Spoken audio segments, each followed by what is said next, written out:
The following is a presentation of the St. Louis Chess Club.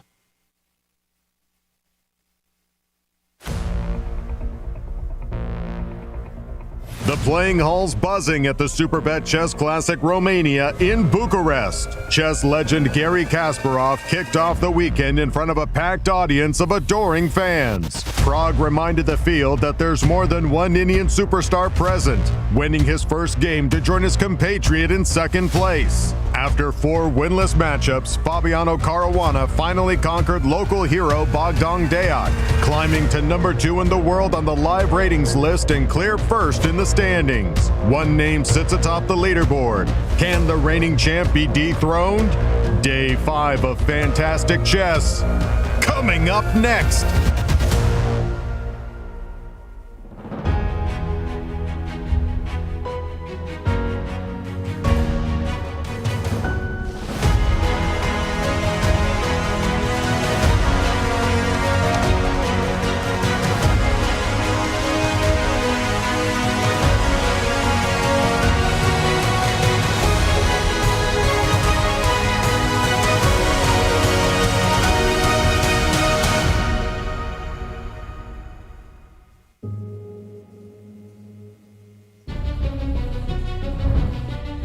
Welcome back, chess fans, to day 5 of the Superbet Chess Classic held in beautiful Bucharest, Romania. We start the day in front of the Romanian Athenaeum as we are waiting for the players to arrive. It's the day before the rest day, and the players will surely leave everything on the chessboard. Let's go to the studio and start the action. We have a clear leader, but some big guns are right behind. More exciting chess as round 5 starts right now. Hello and welcome. It is round 5 of the Superbet Chess Classic. We're inching past the halfway mark. I'm International Master Jovanka Houska, and it's a great pleasure to be in the studio commenting alongside Grandmasters Yasser Seirawan and Evgeny Miroshnichenko. Indeed, it's a pleasure to be with you both. We've been having a lot of fun. Hello, everyone, and welcome to our show. After 4 rounds of intense chess, one player, Fabiano Caruana, playing a very original brand of chess that's challenged his opponents and propelled him into first place, is in clear first place. Jovi, do the honors and tell us about our standings. Yes, and as Yasser said it, Fabiano Caruana with 2 victories finds himself at the top of the table with 3 points out of 4. He's also second in the world now, according to the live rankings. And then we also see the teenage duo of Praggnanandhaa and Gukesh, the 2 youngest participants. They're in shared second with 2.5 points, but they can't rest easy because there are 4 players waiting behind with just half a point behind them. Nice. And tell us about the format for the Superbet.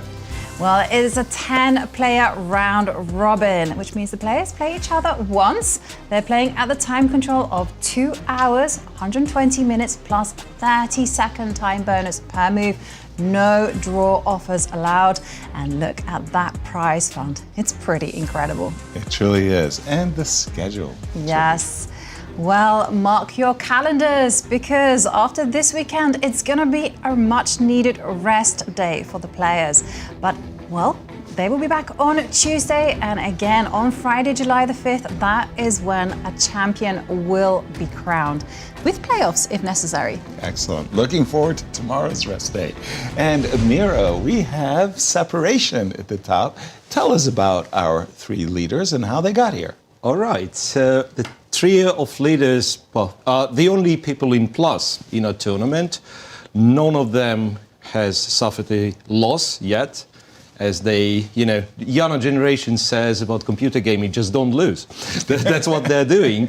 And I'll start with Praggnanandhaa, a duo of young Indian players sharing the second. So Praggnanandhaa started with 3 draws and then eventually won a game in round 4. He came close in round 3 as well, so it might have been even a bigger score.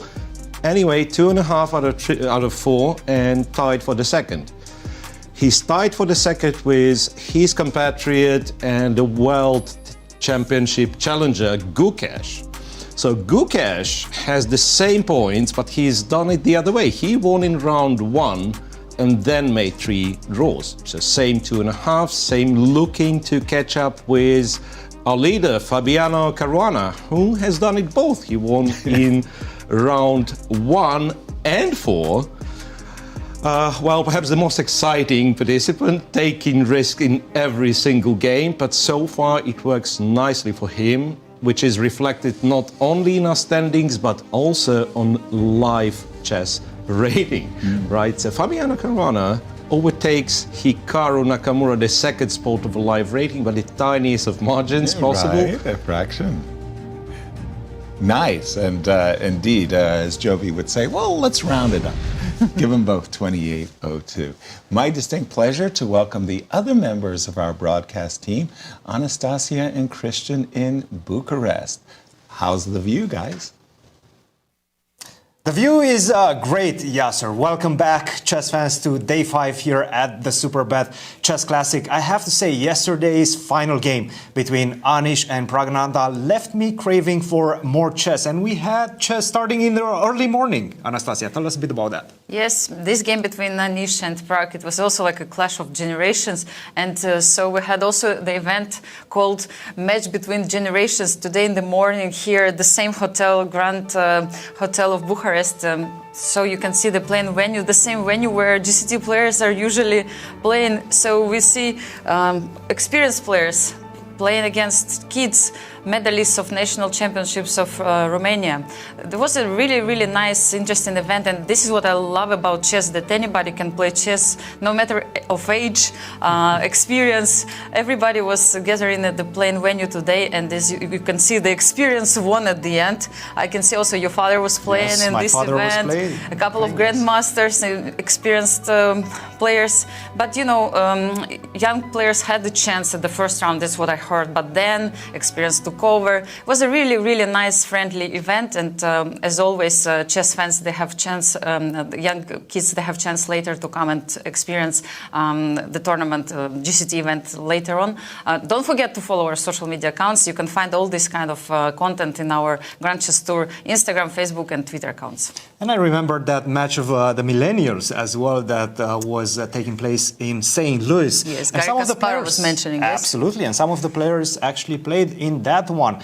Let's look at the marquee matchups, because one of the players was in that match of the millennials. And of course, I'm talking about Praggnanandhaa. Today, he will be facing Wesley So, another veteran of the Grand Chess Tour. And as you can see, these players already have met a few times, but there's nothing to separate them in classical chess. 3 draws so far, no wins, no losses. And right now, I have to say, Wesley definitely is looking to score a victory. He had a great position yesterday with the black pieces. He's going to try to best Praggnanandhaa and potentially leapfrog him going into the rest day. Another big matchup is, of course, the clash between the leader after 4 rounds, that is Fabiano Caruana with 3 points, plus 2, just an incredible victory yesterday.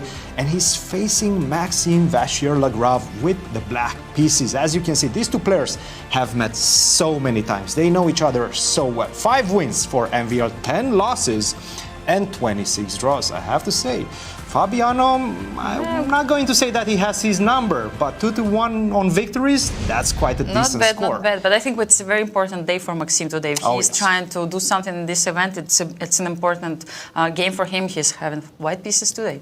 And we also have Garry Kasparov making the first moves once again. Guys, for the moment, back to you in St. Louis, and we'll be here to give you all the updates. Thank you, Cristian. Thank you, Anastasiya. I love the side events that are taking place in Bucharest.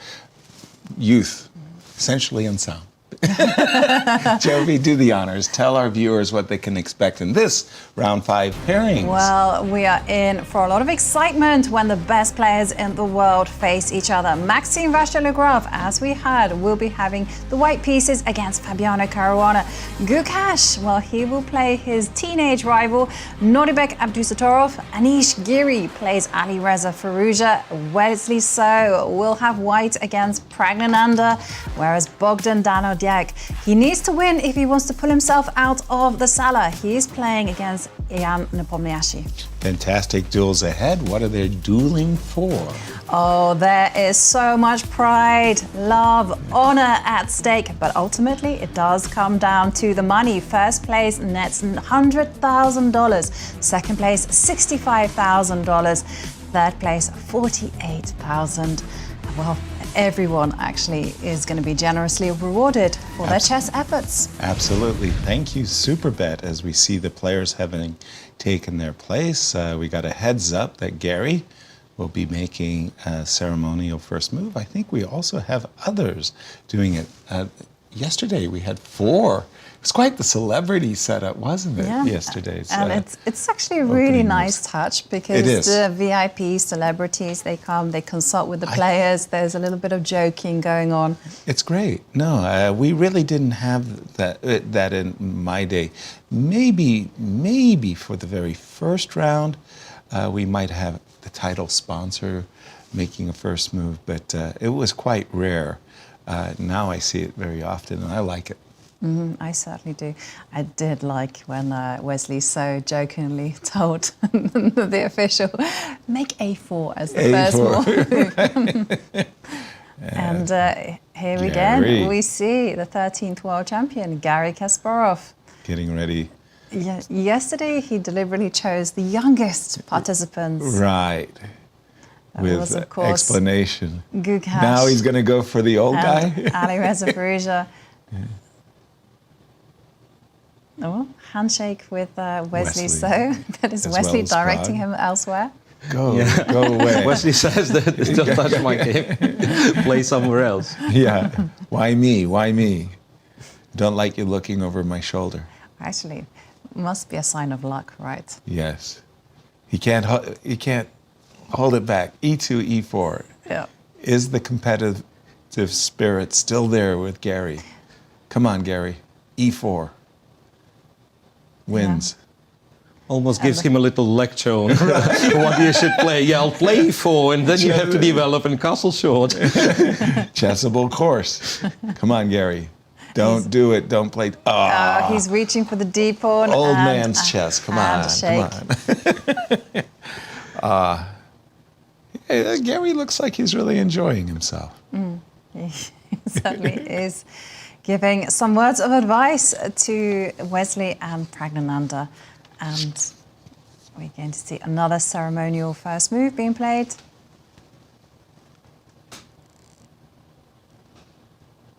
By the way, on the 5 tables, it seems to me that they're moving the players around. Ooh, here we go, sorry. This one is Andrea Maria Paul, the founder of Recaro, which is the Foundation for Reborn Romanian Kayak, which is a charitable organization that is rebuilding the Romanian kayaking scene, starting programs and getting equipment to get it going again. And she chooses also the Queen's pawn, and incidentally, the ticket revenue from this tournament is being donated to that foundation.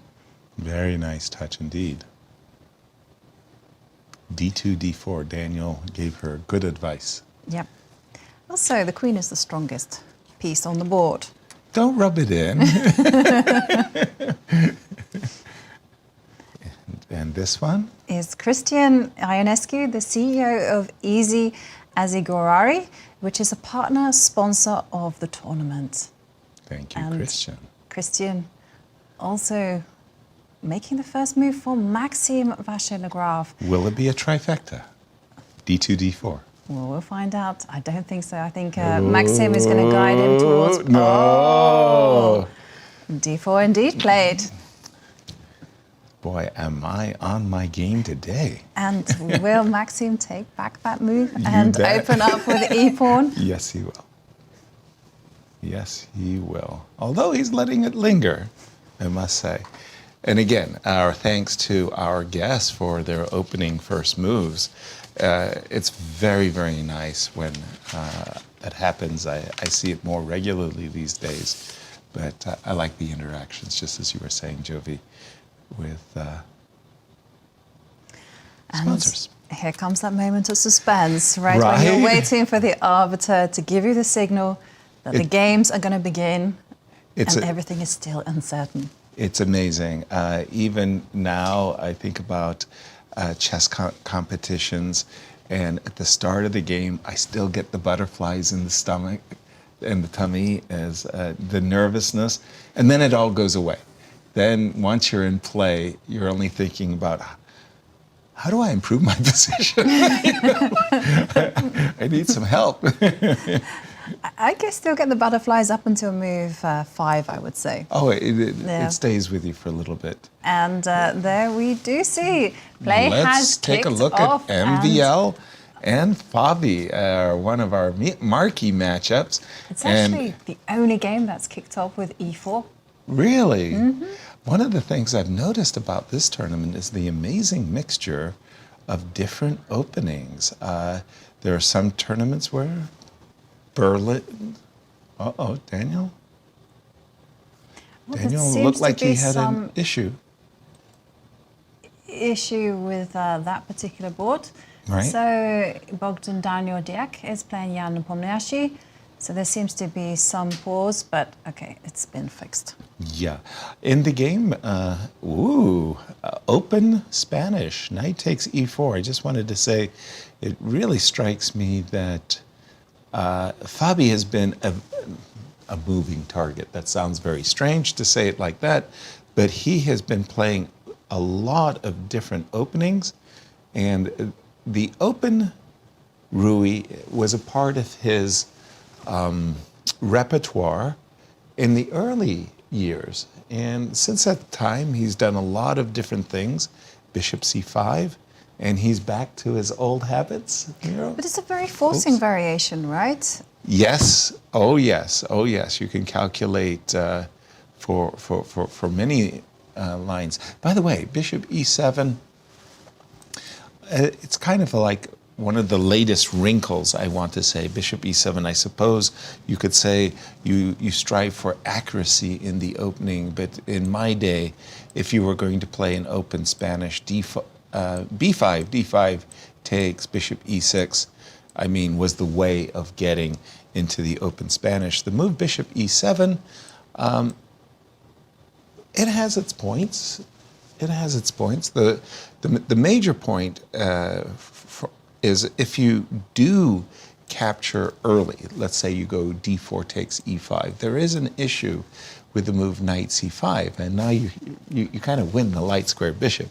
So that is not the favored move amongst the top players. Miro, take it away. What should white do? What should white do? Well, knight rook e1, I think. I'm exactly the expert on this one, yes. Right. I have no idea whatsoever. Indeed, b5, d5 was my theory on this one. Yeah, so what I wanted to point out, that bishop e7, this line, d takes e5, and knight to c5, and if you trade, that's, feels almost like cheating, because it's a Berlin variation, right? Berlin defense against the Ruy Lopez, where you can castle with black, which never happens normally, right? And by the way, just waiting for a moment, this is like the greatest Berlin ever. And the knight goes to e6 as well. So usually the knight on f5 goes to e7, to g6, f8, or f4 to land on e6. Yeah. Right. So this one's already better for black, of course. Right. Yeah, so after bishop e7, I presume like critical lines should be like trying to go d5, and then God knows what happens, or going rook e1 is also very, very thematic, because now moving the knight is not great. No. Therefore, I presume b5 is the move. Now, if you move to b3, it's d5, and we sort of transposed. But black played bishop e7, which is a thematic move, and rook e1 might not be the best. Right. So it's a little trick black wants to achieve with this one. So after rook e1, b5, the other option would be to take the knight, and we could check if, like mostly they take the knight, and then d5's played anyway. Yes. Knight takes e5, for instance, one of the lines. Knight takes, rook takes, pawn takes a4, and I think Fabi has played it already. Exactly. Against Hikaru, possibly, and I'm pretty sure there are games of Fabi in the database. Absolutely. This one. Absolutely. Thank you, Mira. We'll keep an eye on this marquee matchup, and then I wanted to go to the game of Gukesh and Nodirbek. As we, interesting, we have a London system, what I would think of a London system, and I always associated this with black, not necessarily with the white pieces. The London system, as I used to play it with the black pieces, was exactly this. I'd put my pawns on d5, c6, I'd bring my bishop out to f5, and usually, funnily enough, I included the move h6. Me too. You did as well. Yeah, because it's nice to have a hiding place for that bishop. That's exactly what I thought as well. It's nice to have a hiding place on h7. Bishop f5 was chosen, and this is a relatively different approach by white, this very early knight h4. And please tell me what this opening would be called. What this opening would be called. I can tell Knight you. h4. What is knight? I've got it up here on my screen. And if you Zuckertort say variation. modern Yes. London Okay, well, accelerated, Miro was Yeah, there it says telling us. Zuckertort variation Which- of queen's pawn opening, which doesn't give us much. And I was thinking the name London system. right, London. I think it was attributed, obviously, because the tournament was played in London when it was Right. played. And I'm not sure the year, but it was Emanuel Lasker who played it against Richard Reti. Okay. So the reason was that Reti was playing his, what we know now, Reti opening. The Reti. Back then it wasn't named the Reti opening, so knight f3, g3, bishop g2, and so let's on. go, yeah. And they were not sure what to do, and then Lasker came up with this setup, which is very healthy, to develop the bishop, go e6, h6, and so neutralize the g2 bishop with the setup. Yeah, knight h4, let me check. It is one of the moves that computer recommends, and by the way, it is relatively popular, so altogether 99 games with this position. Knight h4, the most popular move is bishop to e4, Makes sense. where F3. I presume white goes e3, later on captures on g6. Right. You're not forced to do it now, you can wait a bit, maybe castle and so on. As we saw. And what computer has, like once again, it's not a very deep computer, but first thing that it recommends is to go to e6, and then to go g6, bishop g7, set up as you would in symmetrical Grunfeld, right? Right. With white spending a couple of tempi, going knight h4 and say if we castle and black go g6 and then bishop g7. Knight has absolutely nothing to do on h4, right? That is true, point. but on the Unless other you hand, go this. exactly, you're going to go Unless you do f4, this. right? And I just kind of wanted to highlight that. 0 games, we don't know. Yeah, we can check. What I wanted to highlight was in that particular variation when the bishop goes back to e6. Yeah. Well, usually in this symmetrical Grunfeld, or Grunfeld-Slav, like I call it, white has committed to putting the knight on d2, the bishop on b2. You know, here, there's other ways to Yeah, develop there as could be. white. There could be. Well, this particular one, ironically, bishop returns back, and it says now if you capture, the e4 square is very attractive. But I get the idea, you are not forced to just go back. Yeah. You may try to play for it to Exactly. e4 with, knight d2, rook e1. So it's a game. thing. It's a game. It's a fresh position right from the start. All right. And how did Zuckertort get in there? I mean, I get the Ready, I get the London, but where did Someone- Zuckertort? We don't know. Someone somewhere had some Yes, fun we with don't these know. names. We don't know. Right.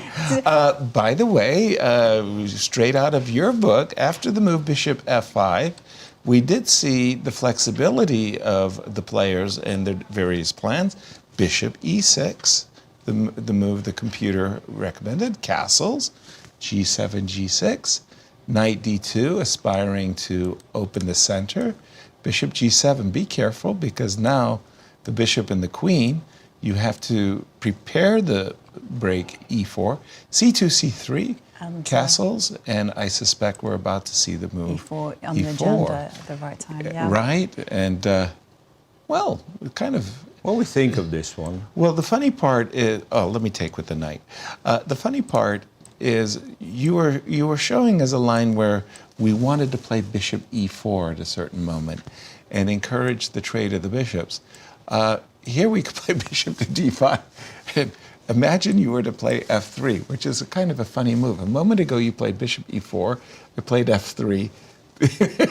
No trade, no trade. Now I play f3 and say, okay, trade, but do it on my terms. That would be a funny move. I suspect we'd see the bishop coming back. Any games from this position, Miro? After Current position after castle, yeah, there's still like 48 games. 48, so it's popular. Yeah, among other things, f4 had been tried. Okay. E4 had been tried, rook e1. I'm looking for something original. I can't see it yet. It's like some move like knight b3, but I don't know if it makes any sense. So I presume e4 and exchange everything. Right. And like I was quick to play bishop. You know, like G5. ambitious idea, I want to say, would be to move the bishop away and try knight g2, knight f4, or knight e3, but it's very unlikely to work. Yeah. Exactly. And if those bishops come off, Right. Yeah, to me, it doesn't seem that attractive to kind of go e4, initiate the simplifications. Black is the one that is struggling with space. Okay. And I would be tempted to lunge Yasser Lunge. with the pawn f2, f4. F4, that's the Yay, lunge. that's my beast. okay. What do you think of f3? It's not very good, right? Yeah, right. Yeah. A pity. So all I'm saying that there is a line where white actually goes f3, e4, but keeps the knight on b1 then. So I'm wondering if here f3 is a viable move. Let's say c, or maybe start with c3, bishop g7, and try to achieve the center. I'm not sure if it's that great, but it's kind of another idea. Because I certainly had it, but with the knight on e5.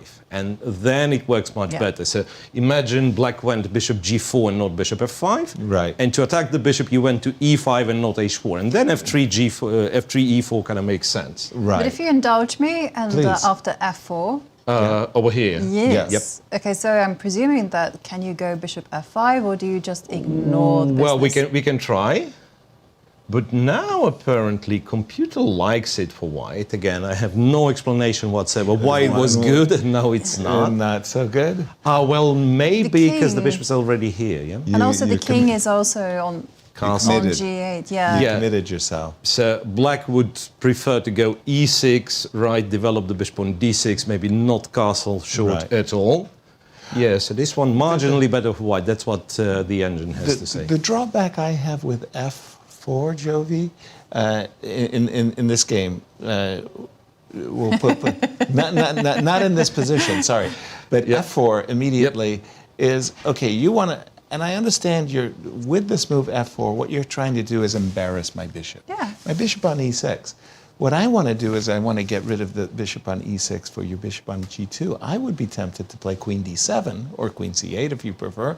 Queen d7 or queen c8. It's not me, it's the computer. And- it says queen c8, best move. And I want to play bishop h3. And it wants to go bishop h3. And right. your f5, if you fall back on e4 now, then I ask you, well, why did you include the move f4, right? Yeah. I mean, it makes less Aha. sense. Okay, so I understand you're up to some trickery here. Yes. So, but wait one second. Treachery. Treachery, yes. But yes, treachery. Okay, so can I get involved in that game? So instead of E4 or F4. No let's, F4, Let's okay. play a little innocuous move, queen c2.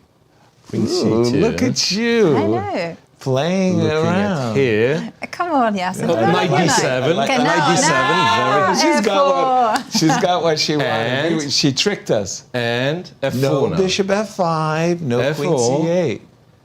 And yeah. C5. Still goes c5 and well, something to notice that whenever you move the f pawn in structures like this, yes, c5 is always Yeah. always something to watch out for. And and now it starts to be really sharp. Yeah, pawn it's takes getting and interesting. if queen takes, it's c d4, c d4, and queen b6, and somehow Well, that's a weak That's- king, black king. Right? yeah. Yeah, but there's Wow. some knights defending. Right. Queen So it's not easy, right? Queen f4, just hang around. Queen f4. The danger zone. Oh, computer does this. again, waits for you to move the knight, and then goes knight e4 and f5. Right. Thank Okay, you. well, very intriguing position. Maybe let's quickly check the lifetime between these two, because Please. these two have indeed played some historical games and they're still very young. 1 win apiece for both of these players with 5 draws. And of course, we can remember one of those victories at the Chennai Olympiad. Absolutely. Gukesh had gone 7 out of 7, Wow. and he was on the verge of getting his 8th. Maybe he went 8th. I'm backtracking. Right. Anyway, he done incredibly well. But yeah, definitely an interesting game. Maybe we can turn our attention. Rookie 1 was played, by the way. Yeah. A5, Rookie 1, A5. I can imagine a great rivalry brewing between these two. I want to go back to our Marquee matchup because I'm very curious as to see how MVL handled the open Spanish. So he did, in fact, after Bishop e7, play Rookie 1. And as Miro was saying, this is a line that Fabi has played multiple times in his career. Take, take, take, take on a4, Queen e2. Okay, with the move Queen e2, essentially what this move says is you've got a problem. I don't want you castling. If you castle, I'm going to take your bishop. So bishop e6 to block the file, and the move Queen e2, in a sense, is trapping the rook. Thanks to the move bishop e6, we can easily imagine that the bishop is going to go to f6, and there's going to be no choice but to give up the exchange. Check this out, f4. Very direct Double-edged. Because in this case, the desirable bishop f6 runs into a different problem. Now I play f5, yes, you take my rook, I take your bishop, but then this bishop can't move thanks to the pin, and I'll get 2 bishops for the rook. So after the move f4, after the move f4, g7, g6, knight to c3, a3, That feels a bit random, right? out of the blue. Well, you know, I mean, he's saying, I don't want you taking this pawn. I imagine what MVL had in mind was to take this pawn, not necessarily this one, but knight takes. And here I get an idea of what MVL is thinking. What's going on is if in these positions you do win the exchange, you're not going to like it. You've played the move g6, so all the dark squares are weak. And essentially what White is saying is, you really don't want to give up your dark square bishop for my rook. So after the move knight c3, a3, and well, what do they call this opening, Miro? What is this one? They call it the Spanish opening. The Spanish. I can't give you more than this. Okay. So f4 has been seen 12 times. 12. G6 is The automatic, I guess? yeah. No? Few more games with king f8, queen to d7. So g6 only been played twice. Okay. And the reason for that could be that kind of the weak computer suggests that after f5 and you have to take with the pawn, okay, bishop takes does not lose, so maybe we could look at bishop takes, but what an engine does anyway. G takes f5, knight c3, and if bishop d6, it just go bishop f4. So to highlight how powerful this idea of sacrificing the exchange for a dark square bishop is. And say if you capture, queen takes, rook g8, knight a4, so that's clear exchange, right? Right. White has the knight, black has the rook, and white is better. Wow. So simply because there's a lot of control on the dark square. So the knight's going to go to c5, this bishop's very passive. So this is like the key idea, I believe, and therefore, once again, if you'd castle, I'd argue it's actually knight a4, yes, and not knight Knight d5. takes d5. Knight d5 allows to simplify. And I'd rather take this one, knight goes to c5. Indeed, if you try to win the rook, I just say, okay, have it. Take. Bishop d2, whatever, c3. Yeah. you want to take it, and yeah, white seems to have a very pleasant position. So after A3, B3... Let's just go to Bucharest for a moment and get some Cristian. Especially because Fabiano hasn't used too much time on the clock. So let's head to Cristian to get some insider knowledge. Well, you guys might have noticed a sly smile from Fabiano as he played this bishop to e7. First of all, he does play pretty much everything, but he hasn't played this particular line in many, many years. He's faced it online, he played it against Magnus, but that was quite a few years back. So certainly it's not one of his main weapons. Let's just put it that way. But I will tell you that this bishop to e7 has been prepared for 11 months and has been kept in his arsenal throughout the candidates as well. We were trying to actually play this bishop to e7 in the candidates, never got the opportunity.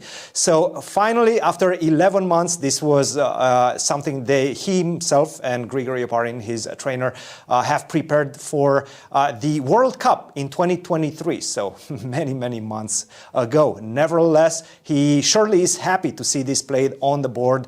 He knows it quite well, I can tell you that much. And MVL has a few ways to try to simplify the position, but he also has a lot of ways to go wrong. This one is going to be an explosive game if MVL allows it to be and he doesn't try to pull the brakes early on. We'll see how this one is going to develop.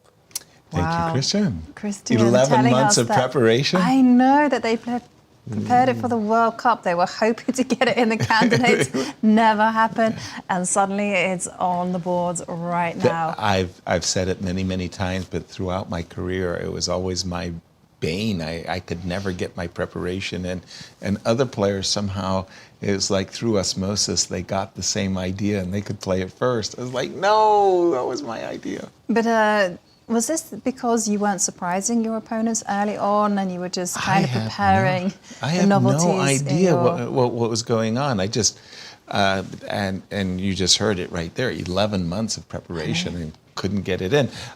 Tell us more about the current position, A3. We'll try to understand what are the challenges that MVL is facing. Obviously, he really doesn't want to play B2 takes A3. Yeah, you'll probably play B3 here. Let's go. And how does this go? I'm not sure. So bishop B4, knight A4, and now castles. That's what computer does. I have a game here played between Jan-Krzysztof Duda and Jordan van Forest. Maybe this is one of their STEM games that they looked at. And instead of knight A4, I take the pawn.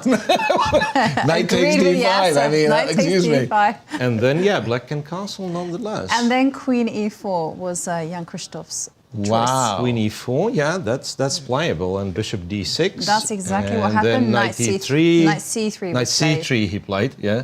Okay, computer says knight. Okay, knight C3 as well is the move. And then after bishop F5, rook takes F5. Bishop F5 isn't great.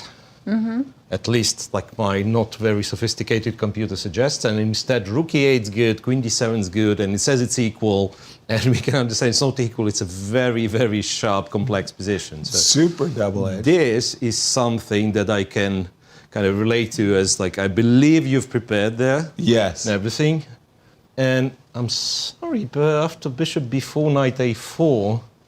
Aren't you chasing me to the square I want to go? I do not see why white is under any sort of pressure. Seriously. Right. Okay, so it's up to Fabiano to prove me wrong, but like I was going to go here anyway. That's what I was I'm really hoping for you to win in exchange because now I'll also pick up the A3 pawn. That would be with a pleasure. So, yeah. Castles, Castles, right? Yeah, and bishop the board goes C3, which is not very intuitive to me. Like I'd say bishop D2, this, and yeah, and it never takes on. So one thing is clear: in all of those lines, it never takes the rook. Right. It never takes the rook. So, and let's just show for our audience. Bishop takes so if E5. bishop takes, F takes, and it starts immediately going like, yeah, white's much better. Because of the ideas of the dark square weakness. Bishop H6, queen to I don't know, play some move, rook B8, whatever. Bishop H6. I presume queen e3, yeah, and then bishop to g5, bishop to f6, and queen to h6. And we know it doesn't end well for black. Dominate the dark squares, yes. Okay, Yep. a3 on the board. Let me just update. And you were telling me about Fabi's time. By the way, bishop b4. Fabi's hasn't used any time on the clock. What can I say? He's got more time now than when he began. I was about 4 minutes more, in fact. And bishop b4, for some reason, you want to chase the knight. Now, for me, knight takes d5 is like yummy, yummy.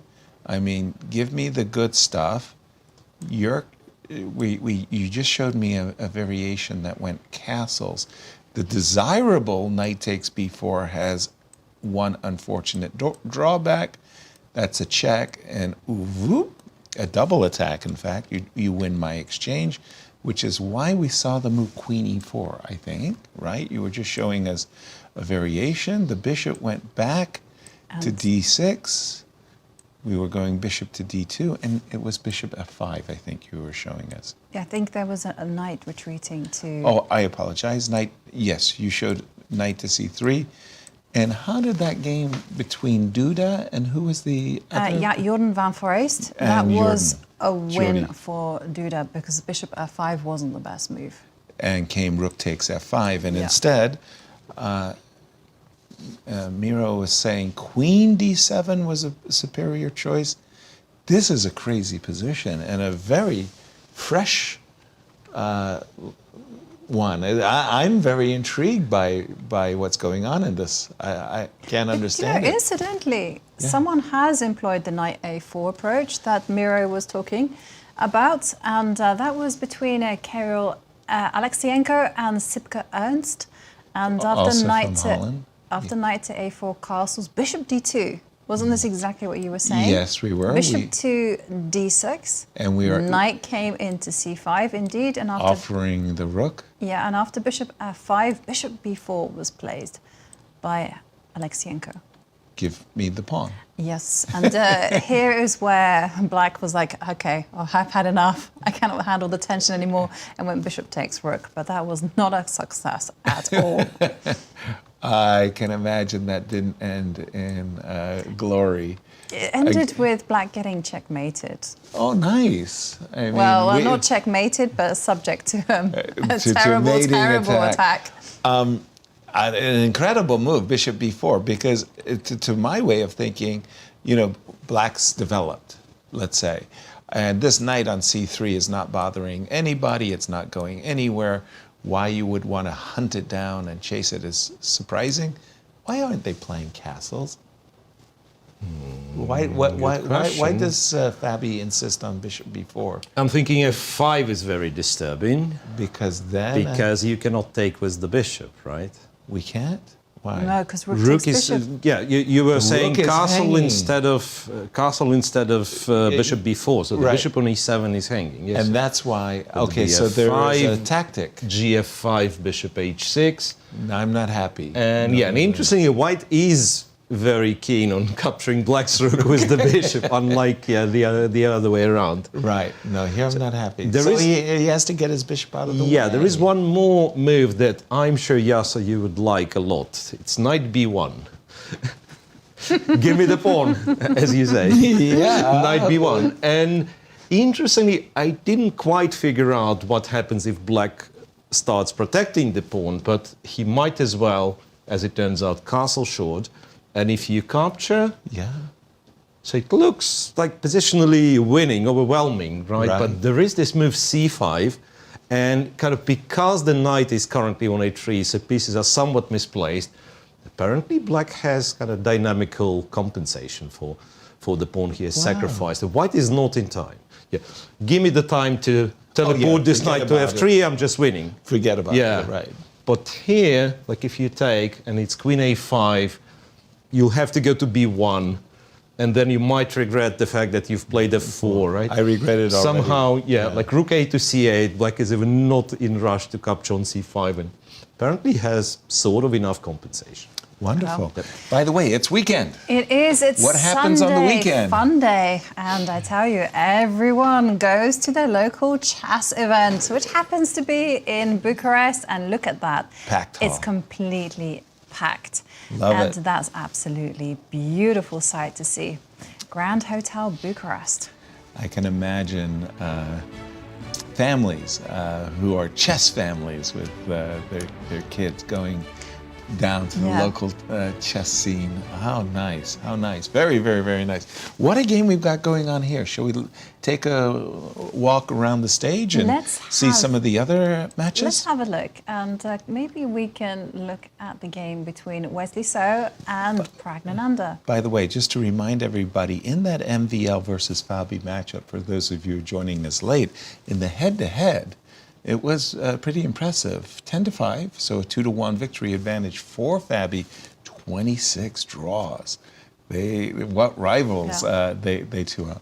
Yeah, I Where can did you actually want- see Miro has up Anish Giri against Alireza, so maybe we head there.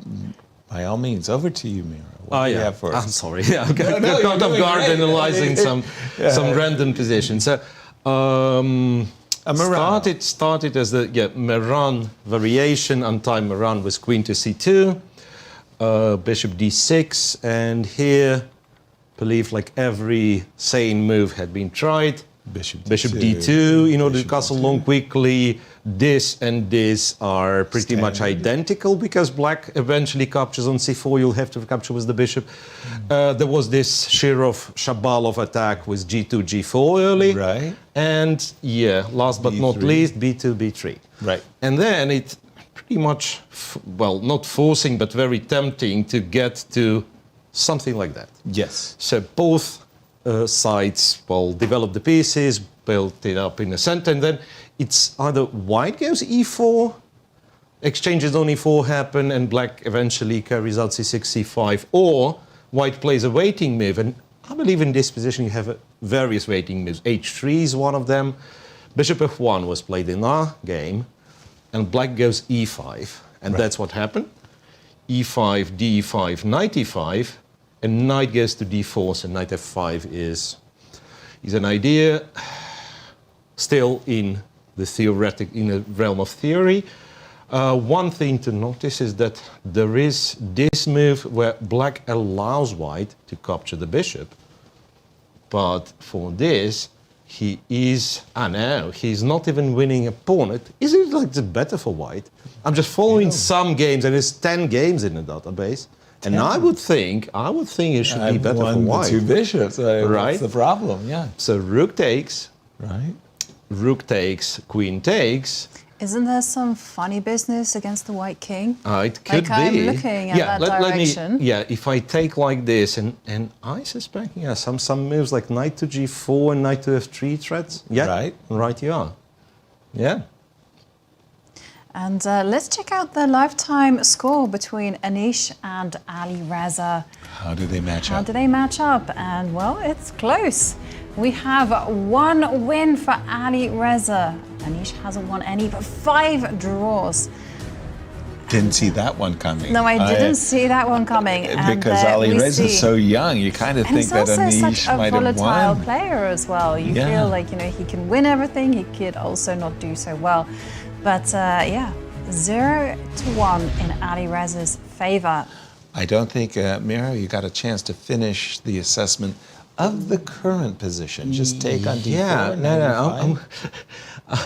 I want to look at this one once again. After please. e5, I believe there were games like if white takes on d5, which you think would be beneficial, right? If you capture back, then this is where I'm happy to exchange, to have your isolated pawn on d5 and everything.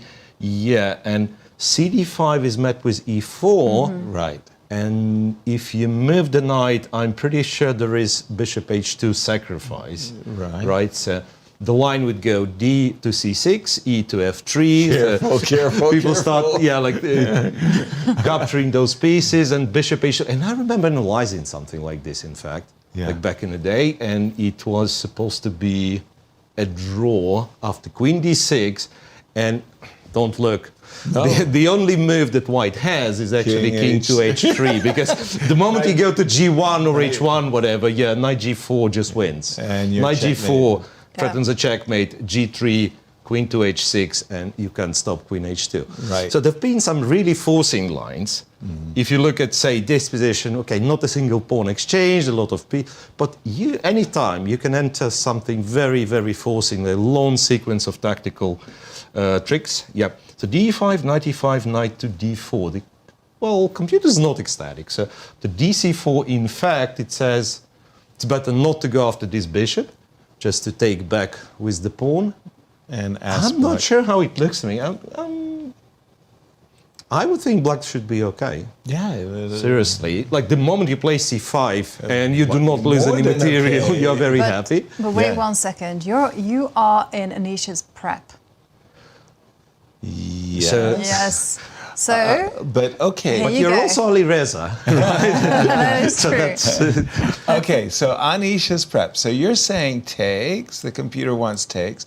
Now, I fully understand knight f5 is on your agenda. Maybe I'm reluctant to play g6. There is a bishop lurking on b2. But if I drop back with the bishop, and if you chase me to make a battery, I'm looking at knight f3. I'm not unhappy here with black. And as you were about to say, if I can play c5, unleashing the bishop on b7, what's the problem? What's the issue? There It is some turns issue. out, if you move the bishop f2, f4 is something that F4. computer likes a lot. Wow. To kind of drive the knight away from the center, and then it's not clear if knight d7 or knight g6 is, better for black, but in both cases, then we go knight f5. Okay. And if you would insist on building the battery, then white somehow is almost winning knight e2, and it turns out white has bishop. his own threats against the black king, so this knight will join from g3, and then Gotcha. you are exposed to all kinds of knight tactics. g7 sacrifices and so on and so on. Well, I Love got it. some Love extra it, Greg. information from you because Yes, do Anish share. did play this game, this position before against Arjun Erigaisi, and there he actually went for, after pawn takes pawn, knight to f5. So he did go for knight to go for f5. this, and then once the queen stepped up, there was knight f5, and then he hunted down the bishop, series of trades, and he was actually willing to sacrifice the pawn. With rook to d1, pawn takes pawn. Pawn takes pawn, yeah? Yeah. And he's just saying, hey, you I've got got the this bishop pair. Powerful bishop on b2. How did that... It was a draw. It was a draw. But it does feel like Anish Held an got initiative. something, right? Okay. For sure, Alireza will have seen that game because that's a huge clash whenever the top 10 players play a game. So I'm sure Alireza has studied this position. We'll keep an eye on this one as we go to our next game. Where would you like to take us, Jovi? Can we check out Wesley So against Praggnanandhaa? Your Praggnanandhaa has 2.5 points out of 4. Wesley So After all. yesterday came close to getting I would say a winning position. Yes, he did. Against Jan, but in the end it didn't happen. It's funny, in each and every round, there has been echoes of play.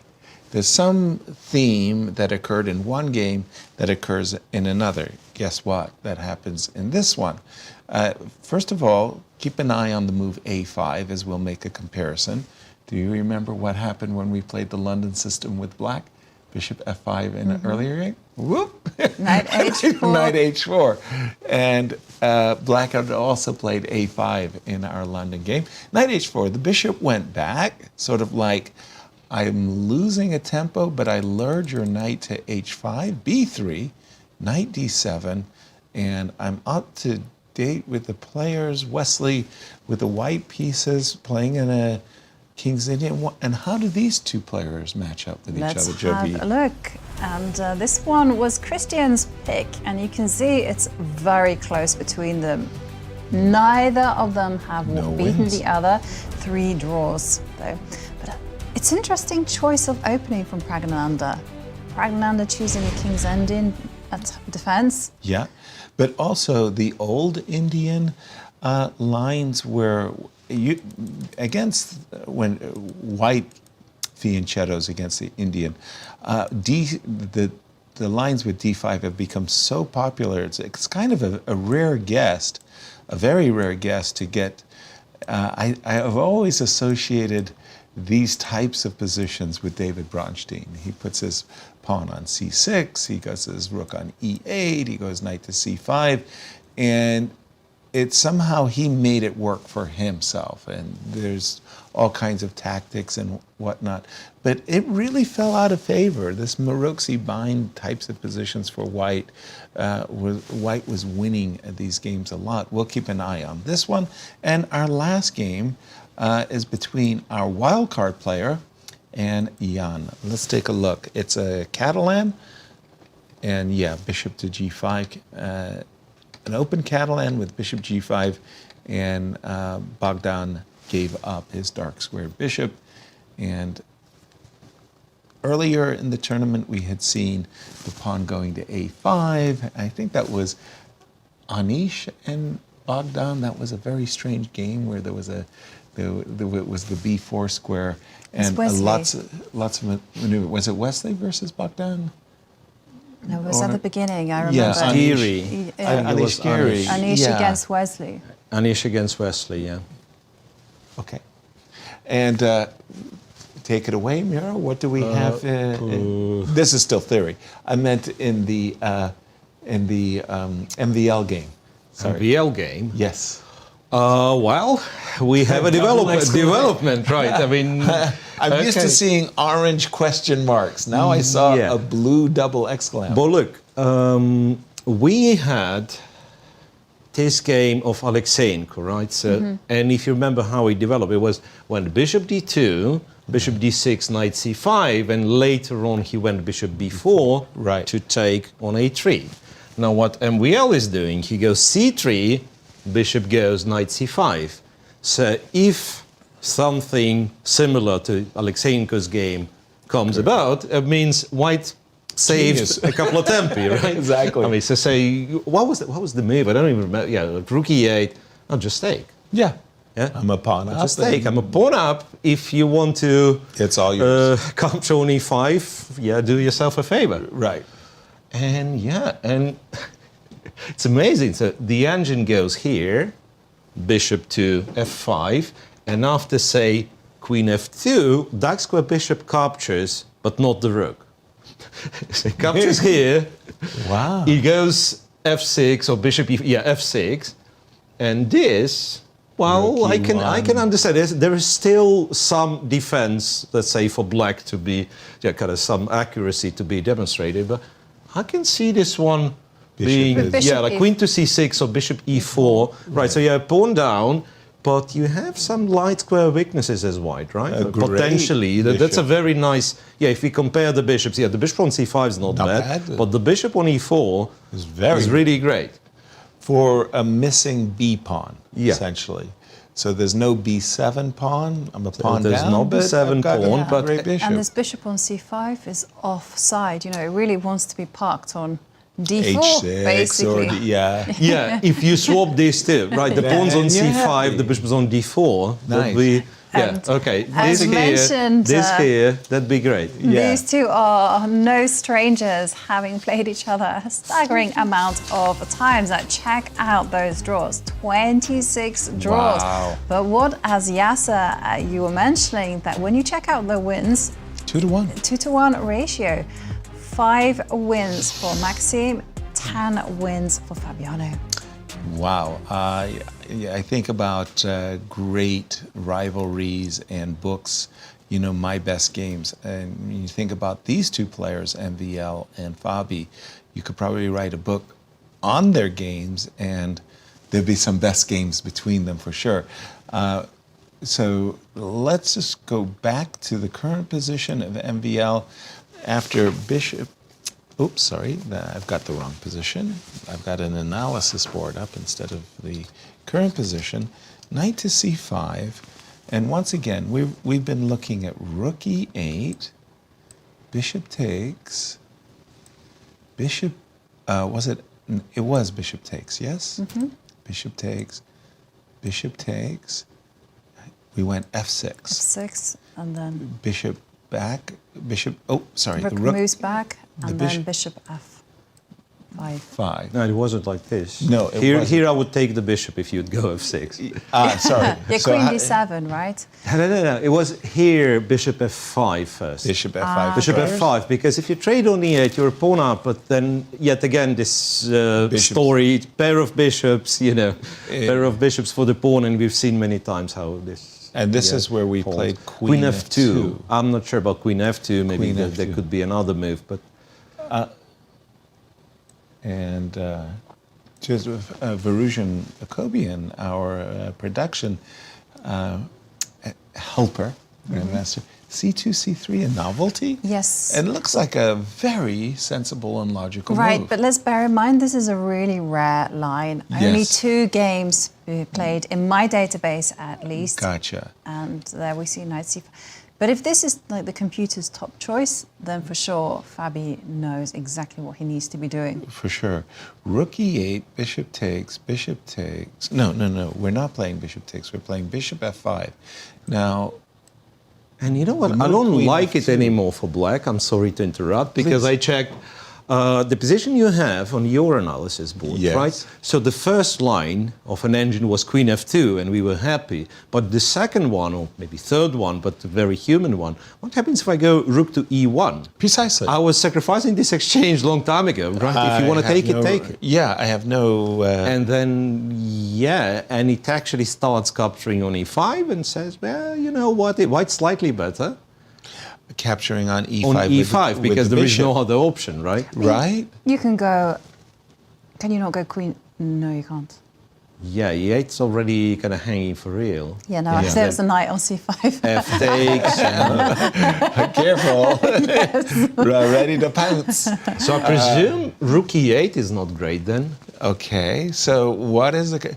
I mean, Fabi, I happen to know because he's my neighbor, he works with the cloud computers. Yes. And he comes over and he kind of shakes his head and, ply 50. Yeah. He's looking at positions to ply 50. I love your sense of wonder. Right. Because everyone is working with the cloud these days. I think it's great. I mean, this is just novel stuff for me. I just like, I actually make my own bread, so I've got issues. But he clearly has looked at this very, very deeply, Right. and so he's going to be expecting the rook e1, rook e8 Yeah, variation. he'll know everything. And he, for the first time, did he stop? Has he stopped after? Yeah, he has stopped. So, for sure, what are his choices? Because he's contemplating lines A and B. What Yeah. are the lines A and B, Miro? I don't know, unless he'll surprise me with something outlandish. I can see rook to e8 or capturing on c5 being 2 At moves. once. Never to e5. Never. Never to e5. Never. There is one thing that I'm mildly interested in. So Please. bishop to f5, and then in this line I can say first capture. Yeah, capture here. I know. I was thinking I'd be clever, but then again, you have rook to e1. Right. Yeah. Not to Also- mention bishop e7. Also, I was Bishop just e7. asking to myself, we're assuming that after bishop takes knight, that white is obliged to go pawn takes bishop. Bishop takes bishop. Like in all those lines. In this line. Yeah, but we saw Bishop that the bishop was takes. really out of shape there. Right. So If you go I there, would agree with you to take D4. with the pawn, but that's a long. It's a long way. Yeah, I was thinking yes, bishop something b2 like or something, but F6 D4 gonna is be, coming, yeah. F6 gonna happen. No. But anyway, so what I wanted to say that after bishop f5, the critical for sure would be to try to take another Right. pawn to do Right. Yasser, right? Right? And yeah, I'm not yet convinced if black has enough compensation. So rook to e8, queen to f2, but I can imagine this being like something that you analyze with the cloud computer Right. very deep, because now it actually starts changing the valuation. It was giving big plus for white. Now it's only 0.28, 0.3. It started with 0.7 because you are 2 pawns up, right? Right. Now it goes down. So I imagine that this can be, and the line that it gives, like knight b7 takes on d6, you can already see that white is sort of underdeveloped. Black has some, some threats on the light squares. It is possible. Gotcha. It is possible.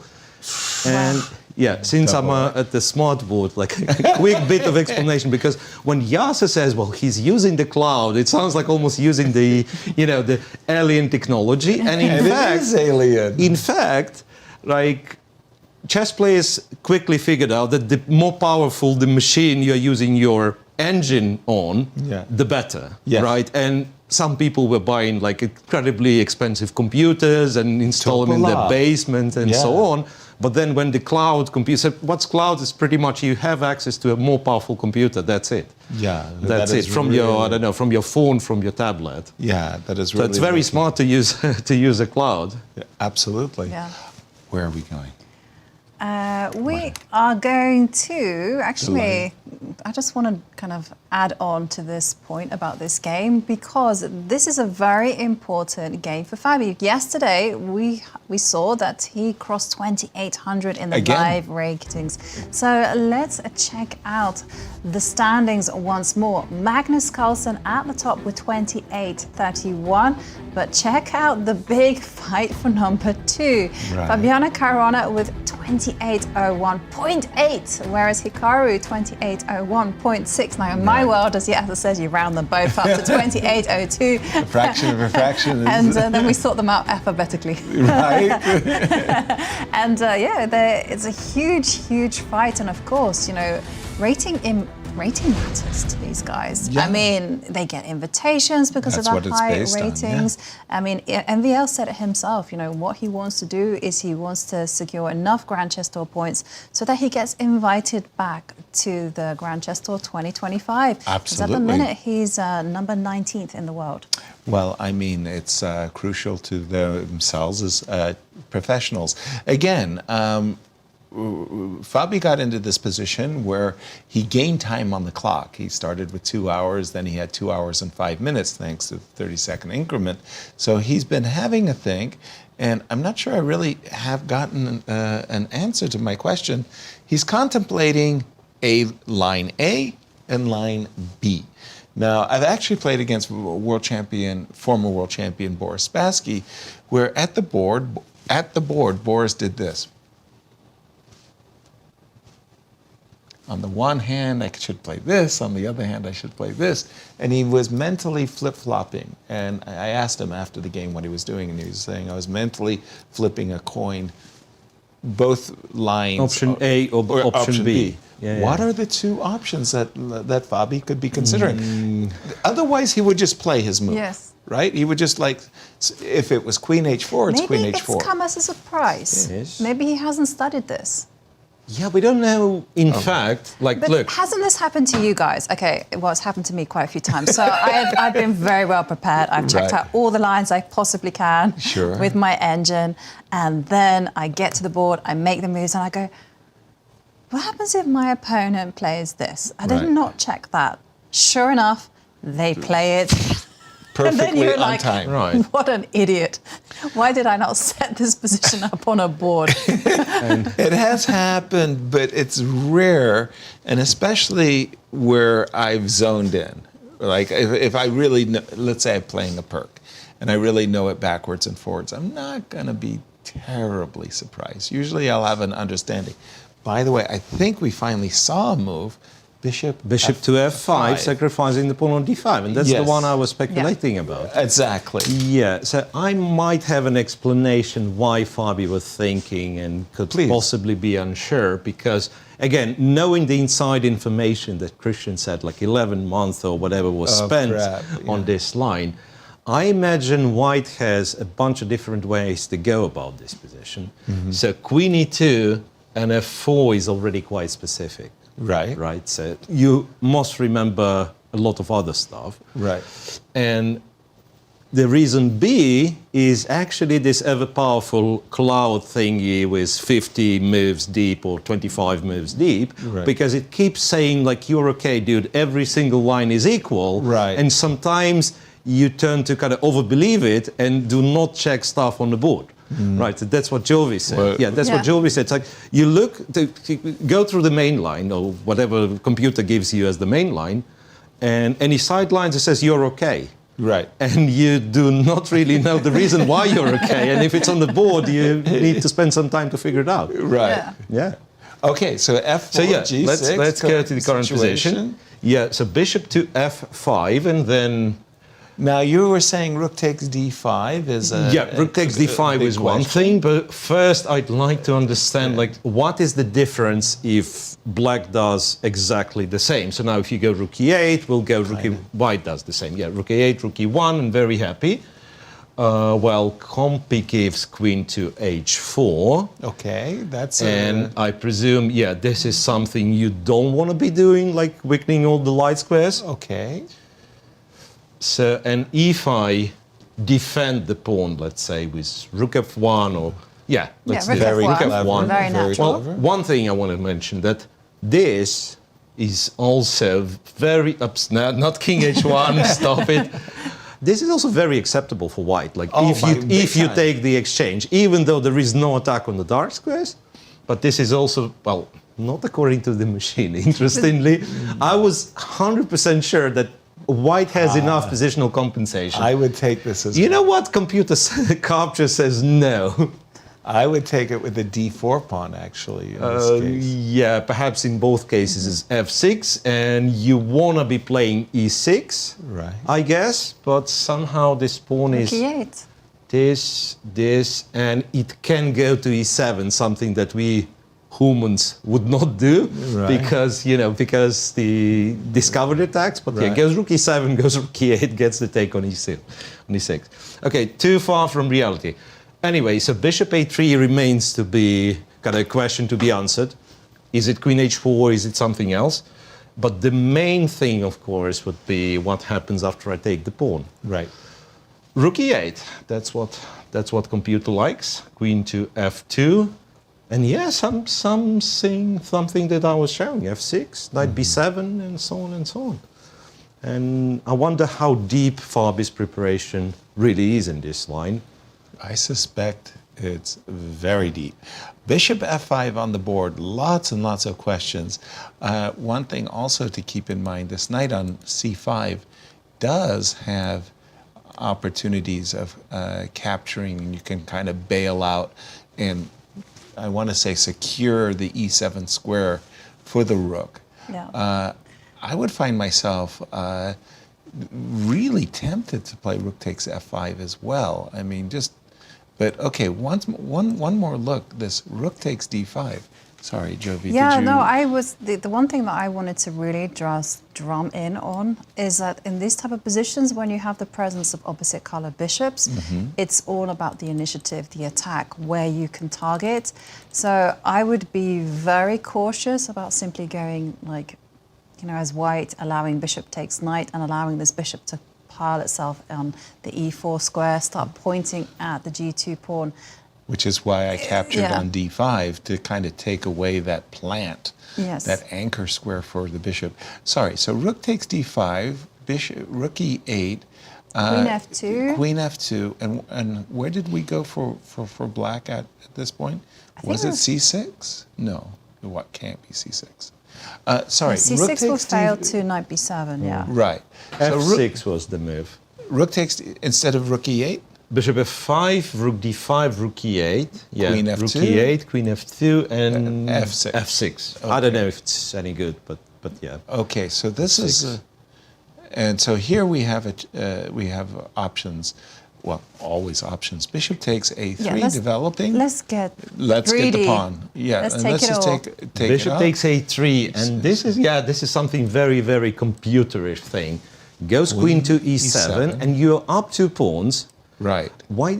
Well, black doesn't have any direct threats necessarily, but you feel like this is all uncomfortable. Yeah, the knight spins to the bishop on a3, the rook on d5 has no moves.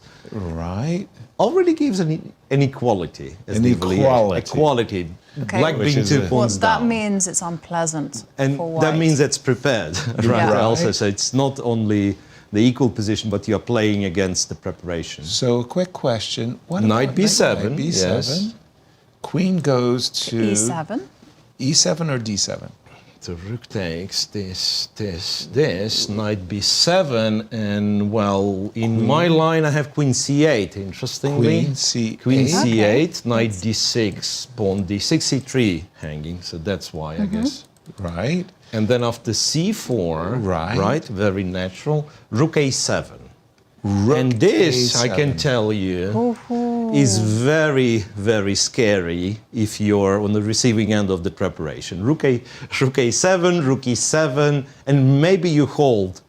Yeah, I was going to say But, go but, bishop that's d2 scary, seriously. and go rook e1 and Try to reduce the attack. Bishop d2, rook e7, rook e1, and then takes queen e6, Yep. and with potential of bishop b1, bishop a2 one day, who knows? That's why I was thinking bishop b4. Black starts to be better, you know. Queen e4. Wow. Queen e4. Oh my God. Now I can just start believing, Christian, that all that is prepared and dangerous for 11 white. months. Yeah. Amazing Wow. stuff. Wow. Well, critical We're gonna keep position, an eye and on this one. Certainly, but let's head over to the game between Let's do it. Bogdan Daniel against Jan. Because What's last going time on? we visited, they were in the midst of a very mainline Catalan. For sure. And, well, okay, at least according Knight to D2. my database, they're now on new territory. Where was the new move? The According to new your move was knight to e5. It appeared on move 14. Knight to e5. Logical looking move, I must say. Okay, bishop takes g2, king takes g2. I kind of like it for white here. I don't see it as being Well, the that light much. squared bishops are off the board, so that's in favor of black. Yeah, you still have the b4 square control, but all right, I mean, give me a chance I was to gonna put a ask, knight on c5 Is c5 going to be a big issue? immediately. Immediately, yes. Immediately. Because if it isn't an issue, then I guess white would also be going a5, right? Trying to restrict the mobility of black's queenside pawns. But there we see rook c8 being played. Definitely preparing c5. I think this is where what Jan had to be calculating. Like, are you happy here or unhappy? I'm not 100% sure of myself either. White is a little bit faster in terms of his control of the center. We did see the move rook c8, a kind of a tell that black wants to prepare the move c5. So I'm looking at knight b3 to control the c5 square. Rook c1 is on my agenda. I like your a5 too. Yeah. Just like you say, restricting, gaining some Exactly, space. it's like the minority attack. Right, put your in knight on c5. operation. And do you remember at the beginning of the game how we saw that Bogdan was kind of looking? We thought that He there might stood be up some from the board exactly. and like there was an and- issue with the Yeah, and we thought it might be an issue with his computer, or his board. his board. Yeah. But actually, he was checking out how to spell Nepomniachtchi's surname. I have done that. I know exactly how that goes. I played Victor Korchnoi many times, and his nameplate in at least 12 different countries was changed, the spelling. Whether when he was in Spain, When he's or playing whether in it's Germany. Germany. It was Korchnoi in Germany. had They so added many so many different N-O-I-J. letters in there. Yes. I was like, who is this guy I'm playing? I would look at the nameplate. I bet, Evgeny, yeah, you like- might, you You're might have discussing some this, and issues. I can tell you that the sound ch, which I happen to have in my family name as well, in Germany is kind of You need 7 letters for it. Anyway, you need 7 letters. 7. To represent sound chess. Did they add a T, Make out of an it S, as a you want. C, and an H? Yeah. Jovi, did you ever have any issues with it? No, not at all. And my name in the Spanish, Yasser, becomes Jasser. They had the Y and the J, Jasser. People would come up to me, Jasser, can I have your autograph? I was like, who's Jasser? Fun stuff. Okay, where are we going, Jovi? Maybe we can revisit the battle between the prodigies, Gukesh against Nodirbek. Now, this one is not exciting, but we do get to see exactly what Gukesh had planned. So it was no f2, f4. We can see that from the game position. But maybe we can do a quick rewind and see how the game continued. Absolutely. So we left it around here, where castles, no f4 for Gukesh. He's going for the central break. a5, not 100% sure why the inclusion of a5 is favorable, but let's go. e4, takes. Oh, sorry. I was taking on d5 in most of my variations and playing for bishop d5. Immediately bishop d5, takes. Now, it's a kind of a funny thing, but it's a dance over the light squares,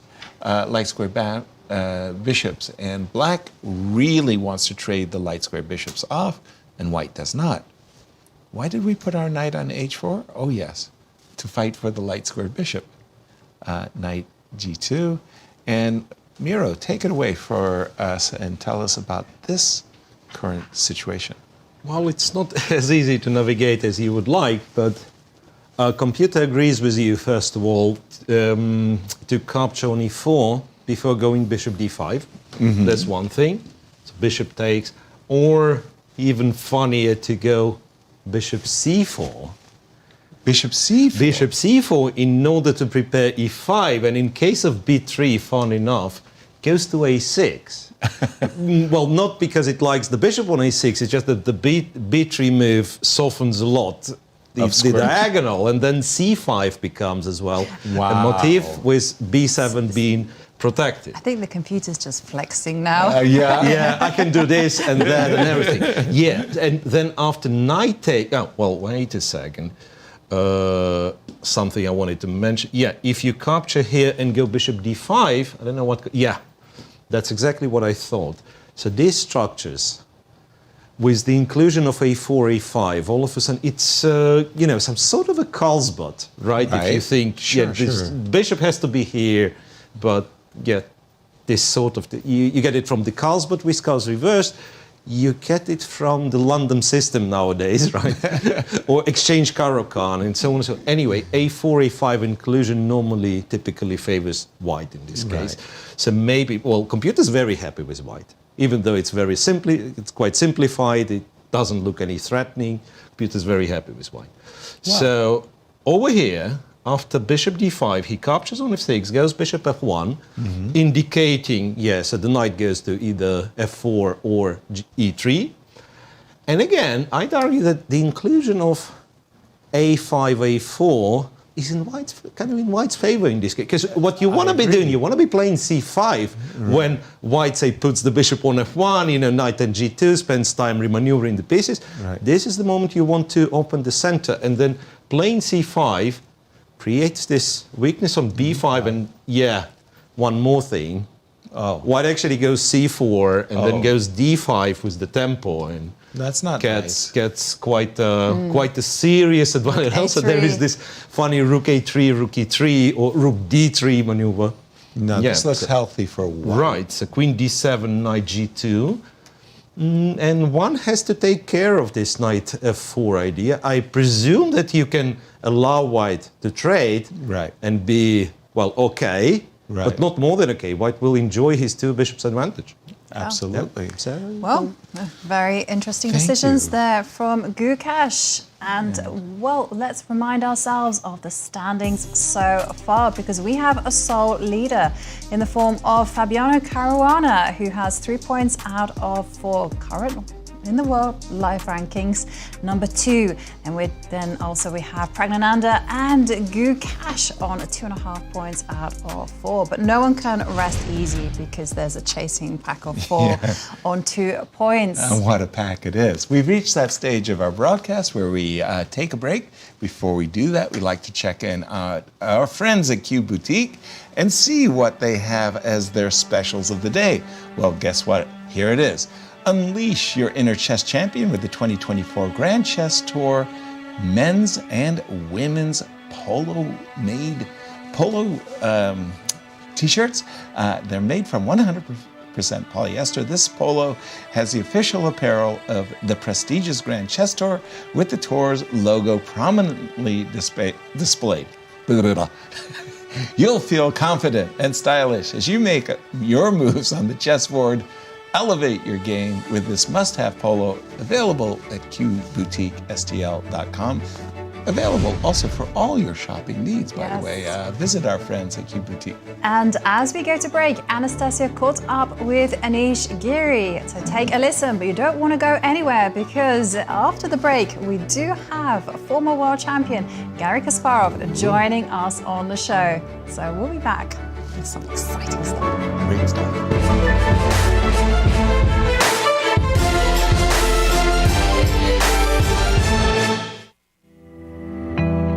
Welcome back, Anish, to Grand Chess Tour. How important is it for you to care or not to care before such an important event like this one in Bucharest? Yeah, this nowadays is a big topic. Care, not care. I've talked to professionals in this field. I think I read one book, but I read a lot of advices, snippets of of that, and I find it fascinating. I suspect that these things are very individual and very time sensitive as well. So I think there can be, for sure, an amazing advice at a certain moment in time for someone. So I'm sure that if at some point somebody tells me something, it can be of huge benefit to me. But I think that what that is very time and person sensitive. So I think if you say exactly the same thing to me at a different moment or to someone else, it could be also very damaging. Because I've had also a large personal experience of these things. I've tried all sorts of approaches, and I'm also very psychologically sensitive as a player. I've seen big impacts of that on my chess. And so I sort of have lots of information I can compare. I can compare different advice in books, advice I gave myself, advice that others gave to me, or things I read about others in interviews, and they're sometimes so different. This don't care mentality really helps, but what also is very famous, for example, there's this whole thing about visualizing your success. So there's a theory or whatever. These people who recommend it, they say it's a fact. You should envision how you stand up with a trophy, envision how you win, and that's somehow. And there is logic to that. I mean, certainly it can help, but that is the opposite of sort of. Although you could say you could combine these two, you don't care literally, but you also envision yourself. But so there's these things. But yeah, there are many different things, and I think that could be of great help for sure. But I think it's really hard. Have you checked the trophy already for Grand Chess Tour? I know I'm picturing. I guess my imaginary trophy is less beautiful than what you guys have, but I'm so experienced at this point. I've tried to every different degree of caring. It's really difficult. I mean, the one advice that I've heard, which is pretty good, is that you should prepare like your life depends on it and play like you don't care. But still, it's not enough to encompass everything. Absolutely. I think it's also important to have a right coach, right trainer with you in the tournament.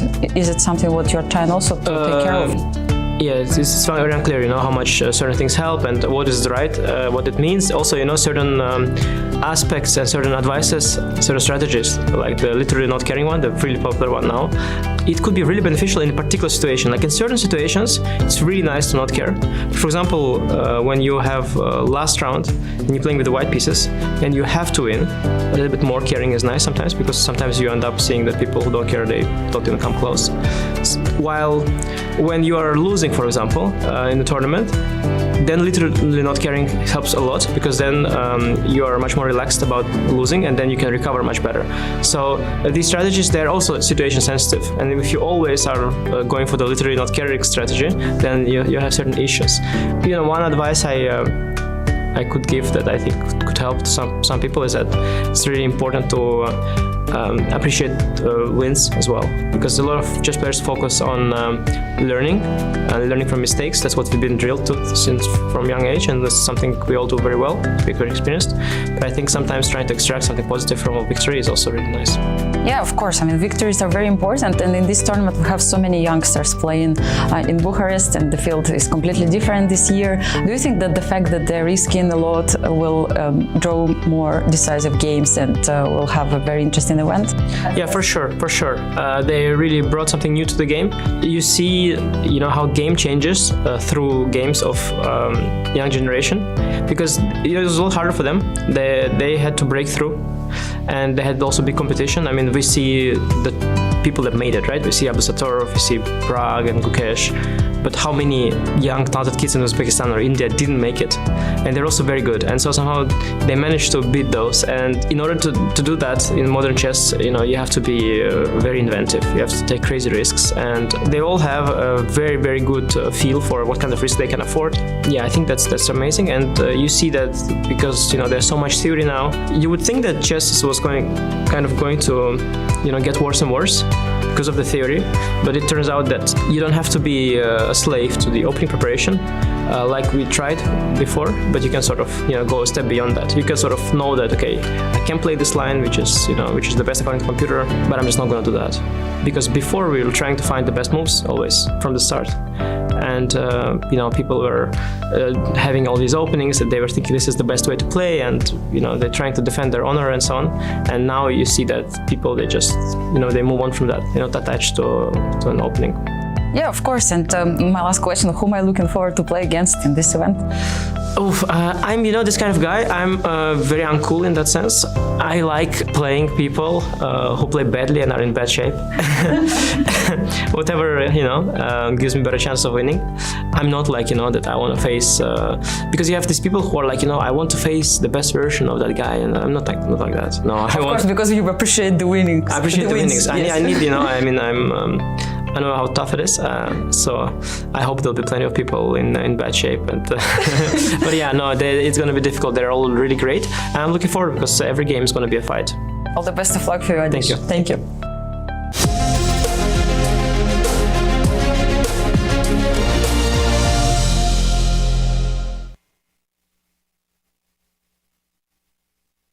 The stages are set. The players are primed. The best of the best are ready to face off in the 2024 Grand Chess Tour. The top players in the world prepare to battle across 4 countries for a $1.5 million prize fund. Everything starts in Warsaw with the Superbet Rapid and Blitz Poland. Then off to Bucharest for the Superbet Chess Classic Romania. The players then travel to Zagreb for the Super United Rapid and Blitz Croatia. The tour concludes with back-to-back events in St. Louis, Missouri, the chess capital of America, for the St. Louis Rapid and Blitz and the Sinkfield Cup. 9 players will go in, but only one can be crowned champion. Who is prepared to make history? Get ready for the return of the Grand Chess Tour.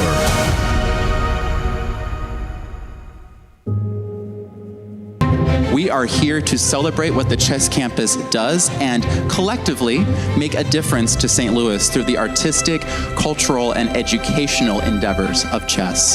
The St. Louis Chess Club and World Chess Hall of Fame make such a significant imprint throughout our community, and with your help, we will continue to grow opportunities of outreach and engagement.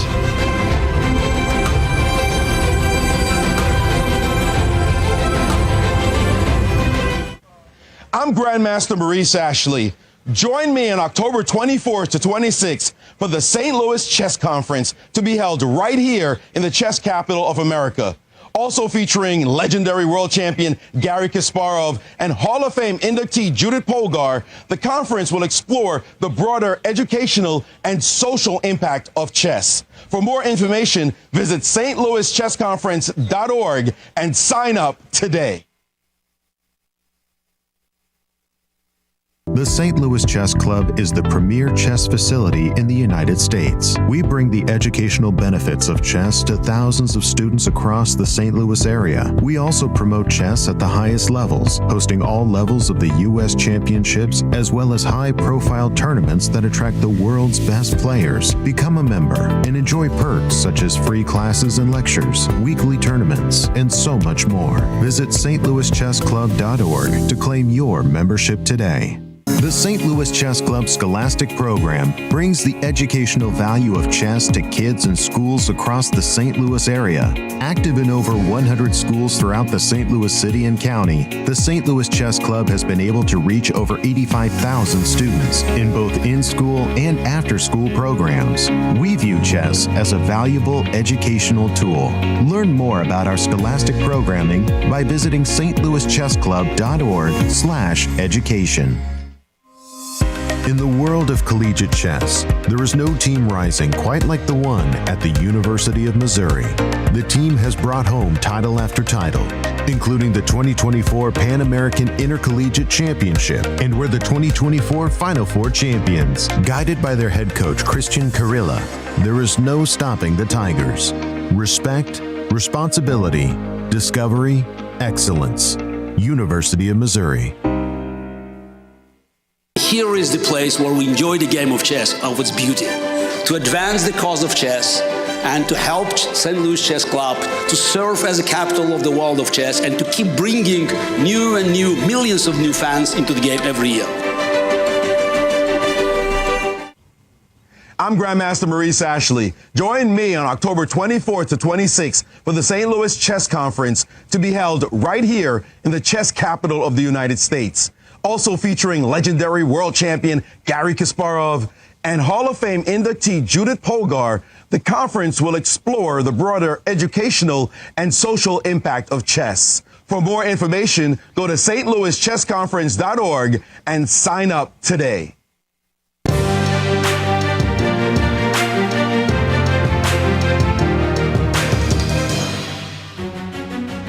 We are back with Day 5 of the Superbet Chess Classic. And for those of you who just joined, let's remind ourselves of the standings so far.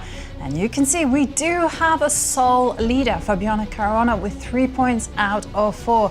Well, he can't rest easy because Praggnanandhaa and Gukesh, two of the youngest participants in the tournament, are there half a point behind him with 2.5 points out of 4.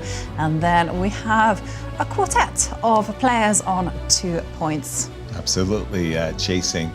A couple of things to notice about this round 5, the round before the free day. The first one I'm noticing is that Anish Giri and Alireza have literally raced to their current position. Anish enjoying the 2 bishops, but at the cost of the pawn. The thing that stands out in my mind is the 1 hour difference between them on the clock. As Anish, we were during the broadcast admiring the fact that he had 2 hours and 3 minutes. Now take down to a mere 2 hours and 1 minute versus Alireza's consumption of 59 minutes. Yes. For making all of his moves. F7, F6, and jump in on this one, Miro. I mean, to my mind, I'm looking at this position and I'm saying, yeah, sure, White has compensation, but are you playing for a win here as White? What are you doing as White? What are you doing, Anish? It's a question to Anish. Right. What I know, Please. that Alireza perhaps didn't do his homework well. Okay. Because, yes, it's obvious Anish is in the preparation and you would admire preparation and everything, but if you press the openings button over there, you'll find out that there are 2 games with this position. So 2. They must be in an opening theory, opening preparation still. However, Alireza already has spent an hour. Wow. Well, so in both games, White captured on e5. And provoked to take with the pawn, I guess. Yeah, and interestingly, once the queen took, once the pawn takes. So if pawn takes, I'm not even sure what the move is because queen a4, queen g4. You can go queen g4, you're intending to go rook d7. Okay. And I would guess you win the pawn back in this case. Yeah. You win the Makes pawn back. sense. In this case, say after bishop c8, you go with the check, and now queen e6 would allow for, would allow for queen a4, and then bishop c4 is the threat, a7 hanging. Okay. So what computer tends to do is to play bishop to e6, queen takes, and again, capturing on b3 would allow rook to d7, something you don't want to do, but yeah, computer has this one as equal. Again, don't know how accurate this one is. And the other option would be to take with the queen, which computer likes for white. Captures here. And then rook to the 7th rank. Can't take on e5 with the rook because rook d7 wins the bishop. So first attacks it, no square on a6, so it has to go to the 8th rank. Therefore, you take with the pawn, and then, rook to d7. This looks very pleasant for white. Computer's not impressed yet because there is rook b8, so for now, black hangs to his extra pawn, but this is something you don't want to be playing with black, nonetheless. Your chances of winning this are non-existent, pretty much. Exactly. Yep. Like white. Let's just take a break for a second and Let's go send it to Bucharest with Cristian and Anastasiya. Well, just about that game of Anish Giri and Alireza, we've seen the discrepancy on the clock. 2 hours for Anish. Maybe he's still within his preparation. Alireza is definitely trying to defend that very unpleasant position. And I was in the playing hall, I was seeing Anish strolling around. Of course, you know, what else to do? Exactly. He knows what he's supposed to do on the board. He might as well try to relax a little bit, give Alireza some space to think and spend his time. And he was smiling as well. I saw him crack a couple of smiles. After yesterday's loss, definitely he's feeling good right now with so much advantage given by his preparation. Amazing preparation. Exactly, and I was also at the plane when at this moment when he had 1 hour more on his clock. I think you should feel great at this moment, right? To playing against Alireza with such a great advantage on time. Yeah, and I was also there, and at the moment when Praggnanandhaa was thinking on his move, what to do after bishop a3, Wesley So was not there. He was he just left the playing venue at this moment. He was sure that Pragg will spend a lot of time thinking what to do, to play e5 or not to play, and in the end he came out with e5 at this moment. But I mean, also, let's not forget, today we have Sunday. Lots of people around, playing hall is packed with people. The area for fans also, everybody is playing chess there. Garry Kasparov is around. He gave, I don't know, hundreds of photographs today and had a lot of attention. I just wanted to come back to this moment at the very beginning of the round when Garry was there and he came to Wesley So board to make the first symbolic move. And Wesley told him, Garry, I think you should do the move on a different board. Go to Maxime and Fabi. I think it's time to go there because these are the oldest players today. Yesterday you made a move between the youngest players in the tournament, and today it's your turn to go to the oldest players. And Garry, of course, started to laugh, and they had a very nice chat with Wesley and Pragg, and then Garry was not sure that he should do d4 move. So it was really, really nice moment. You can find the video in our social media accounts. Guys, don't forget to come there. I publish hundreds of stories, publish hundreds of posts. If you have some questions, please also send us your questions. I will answer all of them. And so jump there right away. And speaking of Garry, by the way, I think we might see him again. So if you are watching the broadcast, stay tuned because you never know when the 13th world champion is going to stop by and give us his insights into today's games. Thank you both. Cristian Nice. and Anastasiya. Yeah, it was lovely to kind of hear about the joking that was going on. Because we were speculating that Wesley said to Kasparov, okay, make your move somewhere else. Right, Turns out he and did. it was. For me, I have this wonderful story. For those of you who played in the Manila Olympiad, at the opening of the Olympiad, then President Corazino Aquino of the Philippines came to play the opening move on Garry Kasparov's board. And Garry was white, and she shook the hands of the players, and she played d4 for white. And there was great applause and so on. And she said to Kasparov, make your move. So Garry was like, what? Make your move. So Garry plays knight f6. She goes c4. Garry was like, what? Make your move, she says. So he's playing e4. She goes knight c3. And Gary goes d5. Would you like a draw? And the spokesman for Koruzina Kino says that world champion Garry Kasparov has offered our president a draw. And she very reluctantly accepts the draw. She wanted to play. I mean, she wasn't there to make the opening move. Queen h4 by Fabi, something you speculated some time ago. Yeah, that's something that Miro. computer was recommending, to go Queen h4 and more destroy of wanted to trade the queens. But we were also considering rook f1. Yeah, Yes. rook f1 is again one of the moves. And then Very logical one. f6, and he keeps going f6. Keeps going f6 here. Wow. And the reason is that once Have to again, take. if you take rook to e8, and I suspect we are getting in trouble here on the king side.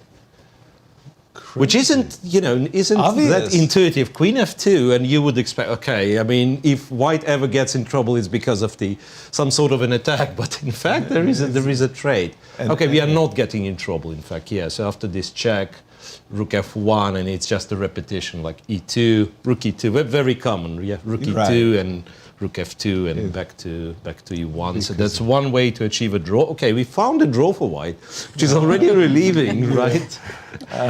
First secure the draw, then play Queen f3 is another interesting try. Defending seems. the pawn on f3. But also, maybe in some cases, say you go f6, maybe I'll be able to capture d5 Can I with just a check. quickly show a pattern Right. that I've done? So say black went rook e8. Which mode? Over here. Yeah, just here, rook e8. Yeah. And white went rook e1. Queen take. Take this one. Sacrifice the queen. Queen. The queen. Well, here, computer says Yes. you can actually take the rook Right. as well, yeah. But I just But wanted to show this pattern because takes, and then Through double the rook, yeah. Yeah, So through queen the rook. takes, rook takes, and black be winning because two rooks Yeah. stronger than a queen in this particular position. Line, yeah, that.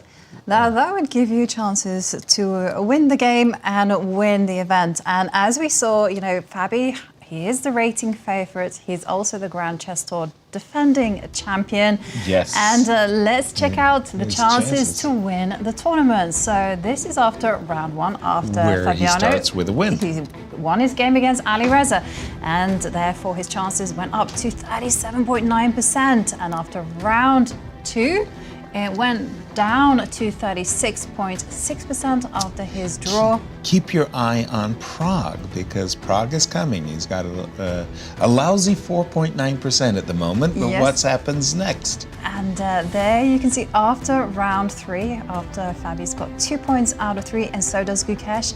Right. Well, Fabiano is on 38.3% chance to win the event. Gukesh 26.2%. Okay. Now let's have a look at what it's like after round 4. Look at those moving graphics. Wait a minute, Prague only went up to 8%? 58.6%. What the hey? And Prague is up to 8.6% and Gukesh 17.6%. Now, a lot of people will be asking, like, hey, why is Gukesh higher Prague and than Gukesh Prague? have the same. Well, they have literally the points. same points. They're sharing and second. They're not that different in rating. Well, I think it might be to do with the fact that Prague actually will have more blacks in the end. And he's going to be playing against Fabi and Wesley and Jan, all with the black pieces. So there are other factors than just ratings to explain the discrepancy on that one. Queen h4, the clock times suggest to me that nothing thus far is unexpected by MVL either. We're lauding the preparation of Fabi, but don't forget, MVL is also top player, and he's been, our Grand Tour champion as well. Put you both on the spot Please. and ask you, what do you think the computer gave the chances for Fabi to win this game with the black pieces? What do I? Computer? Yeah, what would do you think the our stats? guess? not that great, 20th, 20%. 20% and MVL to win with white. 25, 30. Okay. Miro? I was thinking it should be much less for Fabi. I love these stats. I'd go like 13 or something. Okay. 13% for MVL? Fabi and not much more for MVL. I would presume that like up to 70 is a probability of a draw. Okay, well, I How far off have am I? the stats in front of me, and They MVL are? has 16.3%. When Chance we check to the win? daily win probabilities, this has been compiled by our statistician Ben, who does a remarkable job. And Fabi, he has a 29.8% to win. And Wow. the Black. draw, yes. Yeah, That's that's off. I'm sorry, that's off. That Can't be is- right. So that means he wins every third game with black against MVL. No, Ben, can't be right. Well, when you Ben's consider a their fighter. history, right? Yes. They also had- But so many victories, 10 to 5, that's 15 victories between them, but they've also had those 26 draws. That's true. That's a lot of draws. But or what are we looking at? A decisive factor of 33% in their matchups? Like, that's what the victory ratio to draw ratio is between these two gladiators. When you look at this position, what are you thinking? Draw? Oh, not at all. I'm seeing decisiveness written all over it. And here you can see the head-to-head, and there's a lot of draws, 26 draws. Yeah. But this is perhaps the thing that does influence the numbers. It's been 5 wins for Maxime Vachier-Lagrave, 10 wins for Fabiano. Yeah, that's a big 2-to-1 advantage. No, you asked me about this position. First of all, I'm a pawn up. I've got my pieces on these great dark squares. Yes, you have a light square bishop as a compensation. You also have a great outpost. But look, I'm seeing another pawn hanging. I'm seeing a vulnerable king over on g1. Slightly vulnerable king on g8, especially if you give up your dark square bishop. I'm seeing, I've seen quiet games that have led to draws. I've seen sharp games that have led to draw. For me, this has a decisiveness all over it. And again, I'm ready to give up an exchange, Miro. I want you to take that rook. I want to play the move rook f1, and I'm actually kind of begging you to take my rook. Please take my rook. You're not. And then there was the line that we were looking at, With f7 to F6. f6. But here, one move that we didn't get a chance to look at so much, I wanted to sacrifice an exchange on f5, if you don't mind. May I have a look-see? That's not fun, yeah. And check. Whew. And give me the pawn on f5. Which one? F5. It's too late to analyze, yes. You're lost. After f5. Okay, it's not me, it's computer talking. Okay. It doesn't matter which one you take. Yeah, it's rook g8 somehow. It's very pessimistic about white's chances. It's because I'm in the stupid pin, right? Yeah, Otherwise, if I think could play, we tend to underestimate how annoying this one is. Because, if I could play knight d7 and... whenever something opens up here and both guys are kind of got stuck. Stuck. Right. Yeah, this one, it is very pessimistic, really. Okay, got it. So after rook f1, f6, I'm thinking, is there like a clever way? Not really. Like it starts asking for a queen's trade, and then Well, can you go g3? g3. Yes, you can. In principle, I don't like to do these Funny things. enough, queen g4 is what, again, not very clever perhaps, but still very strong computer does. And if the rook just goes to e3, let's play solid stuff. I can trade. Oh, hang on a second. Right? Yes, I'm good.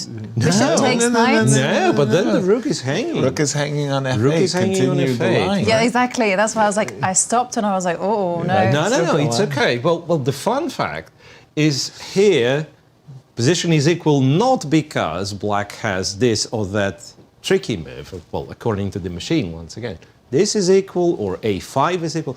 It just says, you know what, I have enough Bishop compensation. e4. Which if you think of, is probably right. Yeah, It's probably right. He could take the Some move weaknesses king here. f7 back.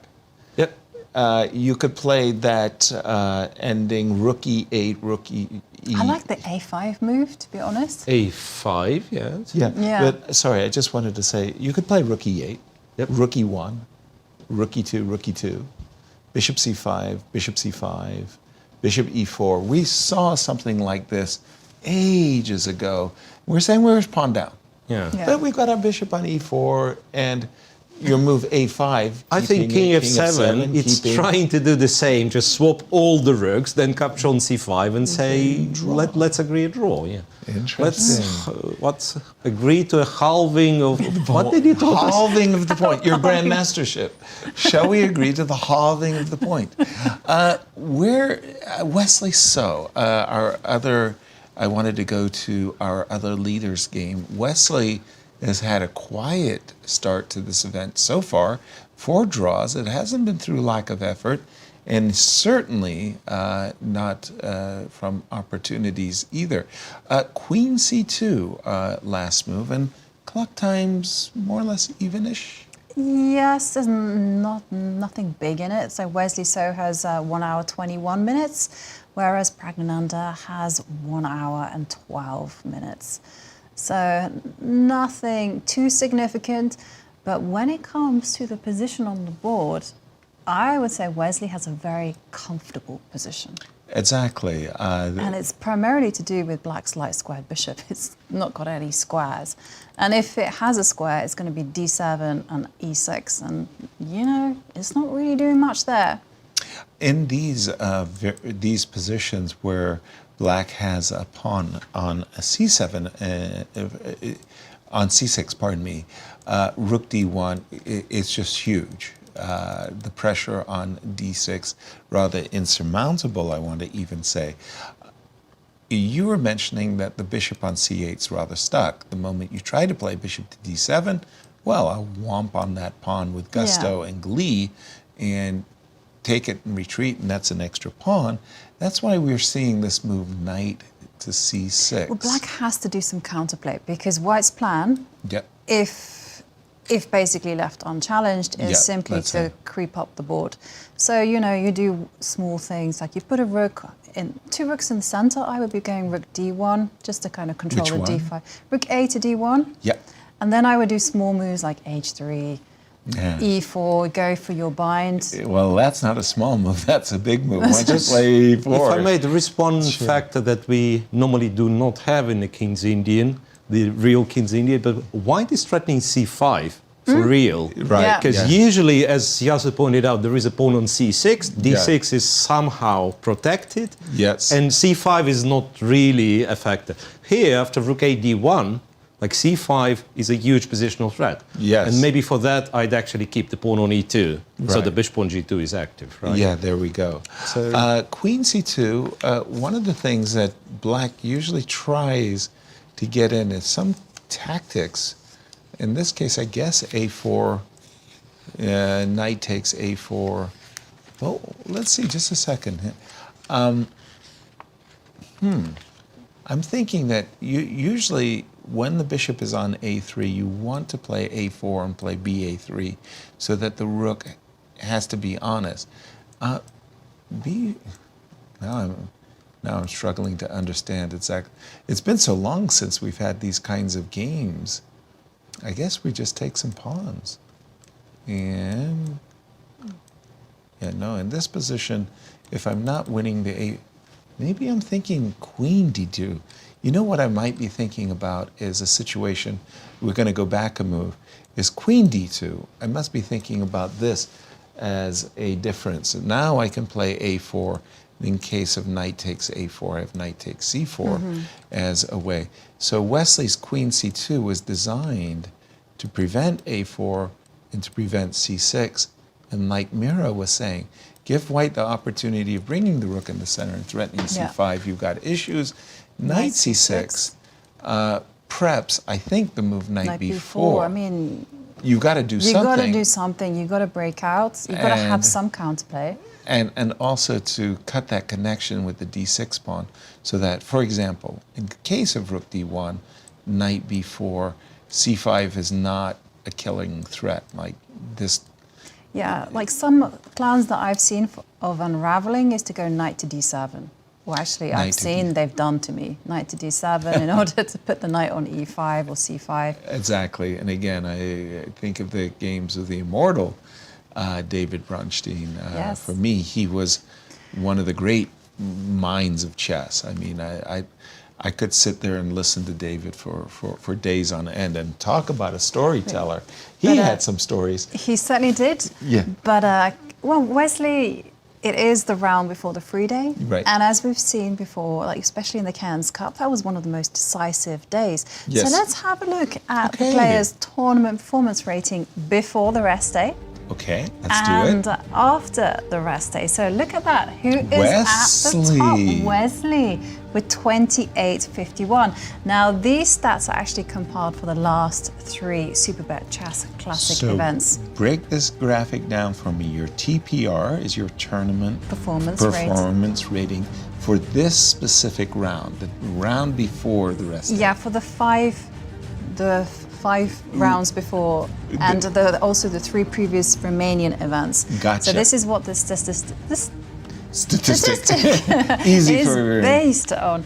And here you can see Wesley at the top, and this is after the rest day when the Anish risk pops out. starts getting a bit higher, and there you can see Anish is the one with 28.60. So if I understand this graph correctly, and we'll go back to the previous one just for a moment. If we could go back to the previous one, Wesley So would be the world chess champion if he just played every round as if it was the day before the free day. Yep.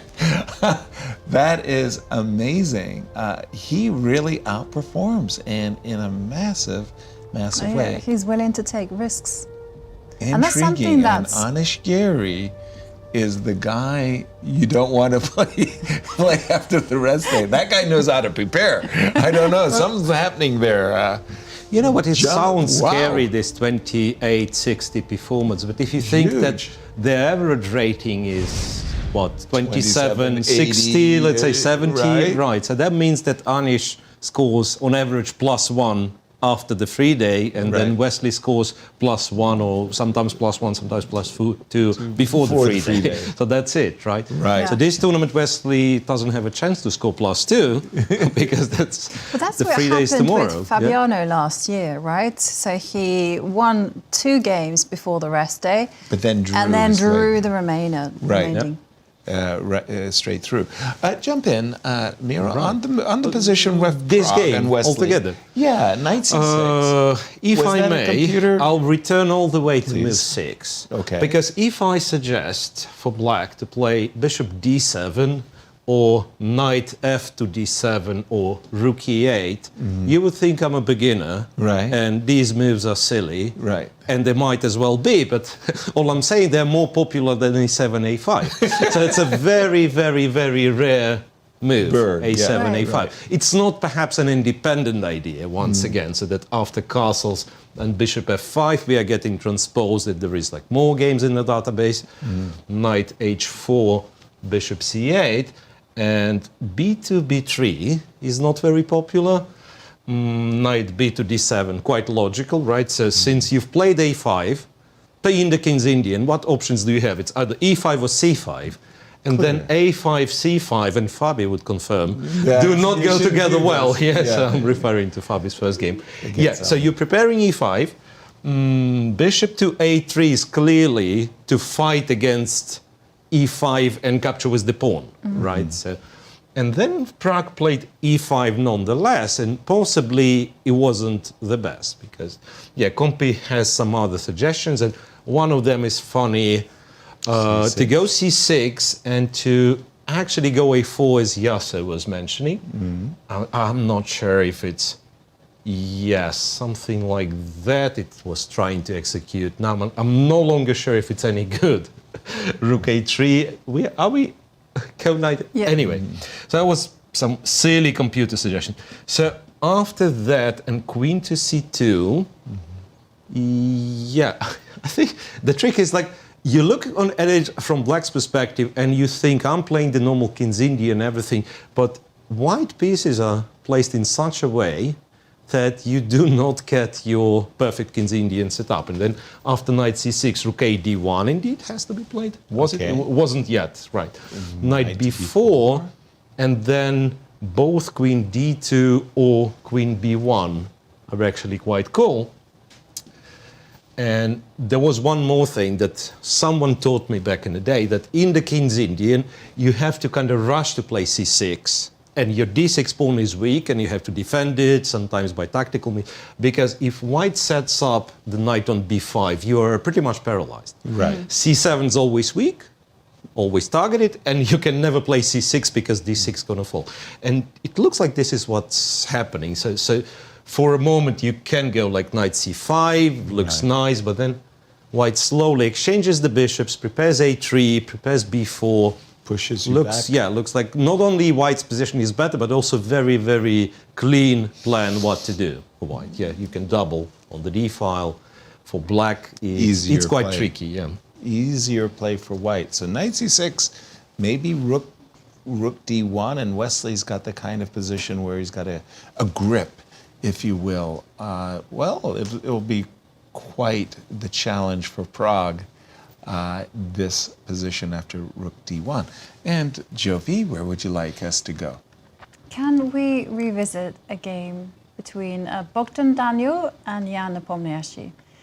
Because I just want your opinion on this particular position. Whoa, it happened fast. Yeah. So we left it after the move rook c8, knight f3. I kind of suggested that maybe the knight on d2 had other circuits that were intriguing, like knight b3 to control the c5 square, knight f3, c5, takes, and Daniel jumped into the d7, hoping to win. Please capture my knight on d7 so I can play rook takes d7. Jan was having none of that. Making sure to trade on your terms, and this is the moment that Yeah, you this are is going this to was the ask. moment where I was going to ask: is this as even Stevens as it looks? I mean, it just looks completely level. If you go knight takes bishop, then I'm not sure, because in this particular case, the question is about the f7 pawn, right? Right. So knight takes, you're obliged to give me the d file. You regain the piece, and now we stop for a moment. I go check. Your king has to go up the board, right? I go rook here. and I can step back with the rook to c7 and hold the fortress. Okay, so you step back with the rook to c7. Notice that if you played the move king g6. Well, first up, you can check. And I was gonna, I was actually gonna try to finagle in the check, but yes, you're absolutely right. I can check. So you have to go rook to c7, as you suggested. Now I play knight to e5. Okay, so I'm insistent. So at a certain moment, what we might be doing is we might be trading this pawn for one of these guys. Yeah. So we might be going down into this direction, and then you have to ask, well, in this imbalance of the b7 versus the f7 pawn, who's making the better trade? Right. And that's an open question. I mean, This is, again, the knight will come into d4 to protect e2. protecting e2, but Also got his eyes on e6. and suddenly things have sharpened up considerably. So even though the current position looks safe and sound, underneath it's tumultuous. And what does the engine think about this ending, Miro? I don't know. Engine always says it's equal. I just wanted to point out there is another option, Yeah. Also to which capture. you somehow did not really look at, but wasn't it that once upon a time was considered to be Yes. very pleasant for white? Yes, Like rook to this is- c1 and then this horse against the d3. Look and at somehow it Zoltan was, Ribley versus Anatoly Karpov. something like that. Yes. Ribley Karpov, I think it was pawn here, and white had the double pawn, and yet Ribley outplayed Karpov. Karpov with the white pieces. Absolutely. And your line also is very, very intriguing, because after this check, king h7, rook f8 indeed Yes. is the best try. Right. Rook c7 isn't that great. So rook c2, indeed, you have to go after The pawn. these pawns. And then white has choices, because you can try to go b3. That's and clever. only after rook e2 to take on f7. And give me the b7 pawn. Yeah, and I presume, I mean, it is very sharp indeed, because black has to go e5. Wow. If you'll take here, there is knight comes g4, so forward. black Wow. has... Yeah. So that's one option. If we Okay. go b3. Alternatively, you could capture here, Yeah. so that if rook e2, I'll you take take on pawn. b7 somehow. Yeah, after rook b2, you go knight d4. That's What was the our position. variation? And yeah, so king to g6, rook to e7, and then for whatever reason, yeah, the pawn is hanging, and you go e5. Wow. Allow it to be taken, and then you have rook b4, and this, well, computer had it as better for white just seconds ago. Now it goes down and up again, so e3, rook a4. I would presume white's not risking much. No, I Not Would you at go all, rook perhaps. e7? Rook e7. Rook e7, yeah, b5.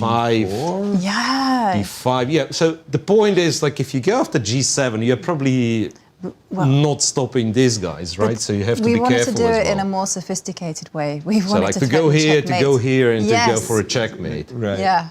After knight f5. Not very yeah. sophisticated going for the checkmate. You brute. All in all I'm saying that it is very much alive, the position, right? So it's not yeah, not yet a draw. The undercurrents are actually very powerful here. I like knight f6, rook d8, rook c1, and going for Ribley or Anderson it's- endings. Right, it could be.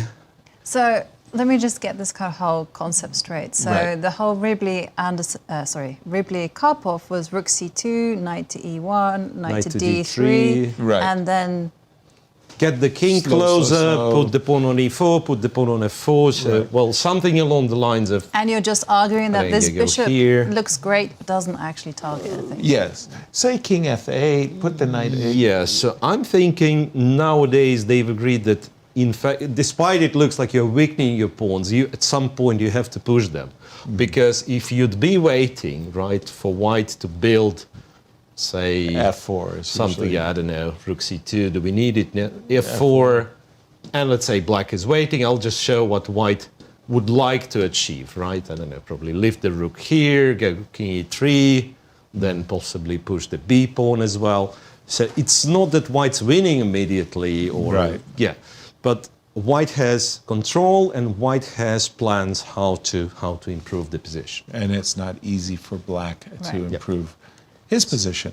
So that's one ending. And where else would you like us to go? Okay, let's go to Gukesh against Nodirbek. And just to remind everyone, Gukesh, +1, tied for second with his countryman Prague. He's playing against Nodirbek, who, by the way, has not had a good tournament thus far. All draws and one loss, To actually. Alireza Firouzja in round 2. But also do remember that Gukesh is the World Championship challenger. Challenger, yes. Big match for him coming up at the end of the year or maybe Yes. next year. So do you think he's going to be starting to hide things? Like the Hide? openings? Uh-huh. That's maybe why we're seeing some funny stuff like he played knight Something a h4 little in bit the... offbeat. yeah? Exactly. So the idea that what we're discussing is the run-up to the World Chess Championship match, you don't want to show what you're intending at the match. In fact, what you're trying to do is to say to Dinglerin, look over here, and then play something completely different. As we are looking at Gukesh, they're 17 years now, 18 years young. He is the youngest challenger in the history of the game, and that's saying something when you think about the Garry Kasparov, Michael Tal, who were 22 and 21 respectively, I believe, when they were the youngest. 17 is ridiculously young to be the World Chess Championship challenger. And let's see what has happened, because in this game between Gukesh and Nodirbek, there's been a lot of toing and froing, and I'm a little bit surprised by the move c5. usually used to the rooks, I don't know, posting up, rook e8, rook d8. And it's sort of like you very, very, very slowly play for the freeing break a c5. In fact, after c5, d takes c5, a big question suddenly occurs to me. You can't take on c5 and allow the move knight to d7. So why did he play c5 in that particular moment? Seems to me like you can prep it. Right, he could. Well, there is nothing wrong with c5, dc5 in terms of like losing, or rather not losing a pawn. Rook fd8 is of course possible. Of course. Yeah, so the thing is, again, I'll return to this a4, a5 inclusion once again. Point being, yes, let's play something very like simple moves. Queen takes e5, knight to e3. I want your bishop. I want to exchange, Say knight takes, bishop takes. You would think completely equal. Well, what's the host here? The bishop on g7. Mm-hmm. Kind of stuck-ish. Yeah, stuck at looking at those pawns c3 and b2. And what you normally do to activate this bishop is get this guy to b4, right? Like what you do in various Sicilians, so on and so on. You're not doing it. How do you pass b5? You're not. Is a big question. But can I argue that this pawn on a5 is preventing white from mobilizing their pawn majority on that side? And once the queens come off the board, it's black's kingside majority that can be mobile. Let's do. I'm not sure how to. I really wanted for the queens to come off the board. So I was thinking maybe white could go queen b5, right? I'll go here, and you promise me to do. Yeah, I promise to let you take it. I don't know, something like that. Maybe bishop e4 is what I want. Bishop e4 was clever, yeah. So queen b5, bishop e4. If it doesn't lose anything, yeah. Very important. I'm afraid that if I capture, you'll take with the pawn. It will change the. So all I'm arguing that this kind of structure. Feeling is it's always kind of better for white. Okay. So bishop g2, and I start trading the rooks. It's like not that white has much, but it's always somewhat better. Yeah. And then there could be the scenario where, in fact, we're probably not getting it here. Like, let's imagine queens are not on the board at all, where both white bishops are useful and these both guys are not doing much. So there is potential in this structure for white to be significantly better. Perhaps for both sides there are more precise moves that I just showed. Right. But there is a scenario where white's just it's very important, right, to have that bishop on b6 controlling the d8 square, because the person that controls in our line, that's a very important point. Yeah, there is also like bishop g5 moves. I've been wanting to play that for some time. In fact, from the starting position, probably the computer is going to laugh at me again. Queen c7, bishop, rook d8, did you say? D8. Yeah, there was rook d8, No sacrifices. Bishop g5, f6, knight takes g6. So that would be lovely to have, and if there is no f6, then we are very happy, but there is f6. Knight takes g6, bishop takes g6. You can take the bishop. And queen takes h5, and queen f7. It's a sacrifice of two pieces all of a sudden. I didn't. One piece, I was interested, but two is too much. Okay, so rook d8 in this moment, and I like this idea of putting my bishop on g2. I want to clear this diagonal of the knight, and that was why after the move rook to d8, Miro was playing knight to c4, queen takes c5, knight here, and this trade of the knights is what benefits white. This bishop is looking at the b6 square. This bishop will come to g2, and this queen will go to b5. Easier play for the challenger in this one. It certainly is. Okay, I've been keeping my eye on, of course, our marquee matchup between Maxime Vachier-Lagrave and Fabiano Caruana. We did see rook f1. They've been following our analysis, but after rook f1, not f6, c6. C6. And There I can see on mirror screen that's been awarded an orange question mark. We have to wonder how strong this engine. One of the things that really surprises me today is I grew up in this era where the fight for machinery supremacy was really close. I mean, you see these World Championship software programs where, you know, you'd have Deep Shredder, Deep Fritz, all of these really great programs, Komodo, many others, and the differences seem so minor. Now, with the cloud engine being so powerful, it's much stronger than the commercial machines, which are kind of strong. Well, let's pause for a moment. Because we are going to dash over to Cristian, who's in Bucharest with Garry Kasparov, former world champion. Thank you, Jovi. Garry, first of all, welcome back to the show. You had a funny exchange at the beginning of the day with Wesley. You went to make the first move, and Wesley... It was very funny. He wanted to push me to another board, saying I should be consistent because yesterday I'd announced I would take the board with 2 youngest players. He said, I'm not the youngest. Look at this. The next board is where Gukesh is playing Abdusattorov, so you have to go there. I said, look, you know, I'm here for a few days. Let me just, you know, shake hands with every player. So and then the second part of the dialogue was, you know, asking about first move, and he said, of course you play e4, and he got so shy, saying, you had to tell me yesterday. I'm not. I said, okay, you're also d4. Yeah, but I think it's nice again. It's a little bit of show, and I enjoyed it. I think you also liked it. So, yes, yeah, absolutely. So.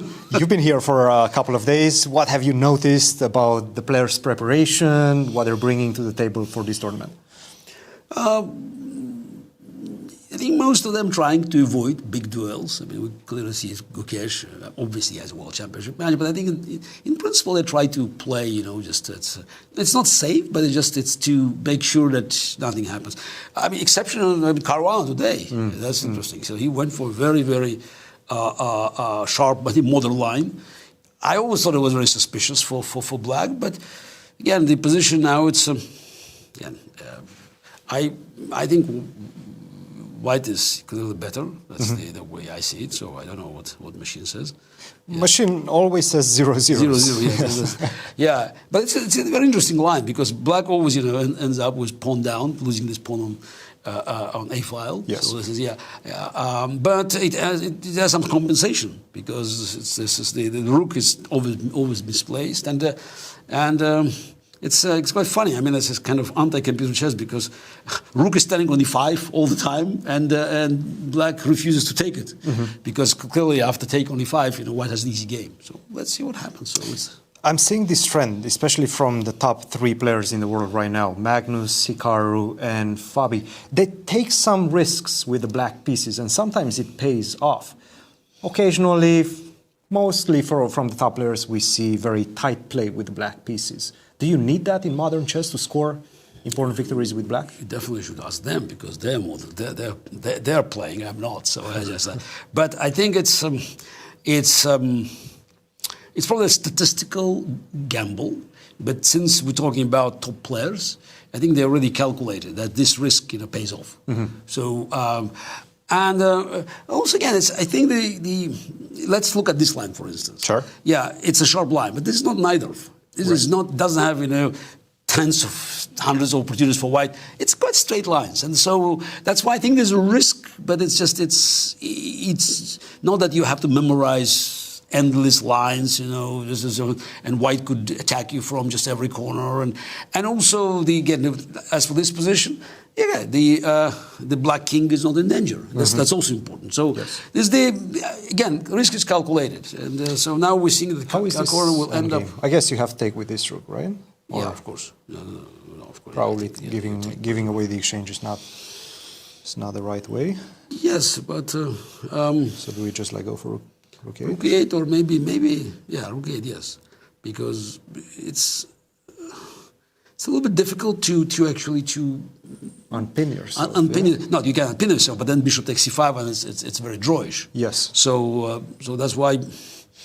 That's what we discussed. You know, yeah, Black has looks okay, just as a rich and endgame, pawn down, but looks very drawish. Yes. So that's why the risk probably So was. maybe you have to go something Yeah, like but this. take on C5. Bishop D3.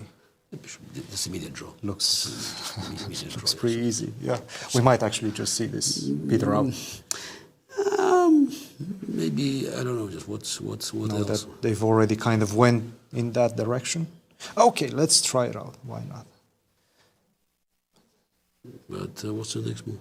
That's a good question. Okay, Do you go F6? Yes. F6, What right. if I try to play F6? F6, What yeah. if? Yeah. It's too risky. Just too risky. Yeah, if you take pawn on F4, that's the So what you should take on Maybe I go back. You take here? the 96? 96, yeah. So this might be a bit of an issue. Yeah, then we take with the rook, or because I saw there's bishop of 8, bishop G4, rook E8. Yes, you have. Yes. That's not good. No, that's not good. That's a nice line. So maybe I cannot. How do you continue? King F7, perhaps? Would that be the easy? yeah, probably just why not wait? King F7. If you manage to exchange all rooks and take on C5. That's what I will. Yes, exactly. This is the idea. Maybe you can just play here bishop B4. Yeah, as a trick. Maybe because maybe something. So I perhaps have to go for A5, A5, knight B7. Now I take. There's that knight coming to D6. Yeah. But still, maybe it's not the end of the story because this is the line is open now. Still probably a draw. Yeah. Even after all these tricks, Yes. it still looks like very, very drawish. Well, this one we kind It of took understand. with that rook, yes. I don't think we have a move yet. Oh yes, rook 5, rook E1. Yeah, but that's rook F8. I think it's Should very Should be drawish, close. Very drawish. Let's see another game they were talking about, the one that you mentioned as well, and we kind of started chatting about it. This one, Gukesh Nodirbek. You're mentioning White has some pressure here. Look, if the line that I saw was knights being exchanged, then look, white bishops on E3, G2, they have something to attack. Black bishops, they have nothing to attack. So something like this. Yeah, this kind of positions, it's probably not the end of the world. Actually, I'm not sure rook A8. I think maybe you have to keep the another rook. Yeah, because I don't know what the rook would do on F8. It might be problematic for Abdusattorov. Yeah. You've obviously prepared so many months, so many, maybe even years for World Championship matches. Do you think he's holding on to his World Championship preparation right now? Of course. Yes, absolutely. So it's an important tournament, but it's still a tournament. So no doubt if he has anything, up in his sleeves, it's sitting here. Yes. So this is the value of potential victory achieved through just opening preparation in the World Championship match, whether he plays Deac or Incr, it's cannot be compared to moral satisfaction of winning one game here on the stage. With all due respect to Grand Chess Tour. Right. So and again, it's very clear that he just he's practicing. Knight F3, G3. So it puts a little pressure. So it's interesting. So what's happening there? So it's the. I don't think we have had any moves after the last one. Rook A8, he's still thinking right now, trying to figure things out. Yeah. If you just see this is knight C4, knight D3 is so natural. Yes. It's actually a funny little line. If you try to... Yeah, then queen C4, yes, that's winning the pawn, A5 pawn. Very nice. Yes. A5, E4. But this bishop actually is just... It's kind of stranded. Yes, on exactly. F5, right? Yes, it does me a little on F5. Yes. How do you get it back? Is the question. No, it's solid, but it does nothing. So that's if he plays knight, he didn't play knight C4. He did not. No, he's still thinking right now. Yeah, might be challenging for Abdusattorov. Might be challenging. Perfect. Let's look at this one. You mentioned. Yeah. Oh, that's it was interesting. I watched this game. We talked to Jan Smits, and it's Giri played so fast. Yeah. So I just he said, "Oh, pawn sacrifice." And yeah, so if Giri sacrificed the pawn, it's probably triple computer confirmed. Yes, this is just. Yeah. Well, he had 2 hours against 1 hour. Yeah, but you could see this as he played fast. So it's interesting. So it's the definitely white were not having any risk. So it's the. But it's might be an important historical opening duel because Black tried to solve all the problems with e5. So this is in the open. Yeah, I remember this if you go in this line. So when I played in '98 we played a couple of blitz with Kramnik, the blitz games in our match. In Moscow, so and I always play c5 and cd5, ed5, and it's hanging pawns. I always struggled. I struggled. Like it. Yeah. Actually, this is interesting. It seemed to be that I had a good position, but it was always just somehow yes, exactly yes. So some pressure. Exactly. Yes, Kramnik create pressure. So then I think they avoiding now. This is Queen e7 one idea. I think Rook c8 an idea. So they make various moves. Just waiting moves, and Queen e7, Rook d1, and it's like waiting. So it's just like curiosity because they want white to play e4, you can probably now play c5, but still it will be the same. After cd5, you have to play ed5, and there will be. Probably white play g3 and just this. So e5 is an attempt to solve all the problems. Perhaps now if you lose one more move, let's say h6, then white can finally play. Probably e4 and then take over with the rook. Maybe with the rook. I don't know. Makes a lot of sense. Yeah, and maybe some even d5 ideas. d5 with g4. d5. Yeah. Who knows? Who knows? Yes. This is this. Yeah, there's something there. So that's we don't know, but looks potentially. So and e5 and then very very quickly because I wonder. So what will happen if he takes cd5 here, for instance? I mean, it's just curious if white can play. You take on e5, yes. I think. So it was yes. E4 doesn't work, yes. For take on c6 maybe. e3. Take on b7. Take on h2. Of course, yes. Knight g4. Probably I have to go king h1, yeah? I don't know. Let's see. I'm just put it not on sure. the board because that's a very interesting line. See before take. I'm not sure. Maybe it's incorrect. King g3. Oh, sorry. That's the. Yeah, king h3 loses. King g3. Queen g5. King takes a3. That's what queen h5. It's winning. White is winning. But how is the question? Because there's no threats, yes? Well, I see knight takes e3 is a big problem. What about e4? Oh, that's a nice move. That's a nice move. That's a really nice move, yeah. 93, your only try? Yes. You play for. Yeah, I don't know. No, okay, that's this. So he takes cd5 here, yes? Probably, yeah. Yeah, and both bishops are working. Yeah. Yeah. Yeah, that's this. Knight b5 maybe. Yeah, just curious what happens on knight b5. Still a little bit of I don't know, just this strategical pressure, let's say, for white. This bishop on b7. Yeah, what's the maybe if you take e4, bishop b8, maybe I can take and bishop b8. Take on e5 with the knight on d4 maybe. Yeah, that's slightly better for white, so it's this. Yeah. I don't know. I just I'm curious. Yeah. Actually, here I think it's probably you're giving me another chance. Yeah, queen. Yeah, even this is yeah, starting. Rook c8 maybe. Oh yeah, rook c8. Yes. I guess I have rook c8. Yeah, rook c8 here. I'm sure this is probably some sort of theory. Yeah, probably some sort of theory. Yes. Let's see what they. Yeah. What they did. Yeah. Okay.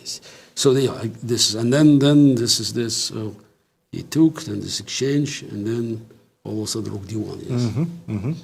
So what? cb3, ab3, queen a7. Yes. But that's 94. And you were talking with Jan. Yeah, exactly. Yeah. This. So I thought that maybe somehow Black could play 95, but probably doesn't work because So what happens after 95?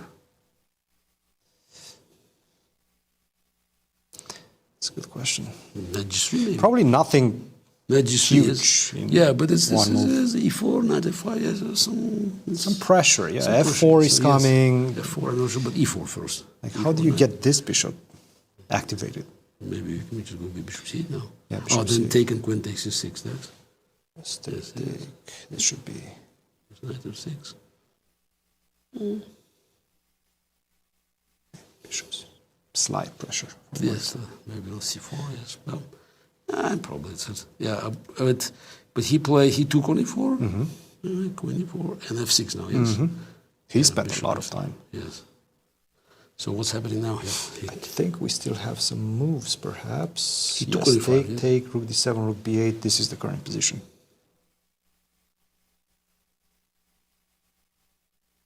But computer says, okay, slightly better. You play slowly with f3. I don't even know exactly why. Perhaps it's just saying that black doesn't have any useful moves. What if I just start pushing the pawn? That's exactly the question. and then b5, yes? And then b5, yes. Not b5 first. So I think b5 b5 first. before. This would be a bit of an issue. Yeah, still some pressure from Anish. Okay. And I think we have a couple more games. Wesley... He made a move, by the way, Anish. Bishop c4 check. Let's see. Yes. This is the position. Bishop And c4, before king now. h8. No, Okay. a5. Now a5, yeah. This is probably going to be a draw. Surprise, surprise. Probably Yes, good. yes. Okay, you take. What if I go here? And then bishop a6. Oh, no, bishop a6. Sorry. Yes, it's the bishop here. How easy is this? That bishop on b7 is still such an ugly piece. Yeah, it is. So if I push the pawn, I take. f5, keep pushing it further. So I probably don't want the bishop traded with the rooks traded with rook a5, right? I don't know, but Let's see. Yeah, So the king is still kind of stuck, right? Okay, but stuck, but it's. Look, you have to take this pawn. That I have to be fast. Yes. Come on. I have to be very fast. Yeah. King g7, king f6 comes fast. Why before we win this pawn? Yeah. Still some play left. Probably it's not going to be done soon. Not in this position. In the current position. Yeah, there will be he'll try to keep the rooks, of course, aboard. Cool. Let's see what's happening in. Yeah, another mysterious game. Yes, it's the Wesley with Prague. Mm-hmm. I mean, I asked, just to educate me. A5 and bishop f5. What is that? Is it computer chess? Because machines now play Alpha Zero style A5. What was the idea of combining A5 and bishop f5? We will ask Wesley or it's Prague. He played a very quick lesson. Maybe we are just being told that Fabiano's game is just about to end. Maybe we can see the players right now. They seem to be repeating the moves now. Yeah, as we discussed. Take. As we discussed. It's the same position. Surprise. Yeah. Rook to d1. I think that's where's the repetition? Bishop c2. Bishop c2. Rook f1, bishop d3. Surprise. Yep. Yeah. Actually. Well, successful preparation for Fabiano to neutralize Maxime. Yeah. He's not really thinking about continuing, no? Yes. No, come on. This is a pawn. Rook to d1. Pawn is a pawn. c2. That's fair draw, so repetition, but... Fair draw. We're going to see the handshake in that one. Okay. Okay, here is... Wesley, yes, a5, bishop f5, bit suspicious, but... Still, I'm still, it's... puzzled. by the situation. Puzzle. Who has the easier play, let's say, in this position, and why? My instinct is to say white because it's very clear. So as they control central, and e4, f4. I don't know whether they just would go bishop b2 back or not. It's maybe it makes sense. And what does black do in the meantime? That's a very good question. It's a very good question. I don't know. It's white's move now. It's black. He Black just move. played king h2. How to? I don't know. Yeah. I don't know. I just this is the problem. You just you Maybe some knight b4. Okay, Is that queen c1. c1? Yeah. So what's next? Let's try to exchange this bishop. Okay. I go queen d2. Okay, then I think I will go queen d2. Yeah. If I do the same. I will go knight d5, knight d4. Yes, perhaps.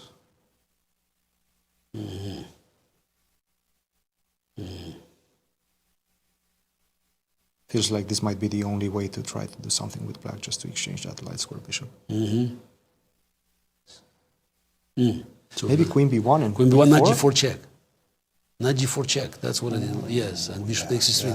That's. So king h2. What was that move? Why not? We're gonna play bishop b2 someplace here. Just, why not play bishop b2? I don't know. Just bishop b2. No, now knight b4, queen b1. Yes. Bishop here. Now we get e4. Yes. That would be my. Yeah, strange decision. I have to say. Maybe does he have knight computer still? Knight takes e4. Take. First maybe take. That's Maybe. It takes d6, but it's not knight d6. Knight d6, queen b2. Some pressure still. Still some pressure. Yes. And then if this knight comes to d5.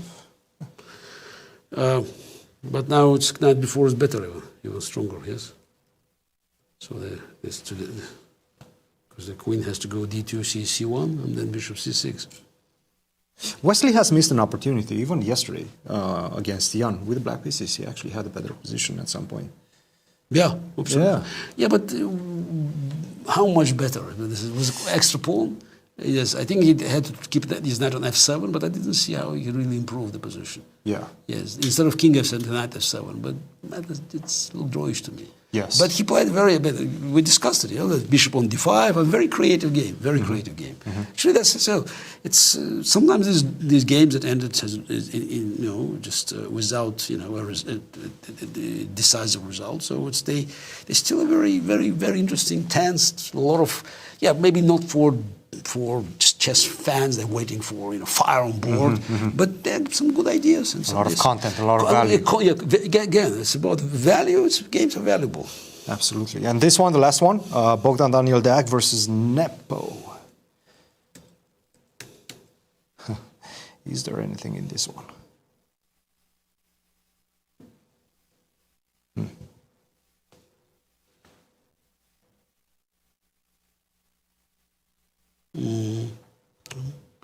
So that pawn on f7 is going to fall. No doubt about that.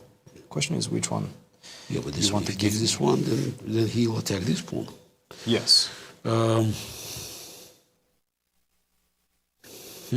Perhaps b3. No, but why don't you take on f7 first? I was just worried about this. 94. e5. e5, 96, right? Yeah. That might be a bit. So perhaps I'd start with this move. Rook e7. Yeah. Still looks better for white. This is definitely better for white. That's why I would take this I pawn. can go here. Rook c7. You don't take. Knight protects the pawn. Yes. No, I don't know. Just it looks. It reminds me. It's just old games, played by Wolf Anderson. Wolf Anderson just played in Catalan, just trying to get a little advantage. I think it should be a draw, but you have to take this pawn. I think probably. So I think that you should take. Point? Yeah, you should take this pawn. Like this, yeah. Yeah, because now you also have your own threats. The question is, so if I can. And if you. No, rook e4. E4. Yeah. Yeah, that's a good spot. Yeah, that's a good spot. So you just have to. So if you take here, then 94, yes, or G4, 94. Seems like he's going to absolutely liquidate that. Exactly, yes. Yeah. So, yeah, that's why I think it's this Rook C2 played. Yeah. Still, there's something about Bogdan. He always gets himself in time trouble, and we've talked about it in Poland as well. You were mentioning, you were discussing with Magnus, and he was telling you that this is his advantage. He knows how to play with the clock as well. What can you tell us about that? But you talk about Magnus or Bogdan? Well, Magnus was saying how important the clock management is. Yes, but still, in time trouble, I think it's kind of a myth that some people can do extremely well. Yeah, some of them are just less affected by it, and have unique ability to find right moves. Actually, Karpov for many years kept this ability to find this as the right scores. I remember his game against Aleko in Linares 2001. I mean, he was already 50 and the last round, and Karpov was in terrible time trouble, and position was very suspicious. And Leko, just after the game, said he couldn't believe because he expected the flag to fall, that Karpov somehow fell. I think it's kind of psychological resistance. Yeah. You're not paralyzed by the clock, but you also don't lose control of that. So somehow, yes, some great players can do it. Obviously, some players, legendary Rashevsky managed to play, but again, you still cannot play with the same quality. So yes, maybe once or twice you can survive because again, your hand will do the job, but eventually. Did you ever feel like you have this problem with clock management, or this was something that you always wanted to? Look, I mean, during my professional years, yes, yeah, I had some, but I managed reasonably well in time, reasonably well. So it's not that I thought it was my my strong suit, but I mean, from my early days I knew that you had to avoid time trouble because it affects you, and I think that's one of the reasons I was always one step ahead of Karpov, because I in crucial moments I had a little bit more time left on my clock. Gary, great insights as always. Thank you very much for joining us. Fine. So let's expect. So what's prediction now? Any result, decisive games today? We need some. You tell me, Gary. Gukesh, Anish, Wesley, or Bogdan's games. Do you think any one of them could create something? Draw. I'm afraid 5 draws again. 5 draws again? I'm afraid, but. Still, I think. Let's see. What's happened with Gukesh? I'm hoping for a Gukesh. Something to happen in Gukesh. He has played. Let's see. Knight to c4, bishop to g4, queen c2, queen c5, queen b3, b6. This is the current position. What about 93 now? That's a very good question. Yeah, some pressure in this one, I have to say. This is the one that gives us some hopes that we're going to see a decisive result. Yeah, it's interesting. Yes. Very interesting. What's the Black's next move now? Not easy. You have to give me your bishop, I think. Yeah. You have to give me your bishop. Yeah, just bishop d3 doesn't work. So maybe some 97 or... 97, yes. But 2 bishops, we play. Yeah, we play, yes. We play. Bishop g5. Rook d3. No. All of a sudden. I have to be careful. I have to be slightly careful. Yeah. But even this. Yes. Yeah. That's exactly it. Yes. Still pressure, yes. Slight advantage for Gukesh. So let's hope one decisive game, one result. Again, still, you need a little bit of blood. Yes. Gary, I'll let you go. Good. In the playing hall. Okay, thank you. Thank you very much. Okay, appreciate it. Guys, back to you. Thank you, Cristian, and thank you, Gary. Thank you, Gary, for your analysis and all your thoughts. And I learned that I need to check out some games. We had a result during the analysis there. MVL and Fabi drew their game. They did, and let's see how it affects the standings. Well, for Fabiano, he is still at the top with 3.5 points out of 5. Now he can rest and come back to the board on Tuesday. The same goes for Maxime Vachier-Lagrave, who so far has had 5 clean draws. Thus far. And today, I must say, I was very disappointed with his decisions to play Queen E1 and trade the queens. I think he had something. He certainly didn't test Fabi in his prep. But we have a breaking story going on here between Gukesh and Nodirbek, because I think both Gary and Cristian missed a tactic. I thought they were both on identifying that this is a very promising position in terms of result. Yeah, but this bishop f5 last move for Nodirbek came as a bit of a shock. I'm not sure if it's a blunder, but certainly he did not see knight b6, the move that is available now for Gukesh. I don't know if he's gonna play it. It's a funny tactic, right? Because if queen takes, the last move was bishop g2, so you can take on d5.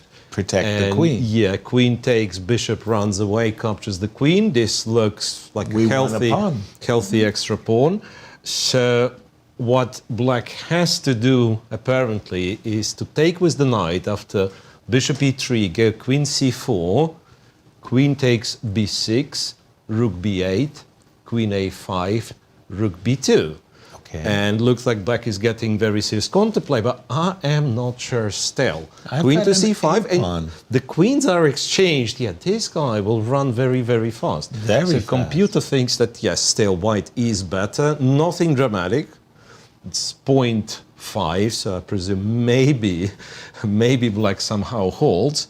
But nonetheless, there was no reason whatsoever to allow knight b6. Right. But knight b6 is one of those so-called invisible moves, right? Absolutely, yeah. Because the queen is defending, the knight is defending. Defended 2 times. Exactly.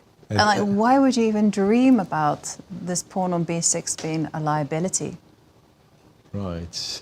Well, but literally, it looks like bishop f5 made it possible, because any other move, like king h7, for instance, and white is not capturing on b6, which I'm... Yes, and knight b6, bishop to e3, and somehow queen f5 is strong in this case.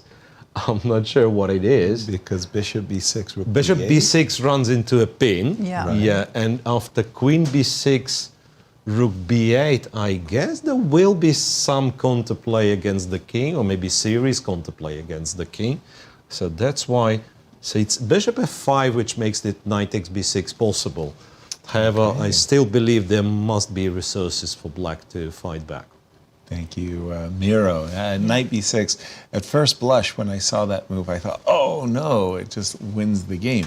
Not quite so fast. There's definitely be a shocker for Nodirbek if he hasn't seen it already. And you heard the verdict from Gary. He was thinking, well, maybe there might be 5 draws. But there's still a lot of action on the board. There's still a lot of enjoyment to be had. And on that subject, we like it when you at home send us your questions. And it has come to that time. And this is a question from Martina Skogval. It says, what do you think about chess boxing? Are there other or better kinds of sports we could combine into something new? I have not seen a chess boxing match myself. I've watched them on the highlight films, but we were thinking that here in St. Louis, we should organize a chess boxing match between Magnus and Hans. We thought that the locals would pay good money to see that one. How about you, chess boxing? I love it. Love it? I actually went to an event in London, and I thought it was the most fantastic, most primal thing I have ever seen in my life. Where do you go to a competition that involves chess and the crowd are chanting chess, chess, chess? And, you know, I would say that, you know, the crowd actually couldn't play chess. They didn't understand the moves, but you could see the fascination. And the weirdest thing that happened was that when the competitors, the boxers, made a mistake, and when it comes to the chess, the crowd knew. It was like ooh. And the chess boxers have headphones, defenders on. They can't hear a thing. Right. And I loved it. And I think that we should have more. I think we should be able to have events like this where people can be listening to the commentary, they can get full on expressing themselves. I think sometimes in chess we're a little bit guilty of having too many things in silence. So this is the question I have for you then. It's the zebra question. The question is it a white horse with black stripes or a black horse with white stripes? In chess boxing, is it boxers who are playing chess? So it can be both. Or chess players who are learning how to box? So the heavyweight guys, I mean, they're the boxers who like to play chess. The heavyweight and guys. they try to pair the fighters together so that you don't want to have a chess player in there who's a big guy but is just going to get flattened by a professional boxer. No, you don't want that. So they do have the combination of chess players turning boxers. In fact, one of my friends, Ginger GM, Simon Williams, is going to be taking part in a chess boxing event on the 4th of July, yeah. Who's his opponent? I don't know, but it's a good one. It's a good one? He's a bit scared. Jump in on this one. Chess boxing. Chess boxing. Have you ever witnessed chess boxing? No, match? never. Seen some highlights as well on YouTube. Right. Honestly, like what Jovi just described, I think it can perfectly be done without the boxing part. I mean, put the players in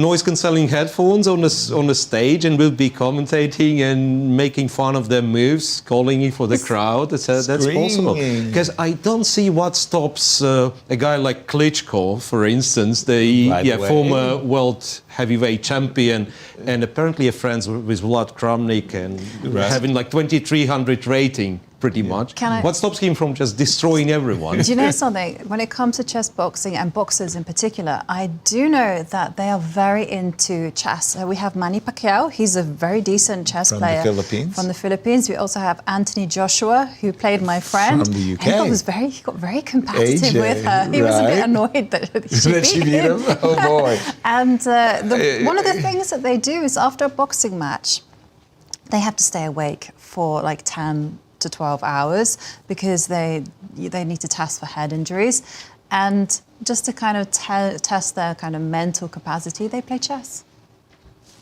Fantastic. Intriguing. Thank you for the question. And we have another question.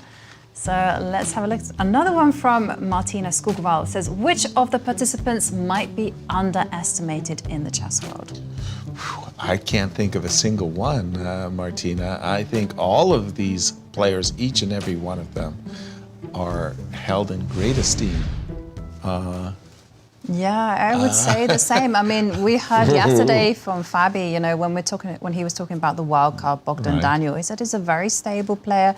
Bogdan Daniel. That was his first and only victory. Exactly. In their last encounter, he drew very easily with Fabiano. So I definitely would say there's a lot of respect for these players. Just to go back to the chess boxing question for a quick moment, in the world of chess, we had a lot of chess players who play tennis, and so I'm used to seeing that combination of tennis players and chess players, and the chess boxing, I was going to say more or less 10 years old, or maybe about that part, but chess and tennis was combined, and I remember Bobby Fischer playing in a celebrity tennis tournament.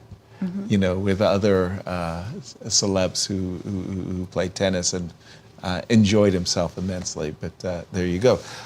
What's caught your eye? Has Gukesh gone for knight takes b6? No. Not yet. Not yet. No, he has played bishop g5, which computer has as a bad move. Bad move. But simply because it doesn't capture on b6.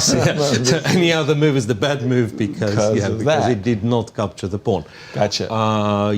So the cool line that I was looking at was black also being quite inventive, playing an intermediate move, bishop d3, attack the knight. No, I don't think you can anymore. No. Because here knight b6, queen b6, bishop d5, Here your bishop's not on D1, on C1 anymore, so black exchanges, and you'd say black lost the tempo, but at the same time now he gets the B2 pawn back. Clever. Yeah, so let me update. Bishop to D3, and the funny, cool line is that if white goes to E5, black can capture, go F6, and say I'm winning material. Not so fast. But the position is absolutely unclear. Bishop to E3, the knight's pinned, queen has to go away, and then white sacrifices an exchange, captures on B6. And I have no idea how to judge this one, to be honest. Computer gives a round equal. I mean, for a practical game, now you probably have to go B4. after B2 pawn, right? Otherwise B4 is coming. Right. So I get rook 2 to pawns. B8. I get 2 pawns. Now I for an think if white wants, he can somehow like stabilize everything and make a draw, but he can also try to play for a win, being exchanged down like this. He wouldn't Bishop be B4. capturing on Not even D5. not even capturing on D5 yet. Because say rook D8, A5 looks very promising for white. Yeah. I would also see the position after bishop E7 being a 2 Absolutely, yeah. Yeah. So, yeah, despite the fact that bishop G5 perhaps objectively is not the best, but also quite interesting, and the game still is very tense compared to other 2 games. All right. Or 3 games, whatever we are left. Like everything else seems to be sort of balanced. Yeah. This one is the most tense game. Yeah. Thank you for that. The game between Anish Giri and Alireza has had a strange twist, and if you don't know the backdrop to this game, you might think, oh, it was pretty boring. Well, you'd be shocked to realize that we got to this position, and after F7, F6, exactly at this moment, Anish had far more than 2 hours on his clock. He had this position at home, and I think he spent a good 40 minutes on this position, which was kind of funny exactly at this moment. He ended up playing move bishop takes E5, something that we did perfunctory, and they got to a position that we'd actually analyzed probably an hour ago. I wasn't going for the E5 pawn right away. I had been playing H4, H5 in our analysis, but we've caught up with the players. Rook takes E5, A4 on the board, A4. And I think Cristian and Gary were looking at the move rook coming to A5. Yeah, but it's black to play at the minute, so what moves to make? Well, we're going to have to leave you on a cliffhanger because we are going to go to break. And as we go to the break, let's take the chance to meet the players.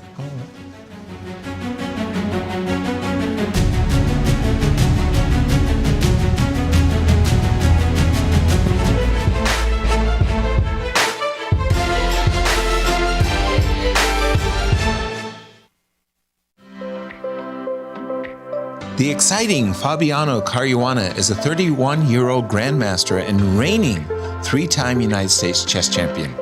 Fabi's list of accomplishments is nothing short of impressive.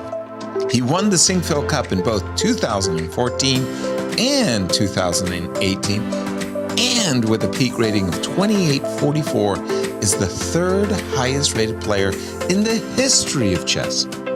Fabi also played in the 2023 Grand Chess Tour last year, and he won by 18 points, coming in first place overall. It will be exciting to see if the fabulous Fabi can take home the Grand Chess Tour crown again this year. Alireza Firouzja is an Iranian-born French chess grandmaster. Only 21 years old, Alireza is the youngest player to ever surpass a FIDE rating of 2800 and achieved his grandmaster title at the impressive age of 14 years old. Currently the #1 French player in the world, Alireza promises some surprises this week.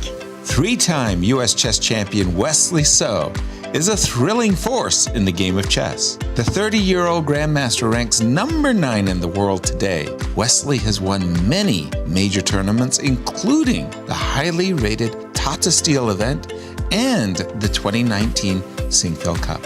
In 2019, Wesley also won the first ever FIDE-sanctioned Fischer Random World Chess Championship. His many accomplishments in the chess world make Wesley So a fan favorite. Known to the world as Pragg, 18-year-old Ramesh Babu Praggnanandhaa is one of several young Indian chess champions making waves in the world of chess. Pragg is a multiple-time world youth champion and is the 5th youngest player ever to become a grandmaster, achieving the title at the age of 12 years and 10 months. Pragg recently played in the candidates, finishing a respectable 5th amongst the best players in the world. His older sister Vaishali is also an Indian chess grandmaster. Damaraju Gukesh is only 17 years of age, but he has already established his place in world chess competition. Known to the world as Gukesh D, he has recently come from an amazing performance at the 2024 Candidates in Toronto, Canada, where he outplayed some of the best in the world.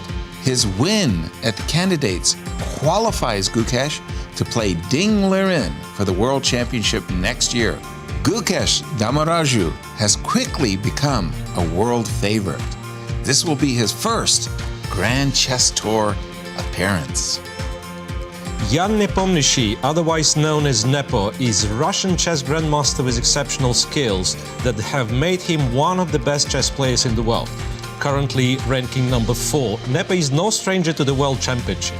He won the delayed 2020-2021 edition of the Candidates, which sent him into the championship against Magnus Carlsen, where Magnus won. Nepo won another Candidates in 2022. Magnus retired as the world champion, so Nepo went on to play Ding Liren for 2023 title. He again came up short. Nepo's fast-paced and sometimes reckless style made him one of the most exciting players to watch here in Bucharest. Nodirbek Abdusattorov is a 19-year-old grandmaster from Uzbekistan who brings excitement to every chess event he appears in. In fact, at the age 17, he won 2021 World Rapid Chess Championship, making him the youngest to be a world champion in any time control. Nodirbek was a youthful grandmaster, earning his title at 13 years 1 month. It will be exciting to watch Nodirbek Abdusattorov at his first GCT event. Former World Blitz champion Maxime Vachier-Lagrave is a 33-year-old French chess grandmaster. MVL has proven to be an exciting and entertaining player to watch throughout his chess career. MVL is a 3-time French chess champion, and his peak FIDE rating of 28.19 makes him among the top 7 highest-rated players in chess history. MVL is a regular on the Grand Chess Tour. His first GCT appearance was in 2015. MVL is sure to bring the heat for the upcoming competition.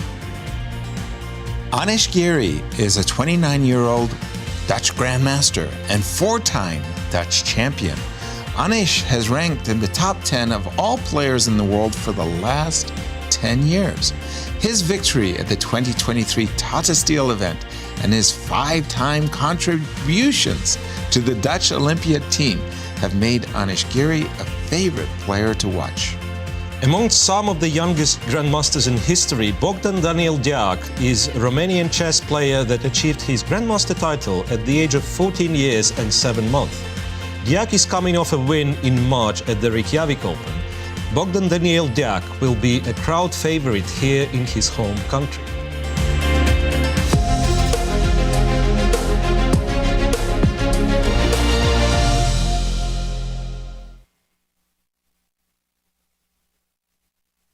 The stages are set, the players are primed, the best of the best are ready to face off in the 2024 Grand Chess Tour. The top players in the world prepare to battle across 4 countries for a $1.5 million prize fund. Everything starts in Warsaw with the Superbet Rapid and Blitz Poland. Then off to Bucharest for the Superbet Chess Classic Romania. The players then travel to Zagreb for the Super United Rapid and Blitz Croatia. The tour concludes with back-to-back events in St. Louis, Missouri, the chess capital of America, for the St. Louis Rapid and Blitz and the Sinkfield Cup. 9 players will go in, but only one can be crowned champion. Who is prepared to make history? Get ready for the return of the Grand Chess Tour.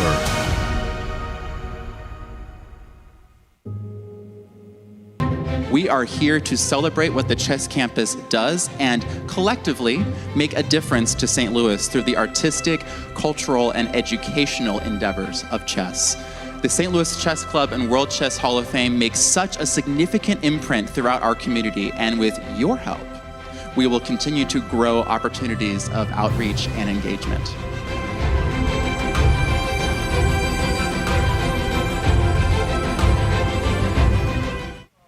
I'm Grandmaster Maurice Ashley. Join me on October 24th to 26th for the St. Louis Chess Conference to be held right here in the chess capital of America. Also featuring legendary world champion Garry Kasparov and Hall of Fame inductee Judith Polgar, the conference will explore the broader educational and social impact of chess. For more information, visit stlouischessconference.org and sign up today.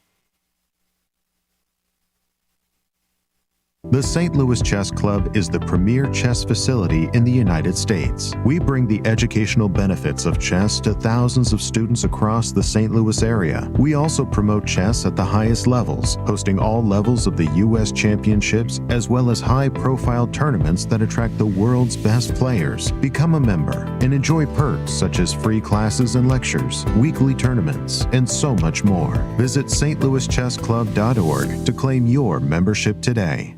The St. Louis Chess Club Scholastic Program brings the educational value of chess to kids in schools across the St. Louis area. Active in over 100 schools throughout the St. Louis City and County, the St. Louis Chess Club has been able to reach over 85,000 students in both in-school and after-school programs.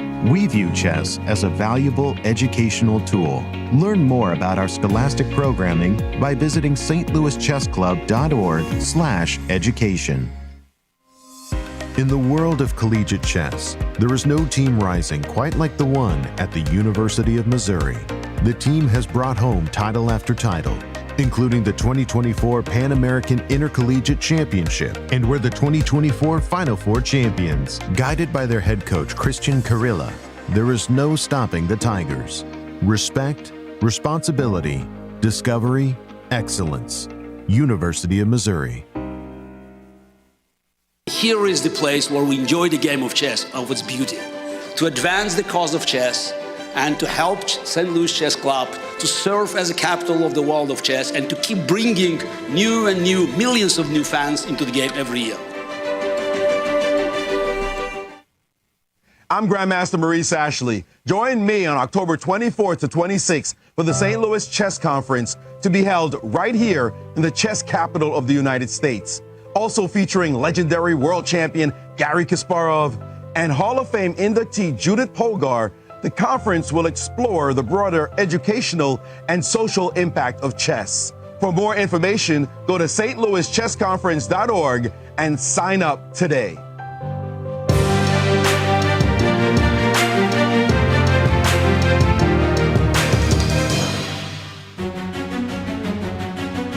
Welcome back. It is, of course, round 5, the day before the rest day. So we are fully expecting some decisive results, whatever the positions may be.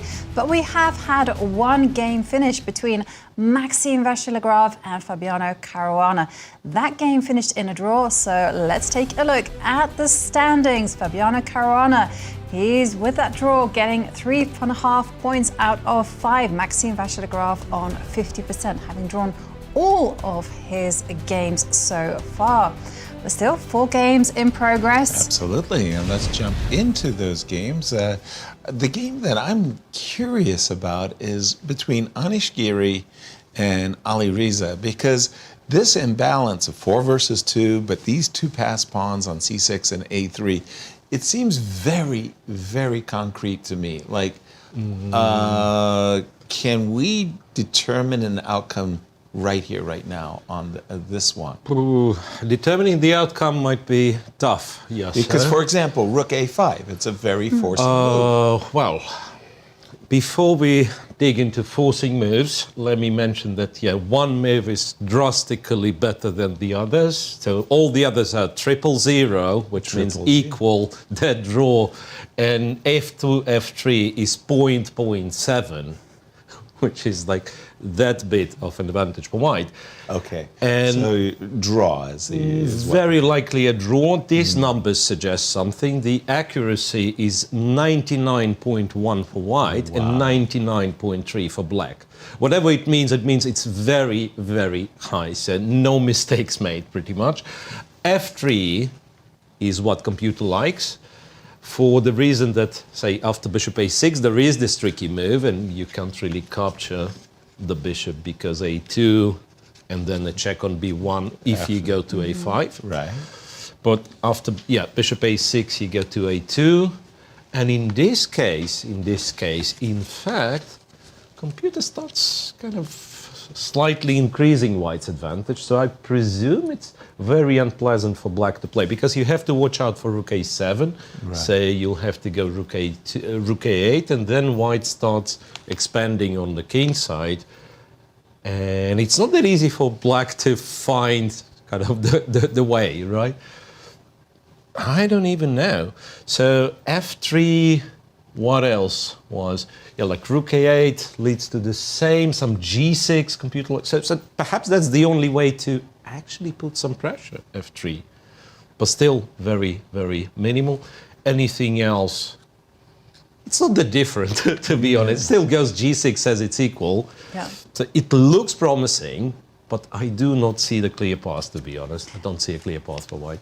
And interesting though, because according to our daily win stats, compiled by Ben Underwood, what is the drawing chance for this particular game is 62.8%. Now here they are in full. So the game that we were looking at, Anish Giri against Alireza. Well, Anish went into the round with 21.4% chance of winning. Alireza Firouzja, 16.3%, but the most chances for a draw.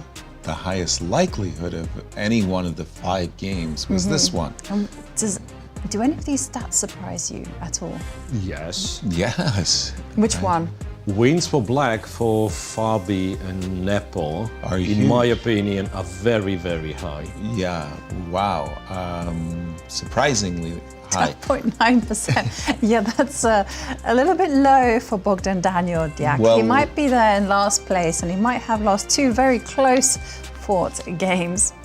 And let's go to that game between Daniel and Jan, because that was an ending we had been looking at for quite some time. Remember long ago we were here, we called it the Karpov ending, or the Ribley ending. Knight takes f6, rook takes d8, rook c1. Daniel went for the first one we had pointed out, which was rook f8. Suddenly it's not so easy to defend this pawn on f7. If you drop back with the rook, knight e5, again, you can't defend the pawn on f7. Better to give it up right away and seek counterplay in this variation. Takes, knight e4, knight e6, and after a sequence of very forcing moves, the players reach this position, and Daniel is thinking, and I'm wondering why. He can't think too long. Take a look at the clock times, because he's just made a move of knight to e6, which but I thought was going to be played right away. Yeah, me too. But Jan has 1 hour, 18 minutes on the clock. Bogdan Daniel, 9 minutes and 52 seconds. We've seen this very often in his games. Bad time management, as he, often is playing on increments at the end of the game. Knight e6, I thought that move could have been played faster. You want to take this pawn on g7. In these endings, it's all about grabbing the pawns as fast as possible. Okay, knight, king g6. G6. Quickly played by Jan. Just a second. Very clever move. Because if I play rook to b4, Rook to e2, e2. C2. king. Rook to C2, that's the trick. I didn't see rook to c2. And rook e4, king f5, and that's why king g6. Wow. Okay, that's a nasty trick indeed. The desire, because the rook and knight are not very well tethered together, you like to play knight to c5, and except there's one small problem. Knight takes c5 attacks the rook. And if you go rook b6 check, the rook will come and intercept that one. Exactly. You don't have time to grab on f2. So king g6. Okay, I can grab on g7. Let's take a look, shall we? Rook takes g7. I'm assuming the king is going to go to f6. Rook to e4. I'm assuming the king is going to take the knight. Tell me if I do something wrong. Rook takes pawn. And then we go here, and we're in some probably drawn rook and then. I don't know. This one looks very scary to me. Right? I don't know. It's just one of those things. This pawn is so far up the board. Yeah, but it can be kept under lock and key by the king, whereas once this pawns there on the king side start motoring, there's no stopping them. True. So let's see if we can improve this variation for black for a second.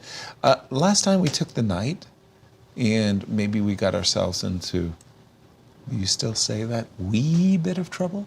Just a tiny bit of trouble, yeah. So we could play rook to e2, maybe with an idea of knight coming to f3, making a perpet. Yes, but then the king can slide over, go for the counterattack. Right, and right now pieces are a little bit messed up. Right. The coordination isn't there. Jump in on this one, Miro. If Not much to jump in on, to be honest, because I've given you all the secrets already. So rook b4, I'm planning to play rook c2. Okay. And yeah, here all the variations are equal, equal, equal. Zeros. Yeah. Okay. The line you were looking at was rook to g7. I'm a pawn grabber. King went to f6. Because if you go king f5, there's there rook is f7. rook f7. That's absolutely. annoying. Rook g4, and you figured out rook e2 is clever. Because that rook ending is a little bit of a... Might have been a little bit tricky, but after king f1, kind of the same rook ending is no problem for black whatsoever. Okay. Yeah, so just tiny bit of patience, rook e2, and then you are free to play the zeros in every single line. Gotcha. So I presume, well, king g6 was needed, interestingly. So here, the other moves would lead to white's advantage, which is no surprise because white would take g7 and you'd be left with the king in the corner, right? But after king g6, it seems that black always has the way around and no trouble anymore. Maybe the funniest and trickiest is rook b4, rook c2. Yeah. That move I just didn't see. I mean, it Before wasn't... rook c2, yeah, and if you take and king f5, well, yeah, Nothing to say. nothing, yeah. Well, in fact, there is one more funny trick. You can go knight d4 to get rid of black's e-pawn, but that's, of course, should be absolutely equal. Trivial. But going back to rook takes g7, just Yep. can we just make sure there's absolutely nothing there? King f6, strictly King only f6, move. only move. Rook g4, strictly only move. Here, And then rook e2 was what we came up. well, computers, in fact, also takes that one. But yeah, rook e2, let's stick to rook e2. Okay, now King if the knight... Moves. But yeah, but that's the problem. Like c5 covered, everything's covered. You don't want to be then going you're to just d8. gonna go knight to So say g5, knight yeah. c7 is one of the things. You can go king f5, Here I get knight nervous. g5, and yeah, and I get nervous black too, Yasser. is getting what they say, well, slightly kind of interested in continuing this game. Yeah, like Just develop a little mild bit, yeah. enthusiasm about playing this one on. That was what Peter Because it's Spindler- very close, right? Peter Spindler had this great expression. Now I'm getting interested. Yeah, exactly. Now I'm getting interested. King to G6. King to G6. Nicely played by Jan, and it seems nothing can stop this game from being a draw at the end. Wesley So versus Prague. When we left Wesley it, So we versus kind of we thought Wesley was enjoying the proceedings.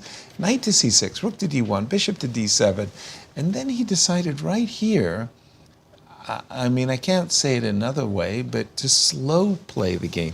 He played H3 and King H2, and it just seemed to me that this knight was a little bit stuck. So you might want to play Queen D2 or Queen C1 or Queen B1 just to get out of the way of the tempo, so that here I will grab the pawn.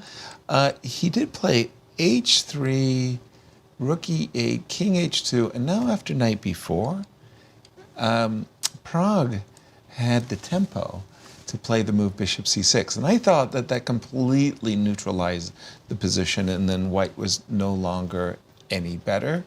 And let's see if that opinion still holds. In this current position, the knight's on D5 a little nicely there. It's nicely nestled there in the center. Yeah.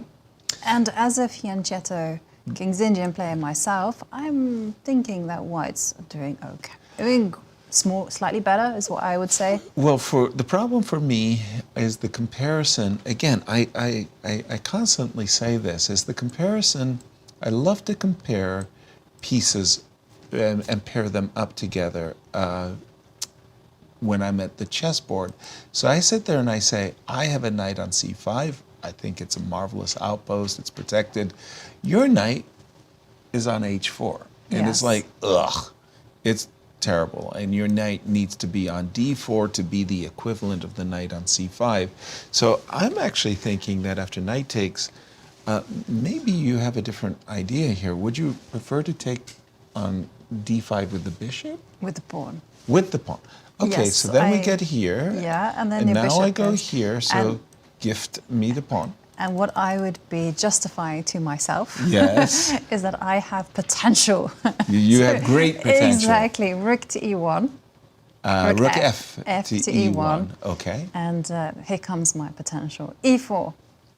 E4 is on your agenda, yes? E4, F4, and away we go with grabbing space. Nothing bigger than that. And there's also, you kind of criticized the white knight on H4, quite Very much rightly. so, yeah. But it actually belongs on D4. So if you can get it there, Yes. knight you F3, kind of knight D4, this is like the perfect square for such a piece. swing it around to Yeah. the D4 square. And like I say, potential. The potential. What was it, the Dickens? Great expectations? You have great expectations. Exactly. Is Jovi right? Should her expectations exceed? No, she wasn't taking on G7, by the way. But I did. Oh, you did? But I did. And it's a great potential. This move has great potential. So point being, bishop G7, black cannot capture only two intermediate, of course, because I'll just guard the bishop, right? Oops, so after bishop G7, king G7, I think it's slightly more convenient for white. Okay. Because if it was black to exchange on B2, then you would have to delay E4 move for one more move, because knight D3, right? So you exchange you want here, your queen go on rook C2. E1. And now, interestingly, well, according to this machine, black has to play F5 To stop because the something potential. like this, it's not only the great potential, but also white is just much better. Okay. It's not only the potential, but the position is good. But after F5? But after F5, it's still in white's favor. Really? Yeah, like 0.5, yeah, I presume. Yeah, we do want to get the knight on D4. We do want to play E3. Okay, so It's queen not as F6. fast, yeah. Well, Yeah. the knight on C5 is incredibly nicely placed, Yeah. and it will take us kind of very long time to push B4 eventually. But Yeah. But it's in the air. Do you know, I was saying to you during the break about how I noticed two things about your play. And I could not remember the second one. I was like, you have two great qualities. Two great qualities. Not just two great qualities. No, one. You smile a lot. Second one, I can't remember. What were the two things that you've You're very learned? tall. Very tall, very tall. There you go. Okay, so now I can't remember the first one. Thank you very much. I hate pins. Yeah, you hate pins. And the second one is like you always trade on your own terms. Yes. And you said that, and then I always noticed. So that's suddenly Miro just brought it all back to me because Trading he on was going G7? bishop takes G7, and the You were reason not. why I didn't want to do that because I remembered your rule, right? And you're always saying, let them trade you. So then I was thinking bishop takes bishop, queen takes bishop. The queen sitting on b2 has Nice a beautiful diagonal. Mm. So let that tension remain. So there you go. There you Those go. were the two things. And also you like to anchor pieces. That was I love my pieces anchored and protected, the minor pieces especially. Current position. Oh, sorry. We are on the current position. We are on the current position. So I've got the wrong. There you go. Well, black is yet to decide if he captures or doesn't capture on d5. By the way, like one of the lines computer has is to go to d7. So the pawn structure has not changed. Yeah.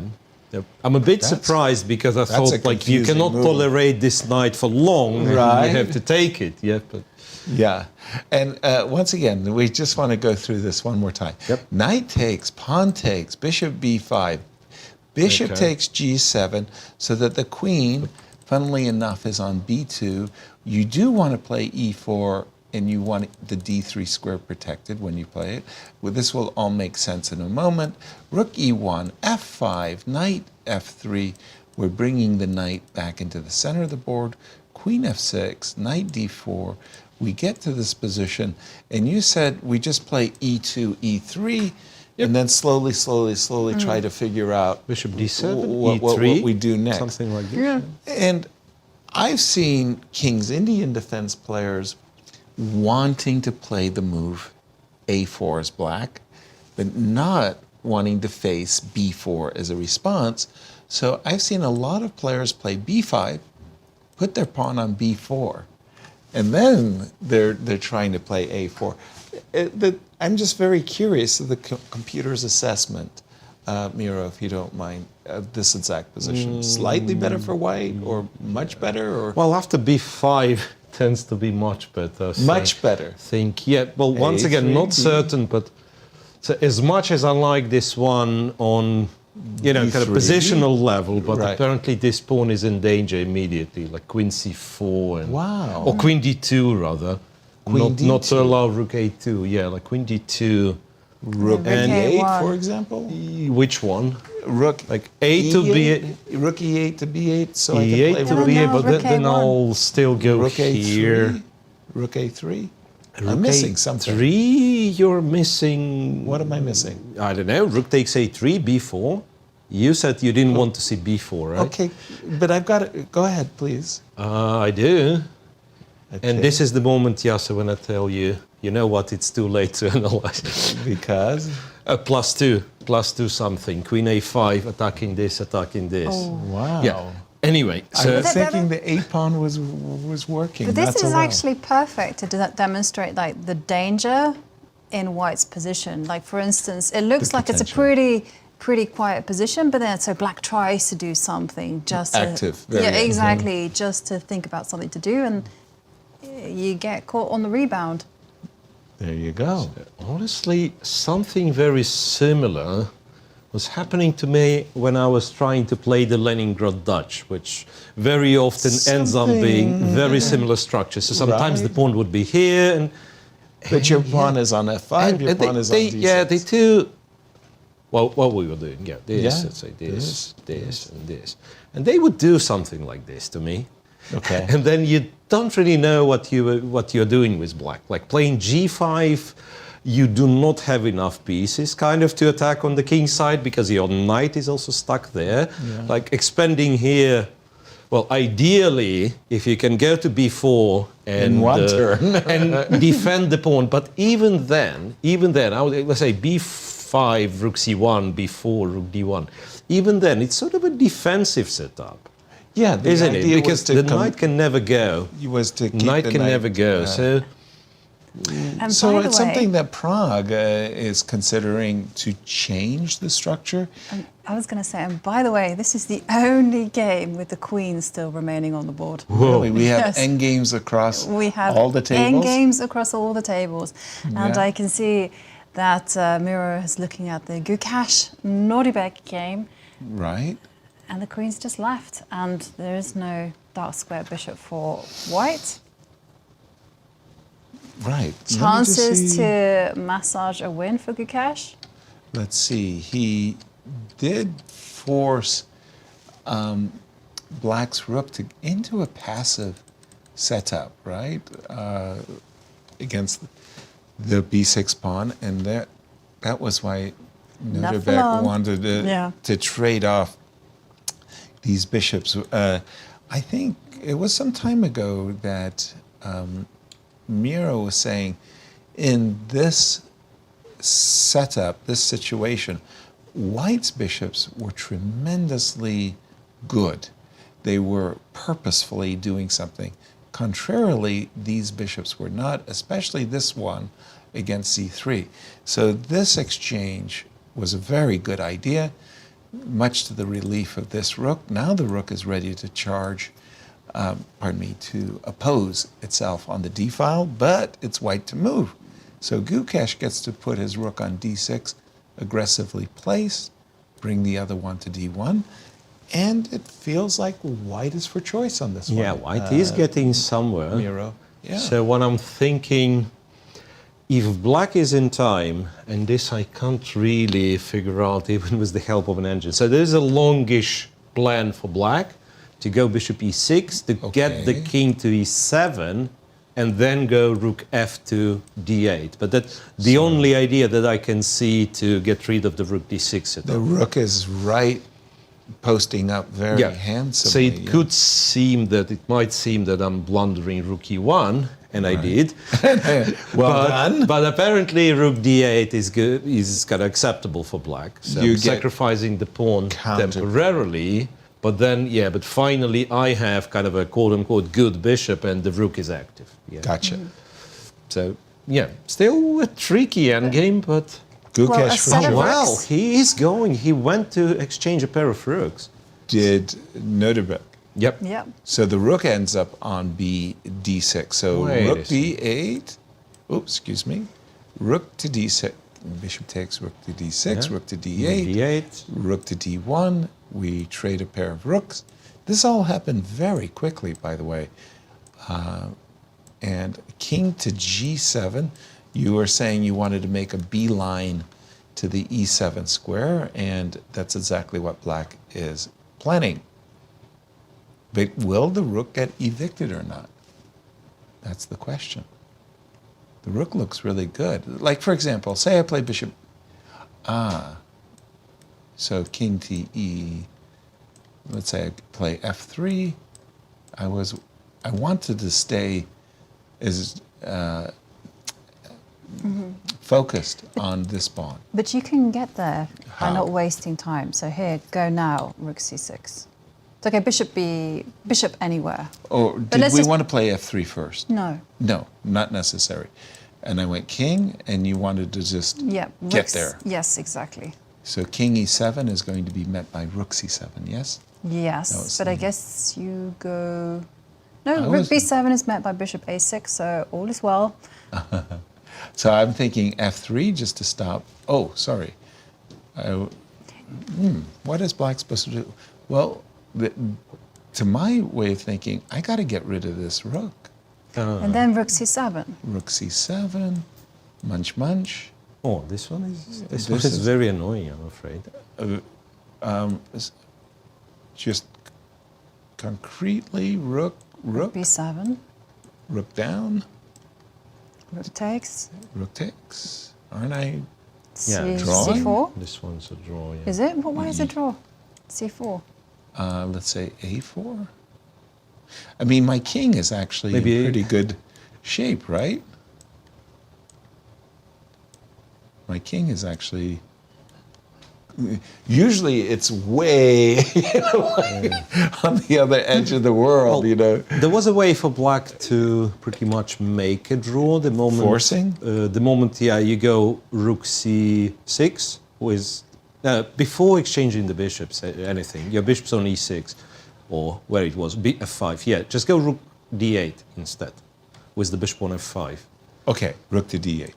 Because I And just saw then- something else as well. We've got bishop e4. Oops, sorry, as counterplay. Sorry, Jovi. Where would you? No, which one? it was in your other line. So- I noticed that the Let me be a little bit more consequent. Let me start with f3. king f8, Let me start with bishop to b5, king e7, e7. and now rook to here. Now, in this case, I think Miro is about to suggest rook to d8, rook to b6, rook to d2. And if I go What would you like to do? e4, E4, king up. Yay. I'm activate. I feel these pieces on the queen side should be causing offense. and if you go pawn takes, King pawn, takes, they do bother me a lot. And then bishop to e6. bishop to e6. Are Yeah. you evacuating me? King f4. Again, No, I I have no ambitious intentions whatsoever here. I don't know. I mean, I'm sitting there saying for Gukesh, he's getting a free roll, it feels like. I mean, maybe it's a draw, but I think black will have to play very well to hold. Can I turn your attention? Please. So, okay, I got sidetracked by Where would you another like to game. go? The one we just revisited, Anish? Bogdan, Daniel, Deac. Okay. Because do you remember you guys said, well, I might be very interested in playing on a position Yes. as black. And now I see that the black king has entered the fray. Uh-oh. King, we left it at king g6. Yes, and we He thought it would just didn't take be on g7. just petering out to an easy draw. But But now, wait a look at the minute. king. Daniel's very greedy. And he's only got won 2 a lot minutes of pawns. on the clock. But wait a minute. I mean, okay. First of all, it's very, very fortunate for us that King f3 doesn't win. Rook b3 check, and maybe we're actually winning. We can play knight and reposition our knight to f3 and open up the way for the e pawn. So that looks like a good way of going.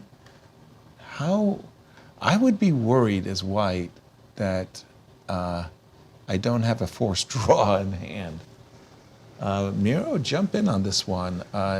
Is Jan suddenly interested, or is it zeros? Well, it's zeros, but Jan is suddenly interested because, I mean, zeros draw, you could have it many other ways with white, and there were, I believe, some rook endgames that we were looking at where white would have zero chance of losing, while here, black already has the straight-up perpetual.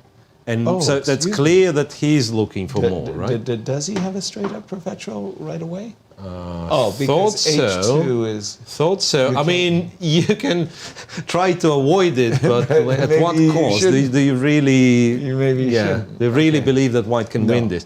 So what puzzles me here is the reason why Bogdan Daniel decided to go for it. And sure enough, knight g5 played. Yeah. Knight g5, still a lot of ways for white not to lose, like to go king f1. Well, computer is ruthless though. It says like, I can play a5 and you don't have a checkmate, which I would be scared to death, to be honest. Wow. Like a5, you're not threatening anything, play your other move. I've got perpetual check in my pocket, but e4, e3, and I may have mate. Yeah. Okay, let's go e4. Now I think it's the time that you have to finally pay attention. Okay, let's show why. Like, wow. I wanted to say like ignoring is not recommended because eventually there will be a checkmate. There's still no checkmate. King F1, e3, e3, and apparently you have this check, and you have the perpetual. You have the very, very silly perpetual. Because the knight like on this, G7. because knight on you cover these squares. I've taken square from my king. Just when I'm ready to play rook f2 mate. 48 seconds and ticking down Amazing. for Bogdan Deac. But he will have to have a lot of guts if he's just going to boldly push his a-pawn, ignoring all of those threats against his king. That is a remark. I've seen some very, very King strange f1, okay. F1, okay. The much more human move. I was about to say, I've seen some really funny perpetuals in my life, but the knight on G7, which is a completely idiotic piece, keeps the king away from f5 and h5. Thank you. You just made my day with that one, Hero. That was a surprise. King f1, again, lots of zeros. Anything. Strange way of playing for a draw. You can force it with black. Now, if you go king, knight f3, and again, white has the same perpetual. Right. You can capture on h2. Yeah, I just think it's... And if you were to go e4, is it still very much the same? Ambitiously, e4, e3. Any move. Any move. Any move. Yeah, A5. I mean, perhaps not any move, but rook f6, rook h, a5. I would refer to a5 as any move. By the way, rook takes h2 played. But I like that move. That's something. Yeah. You win a pawn. I know. And still, then e5, e4, it's e3, still in your still on the pocket. horizon. Yeah. So is it time to play? I mean, Daniel went for this strange way of forcing a draw, but you have to be careful. You know, king f3, there are mating nets that you put your pawn on e3, the rook can come to f2, the knight can come to f3, and this is not the way I would be playing this position for a draw. And I certainly would be playing like this if I only had 18 seconds left on the clock. And he reached for his pawn and he's pushed it. A5. Calmly calculated. Calmly. Okay. Nicely put. British understatement. I'm just impressed, actually, by the way that Bogdan Daniel manages to keep his composure in this type of positions. He gets up after every move. He writes down. He carefully writes down. And now e4 coming. It's done. So how does one pull the brakes now with white? Let's try to imagine. Because e3, e2 is coming. That's mate. And that is going to be mate, and then the knight will just slide into f3. Well, let's just show the mate. If we do this, oops, checkmate. And actually, that's a nice little echo. And he's reaching for the knight. He's going to go 4 seconds. 4 seconds. Ooh. What is, wow, 4 seconds. So e3, so he's looking after e3 to get rid of that knight, which could, after rook f2 or e2, win the game. So knight e6. I'm expecting knight f3. What I notice about Jan is that he's also responding at tempo. He has over 1 hour on the clock. Why not? I mean, he's getting a free roll. Knight f3, by the way, that sets up a different checkmating pattern. King takes and rook f2 is has a name, by the way.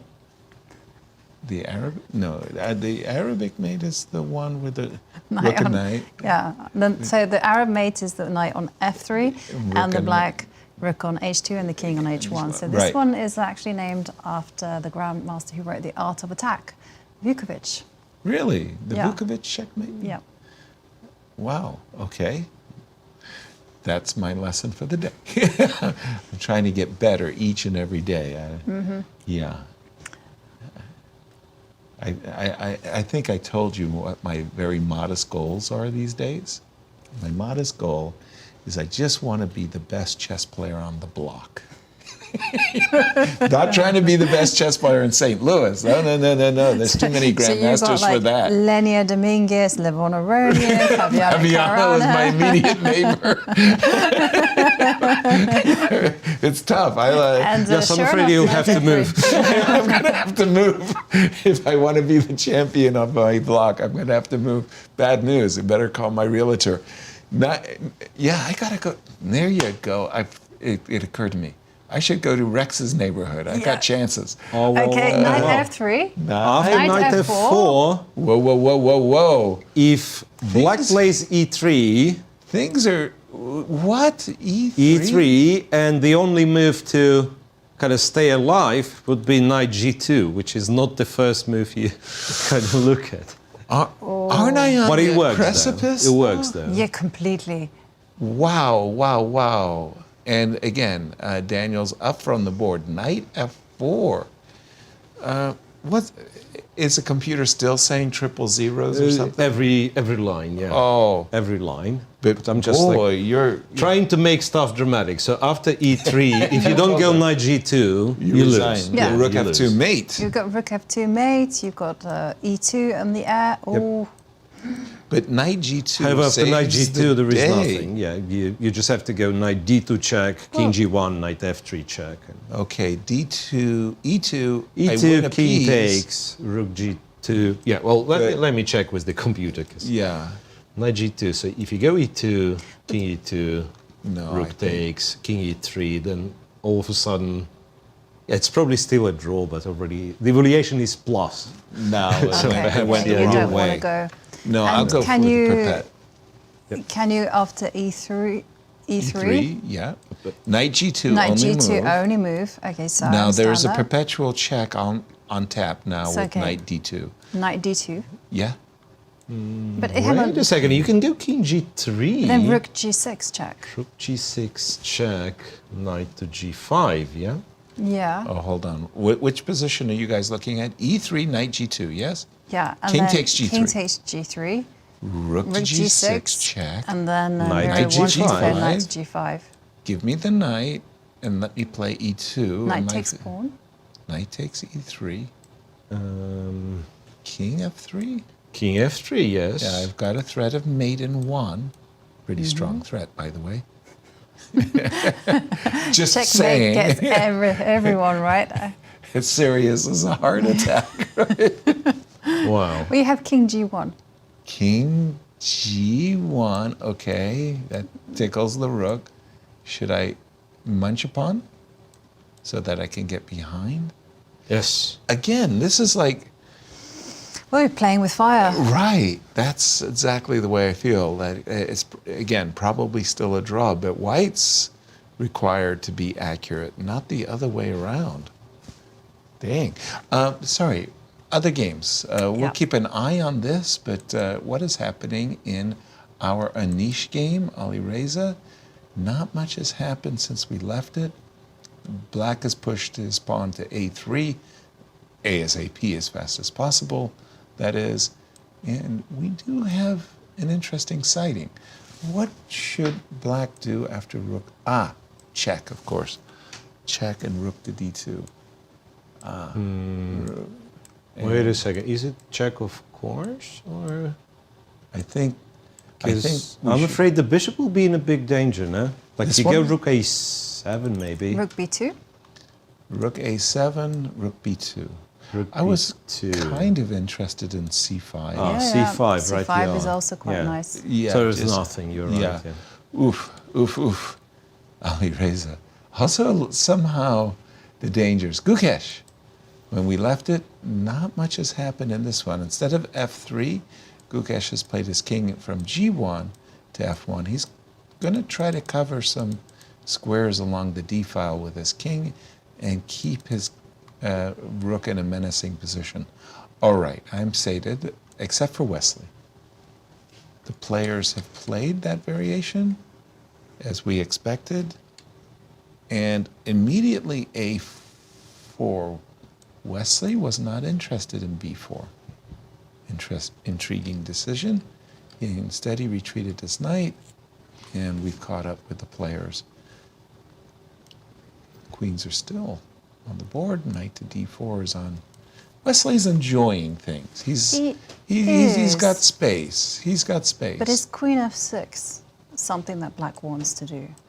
Let's have a look-see. We trade queens. And what did we call it? The great potential? E4 and F4. I like white. I mean, why not? My it's words nice. always come back to bite me, huh? No, you say it so eloquently. No, I like white. I mean, I white. like white too as well. Yeah, But I was that's just nice. wondering whether, black's control over the A line could be something to annoy white. Okay, Yeah. obviously not now, but Right. We do have a tempo. Also, that pawn on c7 is backward, so that's a target. And I can imagine that Wesley will want to, tickle rook to c1 and double his rooks. I like Wesley's position. Let's go back to Bogdan for a moment, because Still I no think, move. with the time yes. trouble issue Right, being an but issue as Jan well. can be thinking for half an hour here. Well, but is there a chance that Jan could set a nasty trap? When your opponent's into time trouble, you're trying to, Exactly. just give that. Okay, so what is the moment. best chance? Okay, I liked your cause trouble. Okay, e3 threatens the mate, and that was met by knight g2. So let me play a devil's advocate. I'd love to play king takes f3, which is Yes. illegal, right? So can I make room for my king by going check? You'll go to g1. I'll go to g1. I beg your pardon. I was dreaming of something along these lines, where I get to play e3 and king f3. So how? But could you go king takes g3? But there I rejected that one because of knight e2 check E2. immediately. Yeah, I have to go back and. Yeah. Okay, you pushed. Well, wait. You're still e3. Hang on, e3 is still in the air.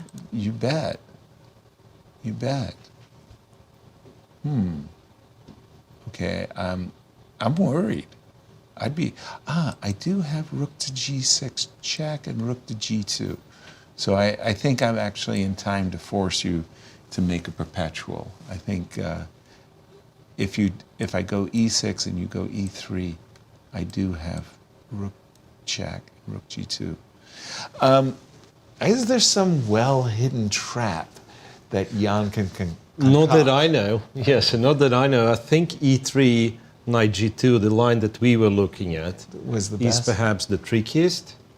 King takes g3, and it was, right? It was king g3, rook check, knight g5, knight takes, king f3. Yeah, King that's g1 the is one. what we were looking. King g1, rook takes b2, I think. Now computer starts showing some real nonsense. Say rook e2, Okay. Okay, but and this among is good. other things, it was saying king f1. So Wow. you can take the knight. I mean, I have no idea how it's possible. So yeah, okay, I do have some understanding how it's possible, because computer never would lose rook and knight against the rook for the rook side, and therefore it considers it to be like a draw. So therefore any other move. But yeah, for us human beings, I don't think it's very pleasant to play this position sacrificing a knight, right? So after what it was, e3, knight g2, king g3, and this check, and knight g5, and what we said, capture here, king g1. We would try to keep the knight, not to lose the knight. So rook e2. I can't make sense of it, seriously. It always says it's a draw, so perhaps we can't really create a threat. We are that close. We always have the perpetual. Doesn't matter what happens. Could you put the knight on f1? Is that some way to go wrong instead of knight f5? Knight f1. Oh, finally, There you we've lost. Finally, we found a way to lose. There you go. So here, With great effort, Jovi, you. check and knight f3. I'll never this doubt is your winning. ability again. And this is winning. Okay, so we found it. We found it. What's left is to convince Deac to fall for it. Right. Okay.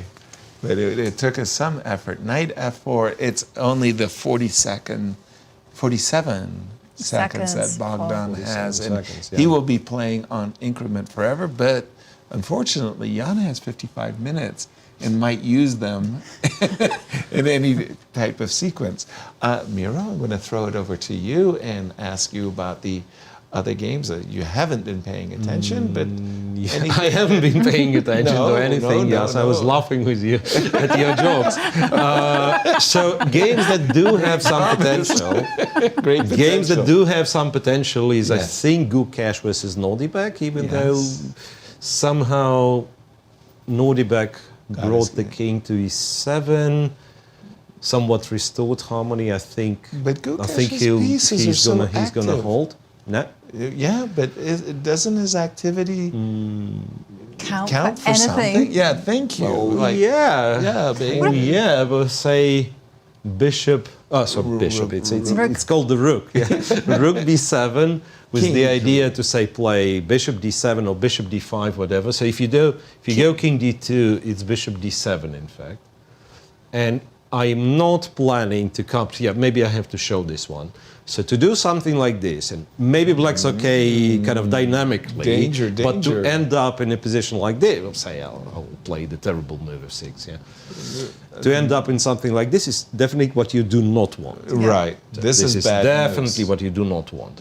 So what black is doing after this rook b7, bishop d7, it actually starts Chasing attacking the out. rook all the time. Yeah. Go away. So go away. you either repeat or you have to go to e4, but then I have King a question, d6. are you better at first place? No, Right? Because not anymore. Well, rook b7 has Rook b7 has been been played. played. Bishop a6 was the response. nice. Recognizing that bishop d5 was going to chase the rook away, bishop a6, and I guess rook b8, we might be seeing a repetition. Let me just bring it up on my board for just a moment, this game. And again, this is Gukesh. Bishop a6 on the board. So we really want to get rid of this rook. Problem is that this rook, our rook, is under attack. We have to keep an eye. Ooh, by the way, there's a cheapo. I just saw a cheapo. How about this one? That's a good cheapo. It's good cheapo. It's a Rook very to good a7. cheapo.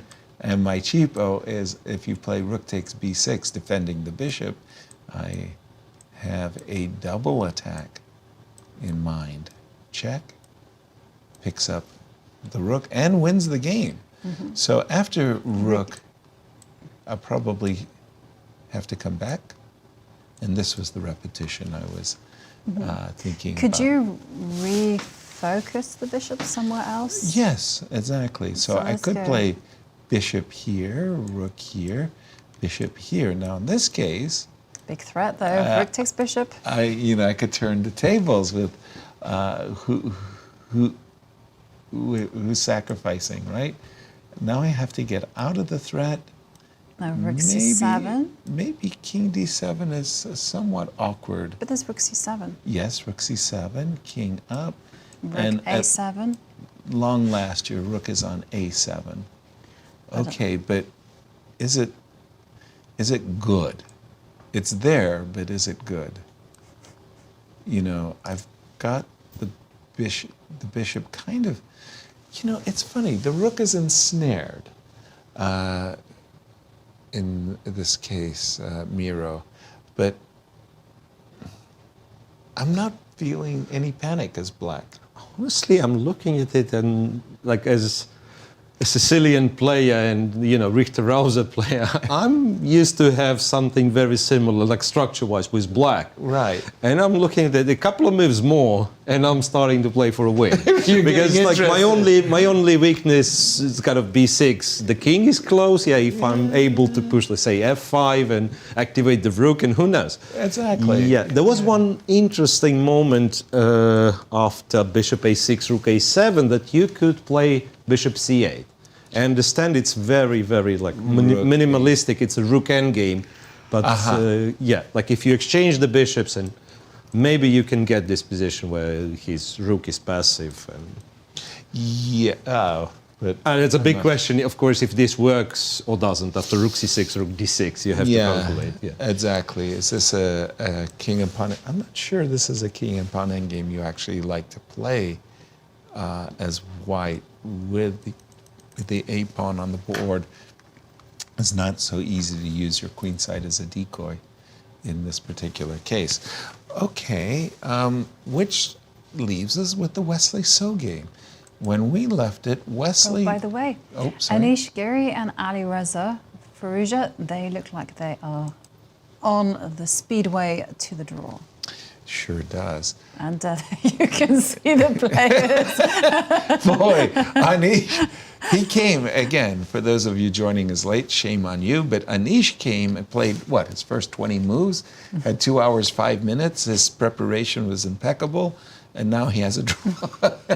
And his body language is telling us the entirety of the story. What's that? So you're telling me it's a draw? It looks like a draw on the evaluation bar says. Yeah, evaluation bar, yes, but isn't it something Rubinstein won like ages ago? So, okay, a few moves to convince me that it's a dead draw. Dead draw? I'm not convinced. Yeah. So rook to c2. Yeah, so all I'm saying, like, put maybe rook to c7 first. Okay. Go. I'm assuming I want... h6 maybe over h5, yeah? Right. No, all I'm saying, like, white can still make moves. King f3, g3... And now you have... e4, king e4, that's what I have in mind, yeah. I'm not saying it's a... Of course it's a draw. Like, I've seen much worse positions, yeah. Much worse positions being a draw. c5, c4. Now that I would be careful about because, okay, the idea is that if you put your rook on the 4th rank, it's hard for white's king to cross. But if you go, willy-nilly, dead straightforward. Oh, yeah. This is where you start to have some doubts. Like here already, it may be gone in the sense that bad things have happened here. So,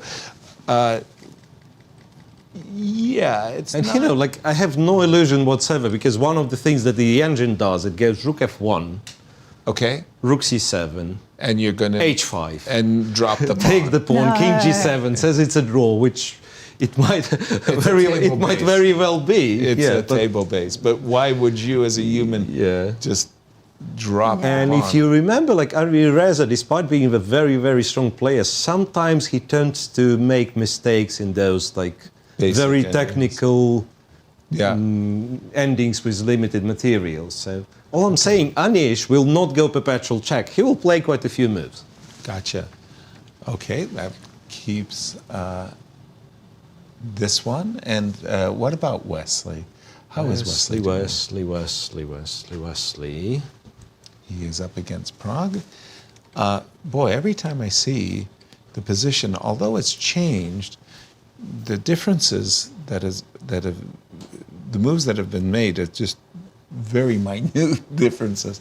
Queen went from b2 to c2. We didn't see the move knight to d4. We didn't get the queens off the board. So, okay, well, here we go. Once again, we're looking at knight to d4 and putting our majority to work, whereas black is having a difficult time playing the move c5. We will en passant and activate our pieces. Thank you very much. Knight to d4.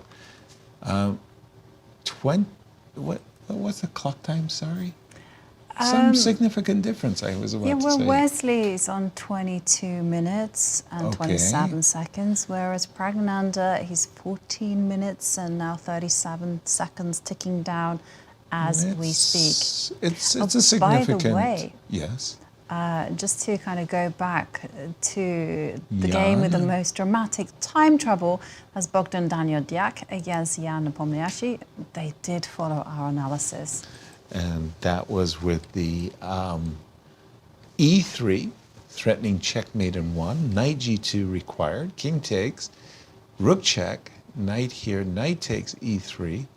Now, this was where the computer was giving up a piece for white after crazy moves. King f3. We were looking at king f3, king g1. King f3 played, king g1. Knight f5. Yeah, no, knight f5 because rook h1 checkmate. Is the checkmate. That is why we were playing first king g1. So at first glance, it appears like black has a double threat.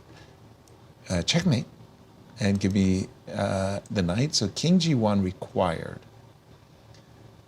I played rook takes, but Miro was having fun, or rather the engine was having fun with Miro, suggesting rook e2, and this is where we played like a6 or rook h6.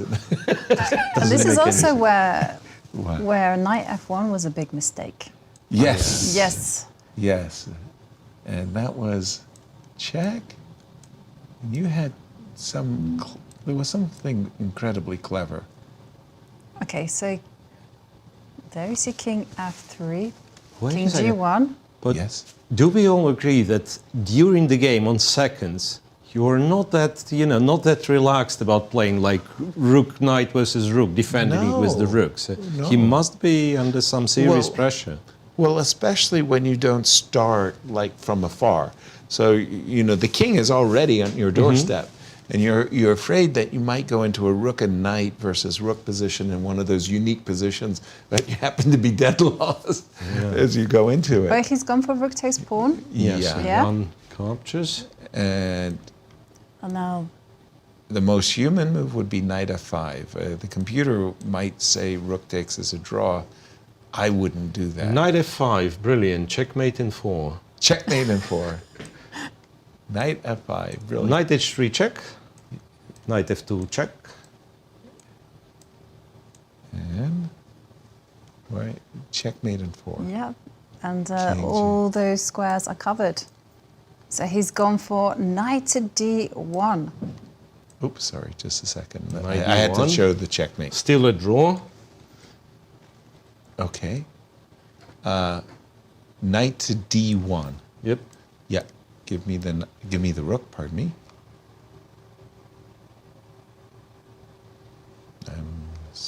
Incredible.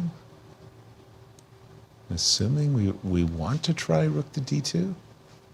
I guess we can play knight c3 and knight d2. No. You also have knight h3 with rook to b1. Knight h3 check. King to f1. And then rook to b1. Then rook to d6. Yes. Yes. Although you still could continue knight to d2. Well, you can kind of preserve the h pawn, Right? right? Yeah. And put the rook on a1 just to kind of guard against white's Right. advancing. And Jan suddenly looks very interested. I mean, a game that was heading for a draw, ages ago. That's not very practical from Bogdan Daniel. Not at all. To do this. Not at all. I understand it was a winning attempt that he put too much Backfired risk. with the boomerang badly, I want to say. Yeah. Well, but one thing though, it's keeping us entertained. Yes. The players have a habit of doing that. And okay, you wanted to go to the game between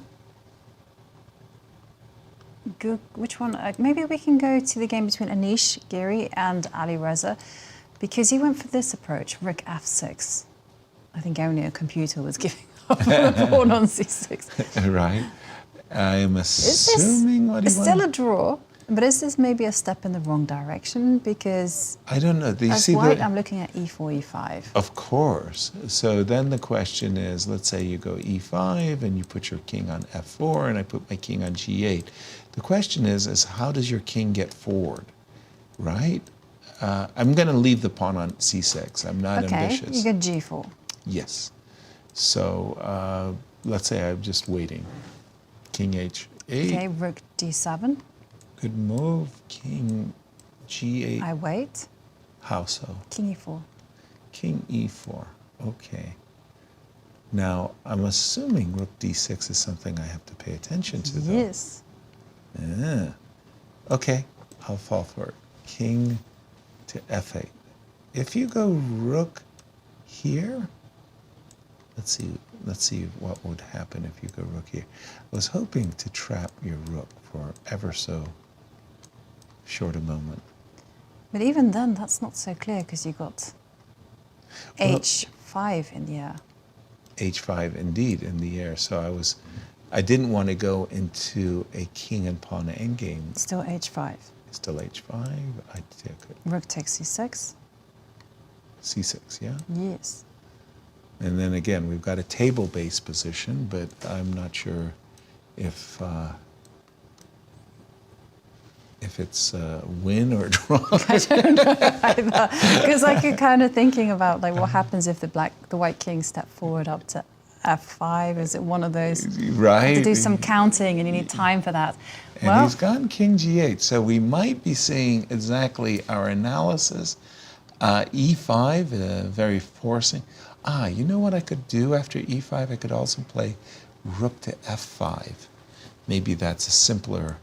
Let me just stop myself for a moment. And e5, maybe this is something that white might enjoy, but rook f5 is clean. F5 is good. okay. Could you go h5? At which moment? Maybe here. This moment, yeah. That one I'm taking. I think I got tasered by Alpha Zero. I saw those games where the pawn was on Yeah. h6. I'm taking that Okay, guy. now e5. Now Still. e5. But still the black king is too close, so Yeah. I can get in front Okay, of the pawn. let's no h5. No, it is a draw after all. After all.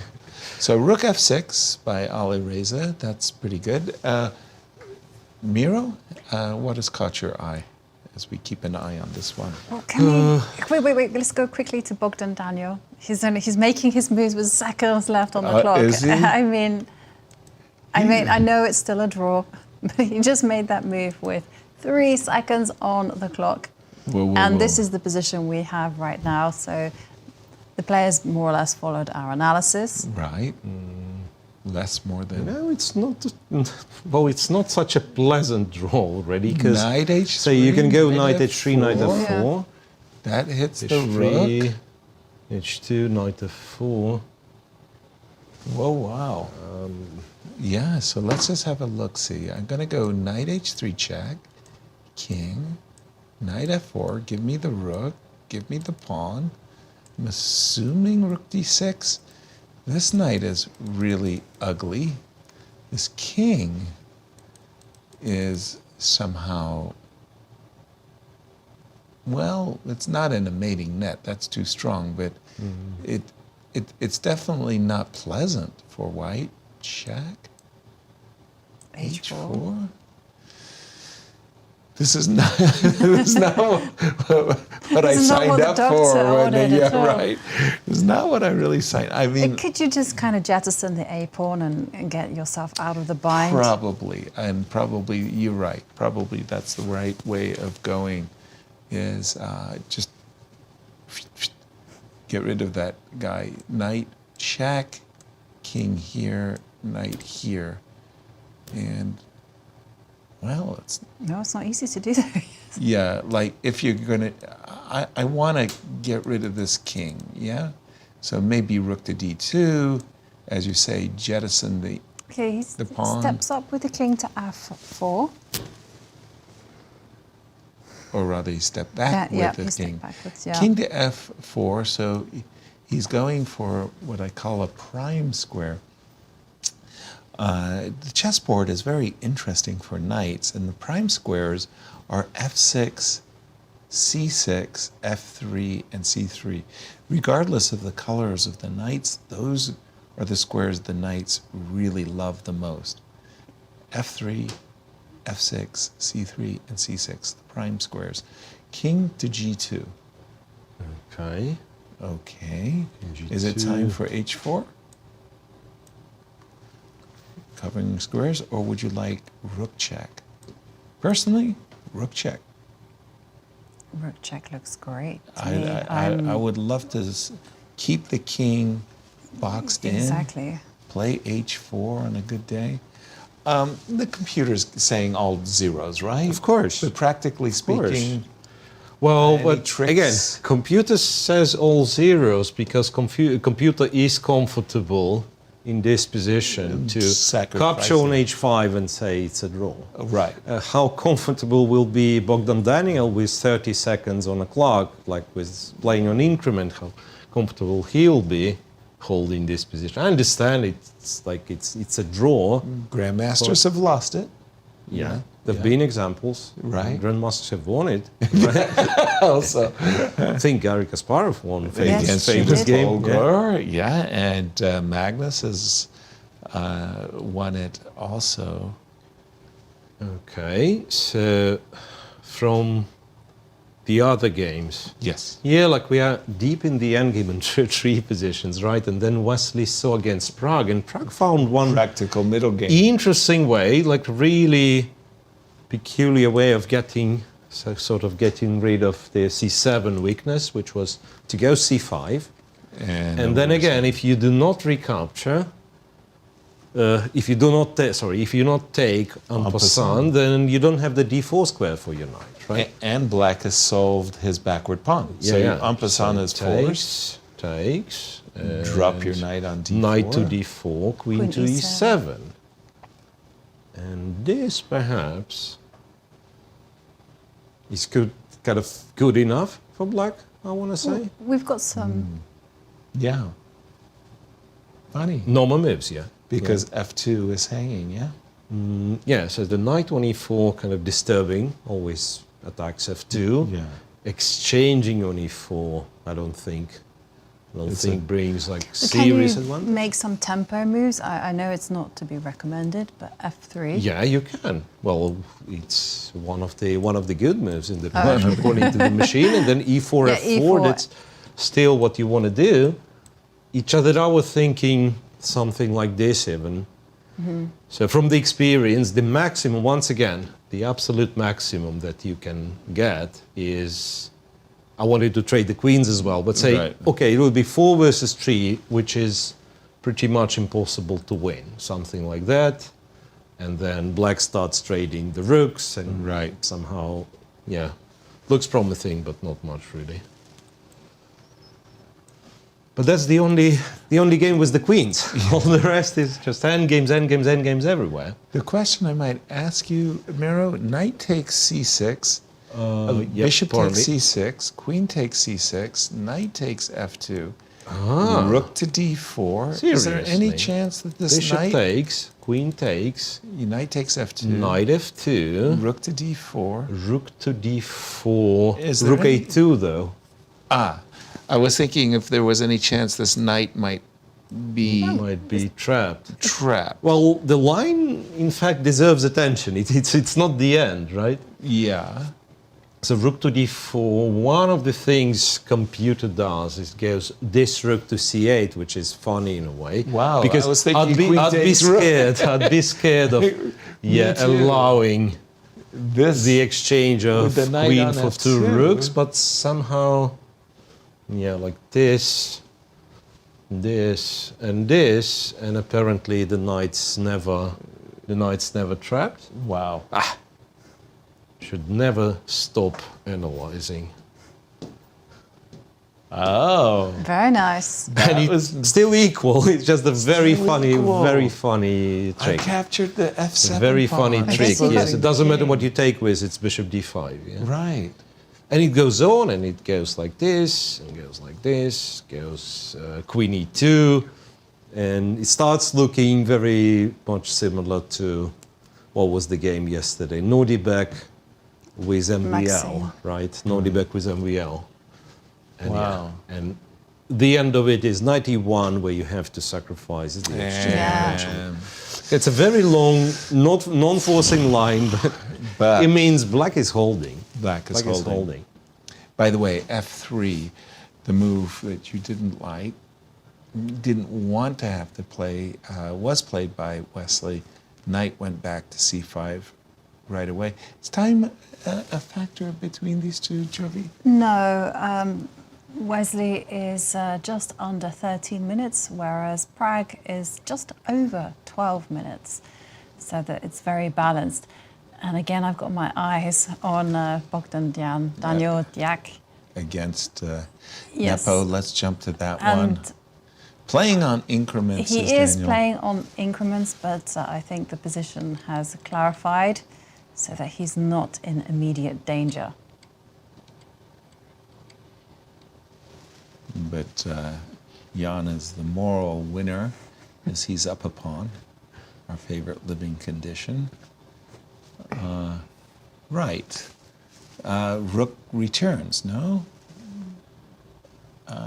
Can I play rook to the second rank? And I'm assuming you're going to give me a check? I would give you a check. And you go king g3, yes, please. Yes. And look who's checkmating who. Again, that's the Vukovic mate. oh no. In the words of Cheech and Chong, not again. And that would be our first checkmate in Superbet history. Yes, that would be. Remarkably enough, no checkmates. People resign. They're very clever. They never get checkmated. Yes. So there's been one stalemate though. One. And maybe we can revisit the game between Gukesh and Nodirbek, because Miro highlighted bishop c8. And guess what? Guess what? It has happened. The bishops have left the board. Trades, and then the question that we might have is, oh, wait. He didn't do it. Bishop takes, rook takes. I was thinking that we were going to play rook to d7 in order to play rook to d6. Actually, Nodirbek has played the move rook b7 not to defend passively the queen side, but maybe to play b5 and force a lot of trades. Let's take a look. King up. What would happen next? Should you play b5? Let's just do it. Do it? Let's do it. Only b5. analysis, Yasser. Yeah. I have to pause because I'm eyeballing rook e5. I'm trying to snap off some pawns. Can I try rook e5? If you take the pawn, I'll give you a check. Okay, king moves. It doesn't matter, right? No. d6, f6. I was going to play rook e2. And I've got a pass pawn. Yay. Yeah. Yay for me. We'll keep an eye on this one. Anish is heading for, are the players heading for the locker? They are, and I can see on my computer that it's 0.00. Wow. Yeah. I mean, and just to clarify, zero. And there you see Alireza advance with the king. It's promptly met with a check, and Alireza's king is going to go backwards, and, well, once they put the king on d6. No, you can't go king e6 because the rook will come over to g7. G7. Well, you can, but king f8 is a little bit... And now the king will march up the board.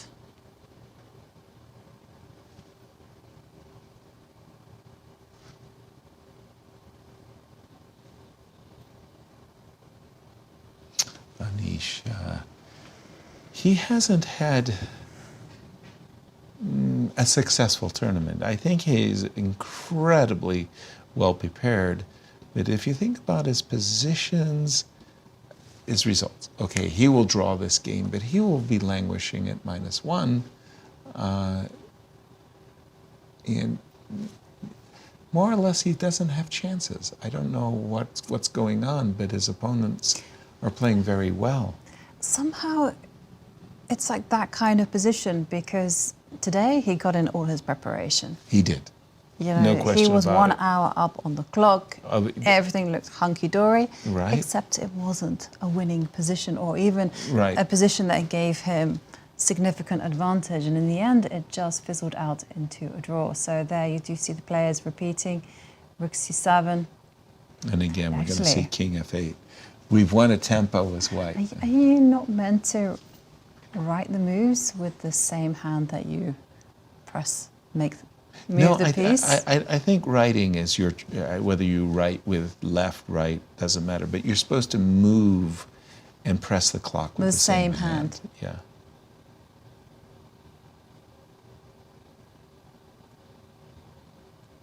as we see the players repeating, except the last move was G2, G3. A king will step up. Mm-hmm. And they must have repeated this position 3 times. Well, he's going to play king to G2. Somehow keep us on the edge of our seats.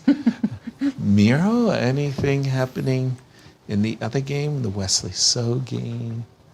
Well, game? Wesley So is the only game that is still interesting. Right? Thriving. Here, a handshake is upon us. King F8. King F8. Wait a second. So you're telling me Giri kind of tried everything in this position. Can go E6. Which he has just played, and now Rook F6. Come to me, said the spider to the pawn. Yeah, 0 ideas. Yeah, there's nothing ideas. to be done Rook here. F6, and round him up. Rook Whoa, E5. Rook E5. Okay, allowing Rook F7 check, and Rook F6. Yeah, but the king has to just go to the short side. And there it goes, King G8. Rook. And then we're going to see another dance. I think Giri is the players are maximum repeating. extraction. Yes. Go to F6? No, that's the next one.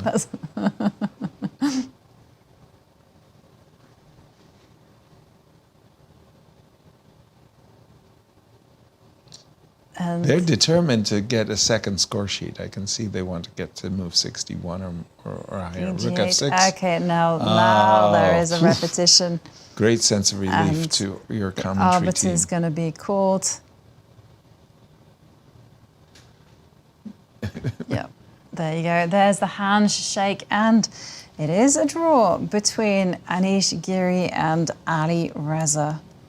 By the way, something just popped up on my screen on the moves.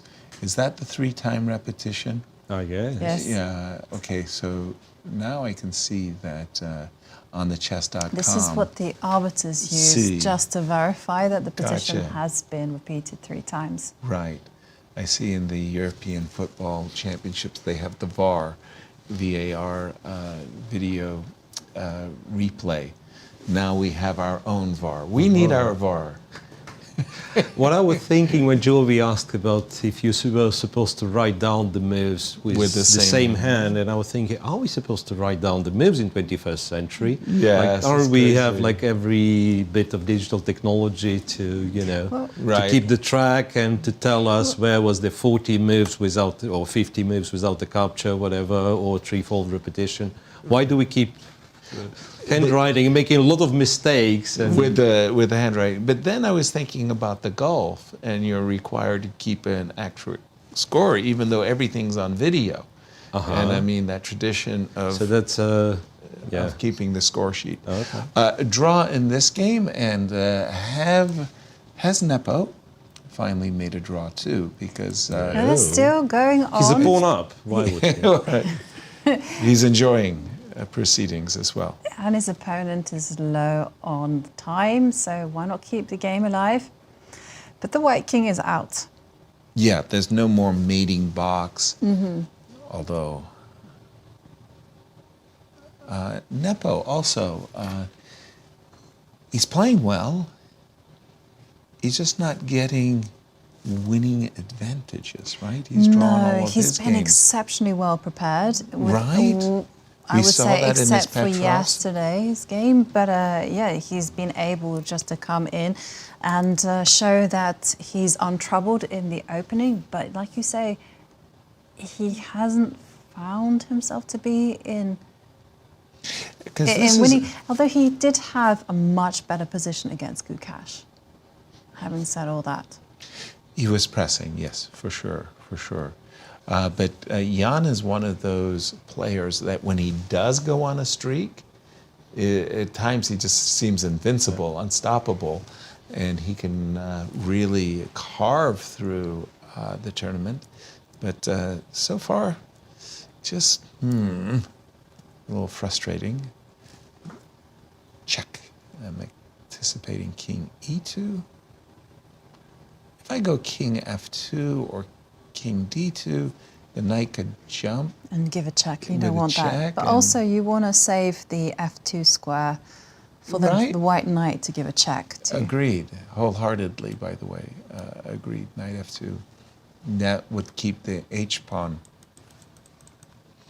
as you properly quoted Aaron Nimzovich. Under lock and key. The pass pawn is a criminal. Yes. You want to keep it under lock and key. King e2. Okay.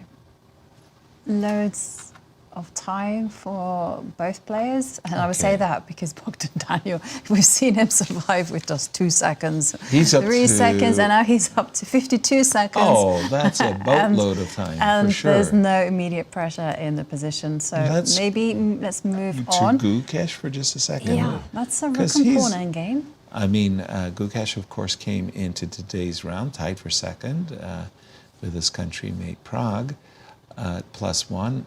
He has just played b4, and we've seen CB, AB. Uh-oh, I'm seeing this as just too dry a position suddenly. If I was in Nodirbek's shoes, I would be playing for f6 so that I can activate my king. Either Do we want to through- make like a forced draw with black, or attempt to make a draw, or we... I don't think we have chances for win reasonably, right? Because there is one funny way of making a draw, which would be to go b5, which looks kind of super stupid and everything, but you go But b5. If I go and a5, rook d4, and I'm just now- in time to be behind the passed ball, right? Gotcha. And if you take If you on take b5, same, you go to rook d4. It's just a dead draw, no? Good point. Rook d4. I mean, it must be a dead draw. Right. I mean, if it's a draw 3v3, then, you know, with my pawn on e5, it kind of has to be a draw. I agree with that one. Yeah. Yeah, I somehow, even though b5 a little bit counterintuitive. That kind of allows this, yeah, that But you it- probably could find a better way, but yeah.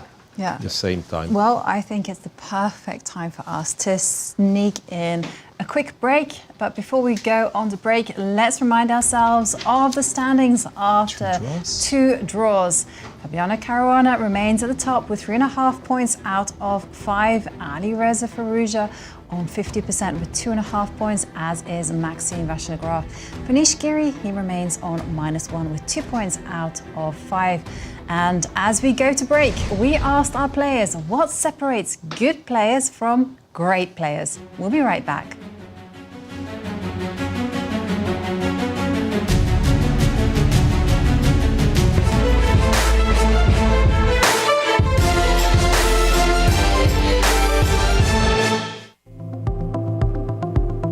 What do you think sets top chess players from the rest?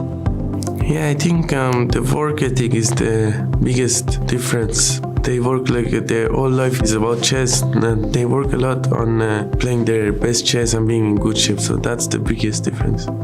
Well, I think the experience matters a lot, and also the motivation. Also, if you're young, I think you need to be at the right place at the right time, and also to have support from your family and your parents.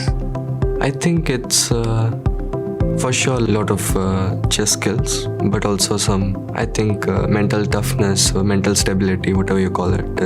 I think there are a lot of things that need to be at the top, and I think most of the top players are pretty well balanced and everything.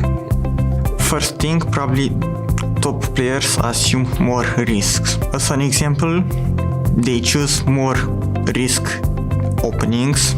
It gives more chances for them. Top players are so experienced, they are well prepared, their understanding of chess is a whole different level. They don't have positions where they feel uncomfortable, I would say, so it's different mindset from other players. Yeah, it's just basically working hard, and working on psychology maybe also helps a lot in that case, and I think it comes with a lot of experience, I would say. Yeah, I don't know what you mean by top players, because there are like different players. There is Magnus and there is Hikaru and Fabi, then there are rest. So yeah, I would say like if you see Magnus and the rest of the players, I think mentality is the key. He's just mentally very strong. He just wants to win every game. And I think that will to win is also very important. And he's also extremely confident. Yeah, I think these are some of the aspects which actually play a huge role.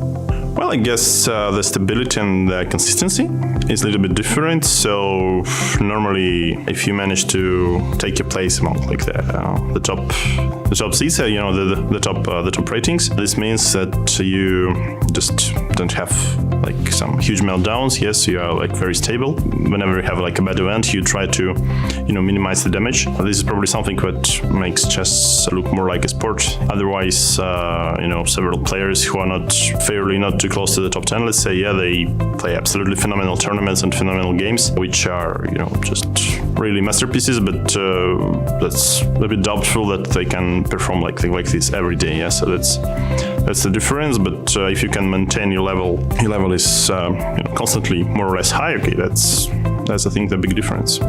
Yeah, I would say there's a little bit of difference, but in most compartments, if not all, like between the top players and an aspiring top player. And that's probably why I think basically we do everything the same, but faster and more accurately.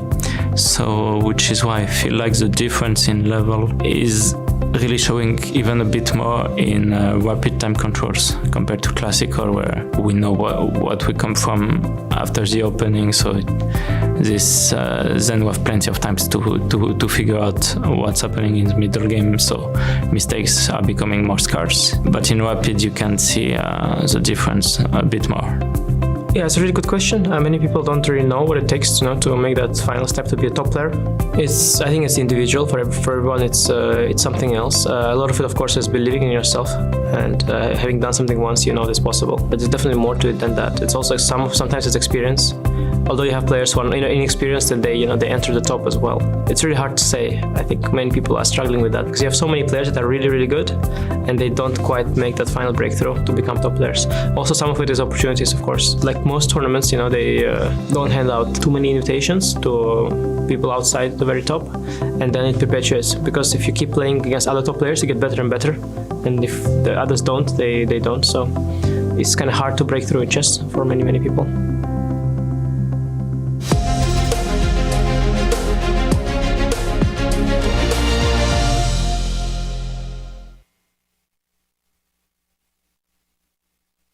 The stages are set. The players are primed. The best of the best are ready to face off in the 2024 Grand Chess Tour.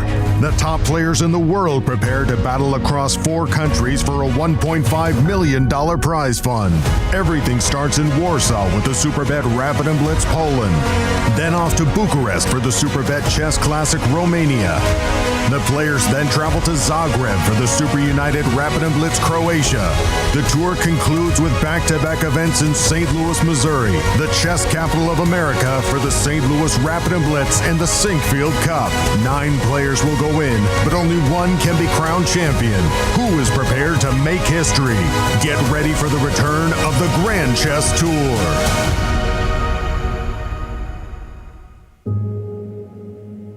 We are here to celebrate what the chess campus does and collectively make a difference to St. Louis through the artistic, cultural, and educational endeavors of chess.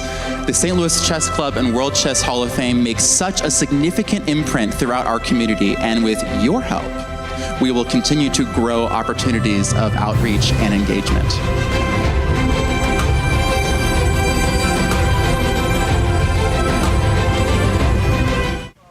I'm Grandmaster Maurice Ashley. Join me on October 24th to 26th for the St. Louis Chess Conference to be held right here in the chess capital of America. Also featuring legendary world champion Garry Kasparov and Hall of Fame inductee Judith Polgar, the conference will explore the broader educational and social impact of chess. For more information, visit stlouischessconference.org and sign up today. The St. Louis Chess Club is the premier chess facility in the United States. We bring the educational benefits of chess to thousands of students across the St. Louis area. We also promote chess at the highest levels, hosting all levels of the U.S. Championships as well as high-profile tournaments that attract the world's best players. Become a member and enjoy perks such as free classes and lectures, weekly tournaments, and so much more. Visit stlouischessclub.org to claim your membership today. The St. Louis Chess Club Scholastic Program brings the educational value of chess to kids in schools across the St. Louis area. Active in over 100 schools throughout the St. Louis city and county, the St. Louis Chess Club has been able to reach over 85,000 students in both in-school and after-school programs. We view chess as a valuable educational tool. Learn more about our scholastic programming by visiting stlouischesskclub.org/education. In the world of collegiate chess, there is no team rising quite like the one at the University of Missouri. The team has brought home title after title, including the 2024 Pan American Intercollegiate Championship, and were the 2024 Final Four champions. Guided by their head coach, Cristian Chirila, there is no stopping the Tigers. Respect, responsibility, discovery, excellence. University of Missouri. Here is the place where we enjoy the game of chess of its beauty. To advance the cause of chess and to help St. Louis Chess Club to serve as a capital of the world of chess and to keep bringing new and new millions of new fans into the game every year. I'm Grandmaster Maurice Ashley. Join me on October 24th to 26th for the St. Louis Chess Conference to be held right here in the chess capital of the United States. Also featuring legendary world champion Garry Kasparov and Hall of Fame inductee Judith Polgar, the conference will explore the broader educational and social impact of chess. For more information, go to stlouischessconference.org and sign up today.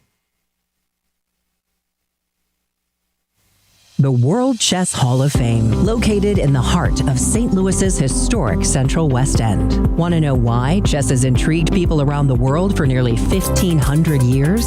Stop by and learn about the impact of chess from our 3 floors showcasing the art, culture, and history of the game. The World Chess Hall of Fame has something for everyone to enjoy. For more information on current exhibits, please visit worldchesshof.org.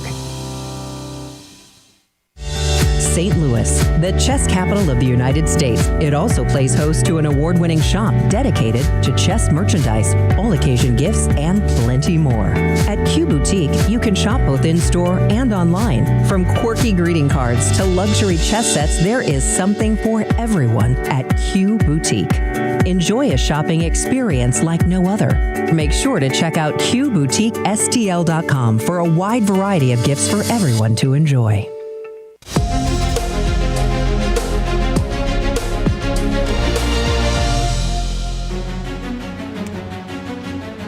Welcome back to the endgame portion, I would say, of the Round 5 Superbet Chess Classic. 2 games finished. Let's see how they affected the standings. And it was a draw between Fabiano Caruana and Maxime Vachier-Lagrave. So that means Fabiano is still at the top with 3.5 points out of 5. Meanwhile, for Alireza Firouzja, Maxime Vachier-Lagrave, they are on 50% with 2.5 points. For Anish Giri, he ends the first half with just 2 points out of 5. Pragg and Gukesh are still at play. They got a chance of catching Fabi, but they would need to win, and they're not going to win. Guys, we've got to go to Wesley So against Praggnanandhaa. Because Pragg has a chance to win, as it turns out. What? Yes. What? I just made saw the a terrible mistake. Bar just suddenly fall in Black's favor. Because when we left it, we thought that Wesley was going to win a pawn. After queen takes, king g7, we thought the pawn on d5 was edible. He did, but this is... Queen a7 in this position, Yasser, wins for Black. Queen a7. And it's the only move to win. Queen a7 wins Queen for a7 Black. because you are threatening queen f2. G. But also Queen E3. And Queen.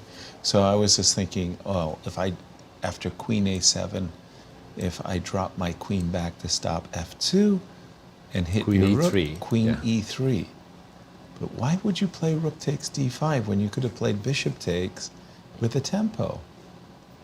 Greed, yes, sir. Man's noblest emotion. Yes, I agree. Queen B4. He has missed his opportunity. Queen B4. What an opportunity. Allows it for was. Queen C1 to defend. Oh my goodness. So knight takes F4, rook takes G3. Rook takes G3 and queen takes F4 mate is a nice variation. Oops. Oops.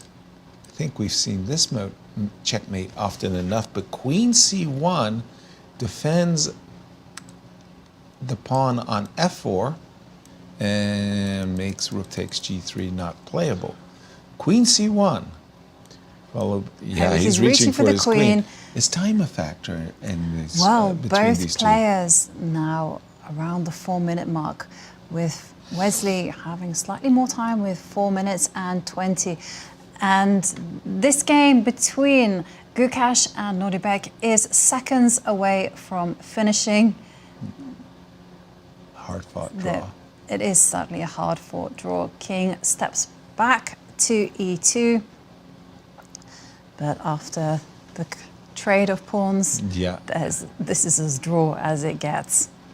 I have the feeling that Gukesh is going to regret somewhat this game, that he had the better chances, but it wasn't to be. Mm-hmm. Players are going to find a way to get to kings. Naked kings. Here it comes. There we have the handshake, our third draw of the round. It is the day before the rest day, so we were expecting the commentators' curse and the decisive. The stats, and we were expecting that there would be fireworks on the board as the players did take risks, but in the end, it just wasn't to be. Between Gukesh and Nodirbek, like you said, Yasser, I suspect Gukesh will be slightly disappointed with not being able to put as much pressure on the black position as he would have liked. But going back to the game between Wesley So and Praggnanandhaa, not that much time, and it still remains a very complicated position. Despite the extra pawn by white, we might say I much prefer black's position, in the sense I really don't think I can ever lose it with black. I mean, even if we were to trade off the most active pieces on the board, the queens and the rooks, we'd still expect a draw. But because the rook is on this second rank, and that white's king is a bit more vulnerable than black's, you're kind of thinking in your mind, okay, should I be playing H5? Should I be playing G5? Come on, you know, knight takes F4. Draw, sure, but Pragg will be pleased that he's got this position. There was a little suffering earlier in the game, I would say, Miro. Yeah, but also he will be disappointed when he finds out he was one move away from pretty much winning the game. Wow, that's a real shock. That was a stunning stunner. For the time being, ignorance is bliss. It is. Rook Sometimes E2. you should not know that you've missed a win, you know. Rook to E2, just...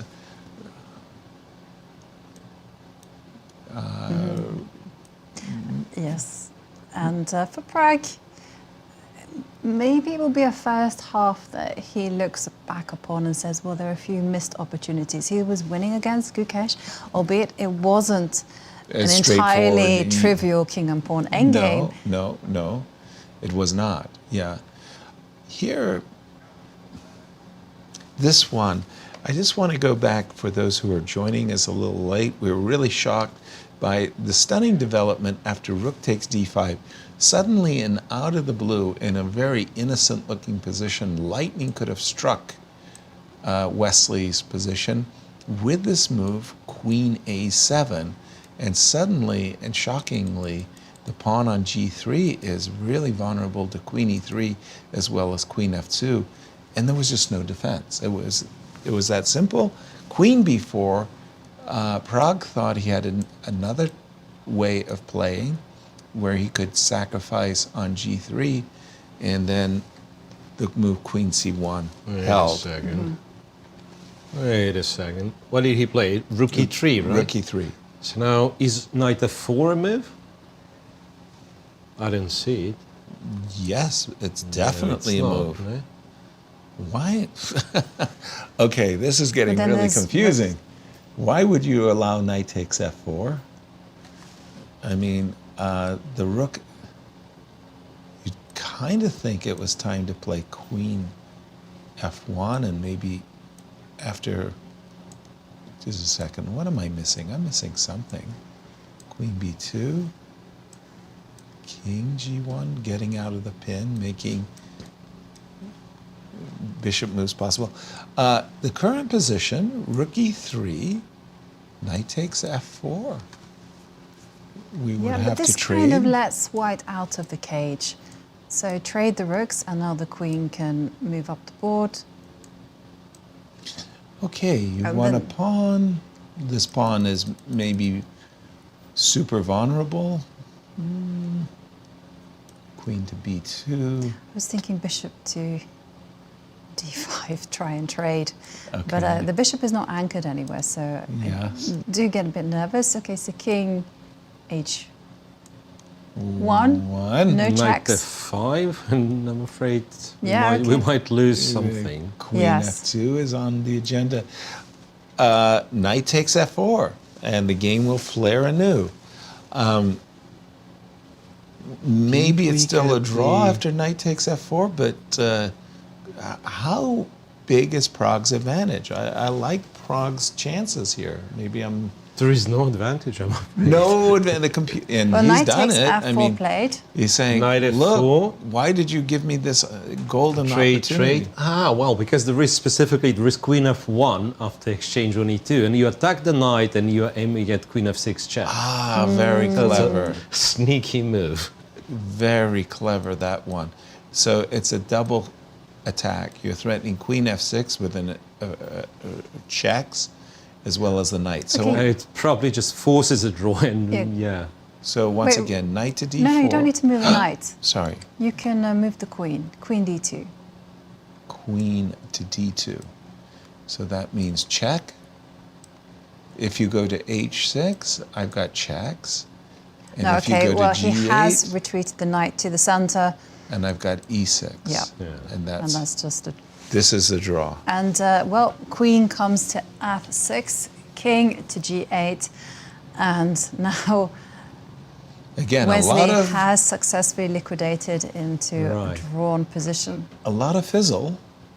Not And look, and enough Wesley has sizzle. zero doubts about if he wants a draw or not. Right. Immediately. Yeah. Back. Yeah. Oh, 4 draws in this round.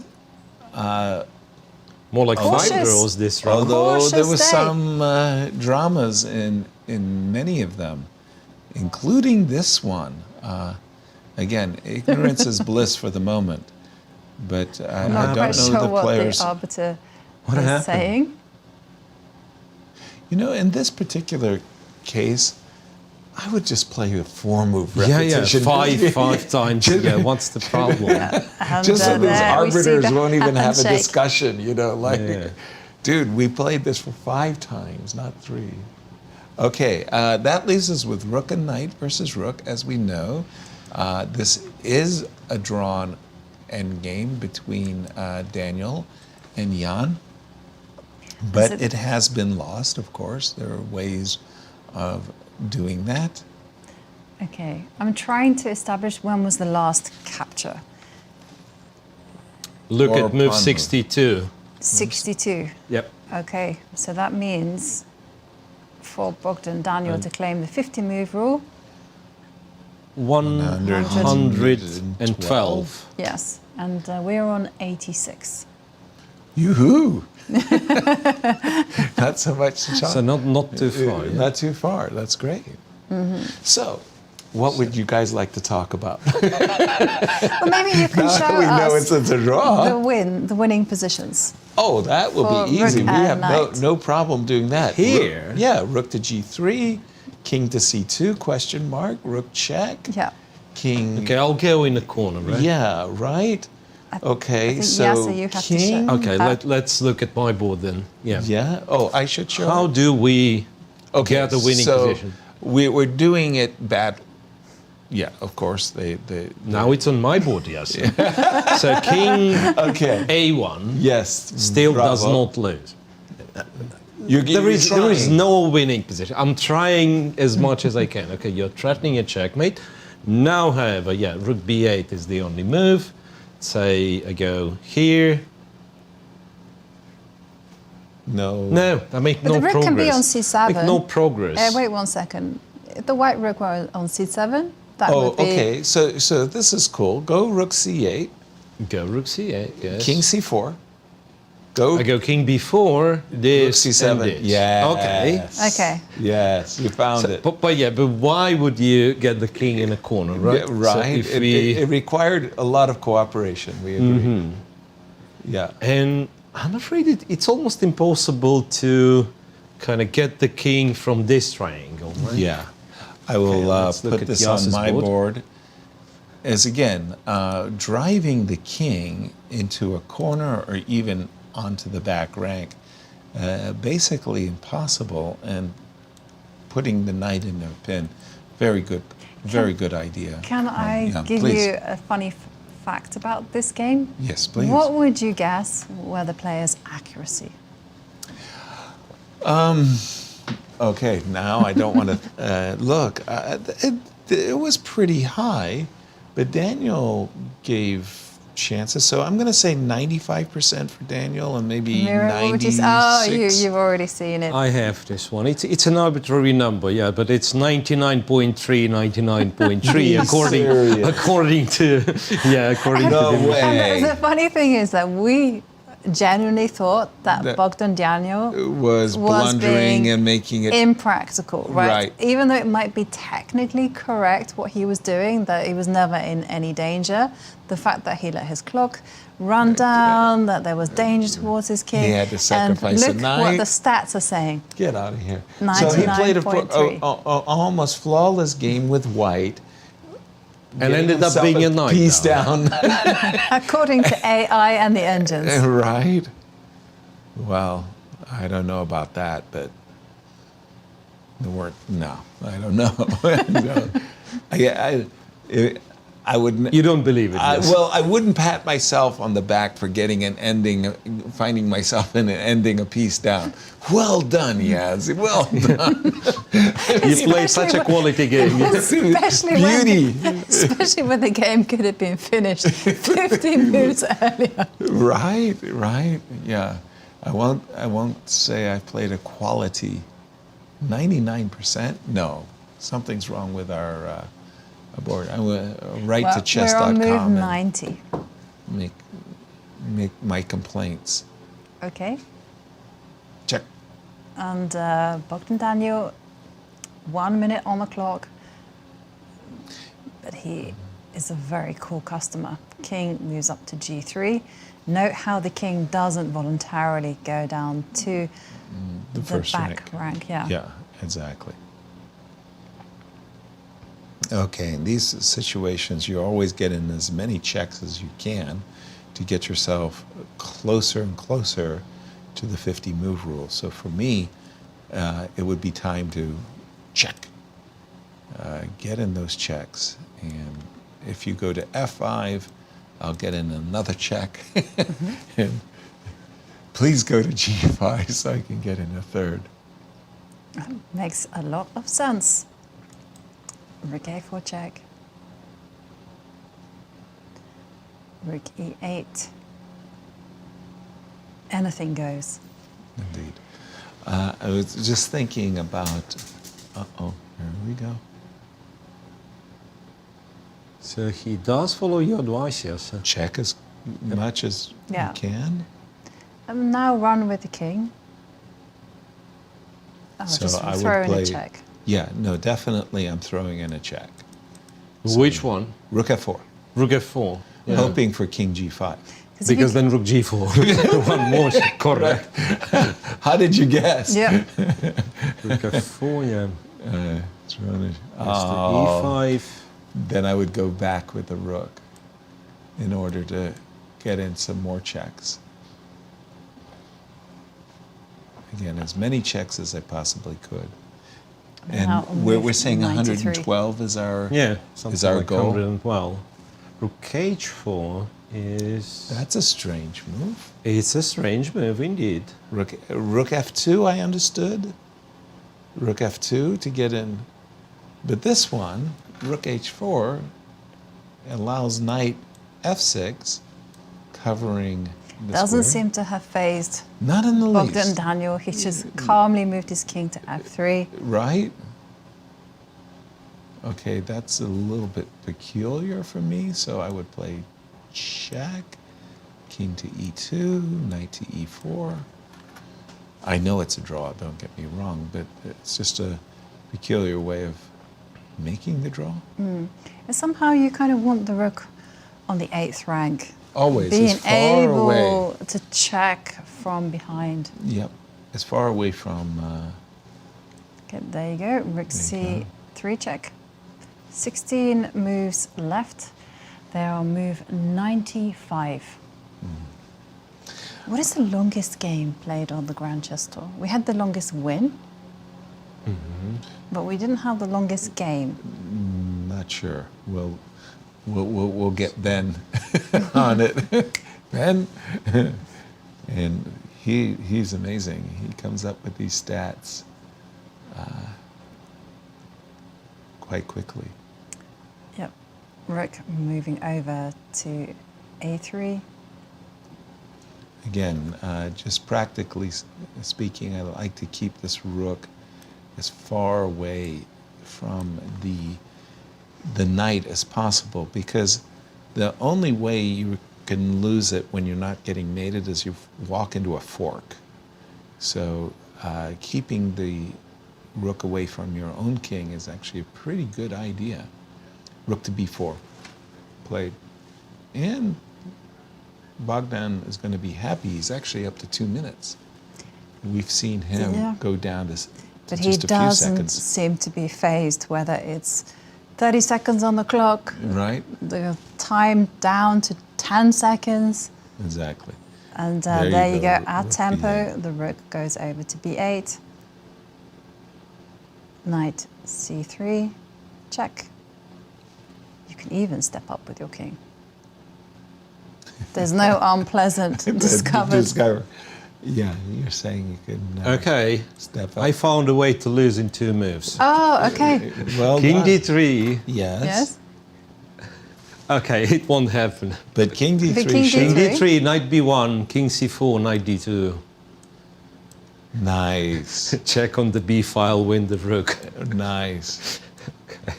Hold on. Very what? nice. How do you you win? Ah, no, I didn't. King c5. Still unable to lose. I mean, I was trying, man. I was Yes. trying. You gave it a good shot. You really did, but you just happened to okay. We're going to keep an eye on this game, but we're going to go to Bucharest, to Cristian, who is with Prague. Thank you, Jovi. First of all, Prague, congratulations on your victory yesterday. We didn't manage to get you here in the studio. Today, a difficult game against Wesley. You had to be on the defensive, let's say, for most of the game. How did you assess it? Yeah, thank you. Yeah, the game was quite interesting. I decided to play the King's Indian because, yeah, Gary made the move on our board, so why not? Why not? Let's have some fun. Yeah. And, I mean, I played this a5, bishop f5 thing, which is not a common idea, but then I couldn't remember my prep after b3. Yeah, I guess I had to go e5. This knight b7 was not good, but yeah, I spent a lot of time here, close to half an hour. I was just not liking my position. I didn't want to go into this structure. What was it about this bishop to a3 move that made you stop for so long? Yeah, because first of all, there are some direct stuff with c5, but I realized that it should be okay for me. Even something like d5 should be fine. Mm-hmm. Yeah, that's the best move. And yeah, generally I've played these structures with black in a lot of bullet games, and yeah, I've always struggled with it. Still, bullet is a bit different. Yeah, especially there is a GM Theodoru, and I've played a lot of games with him in this structure. I mean, 1 minute or 30 seconds, but okay, still I was losing. With a horrible score. So he's also a very good King's Indian player himself. Yeah, with black. So maybe not a good idea against him. But yeah, I realized it shouldn't be so bad. I was actually seeing this a4, knight a4, bishop d7, bishop b7, rook a7. I wasn't convinced that this is actually very good.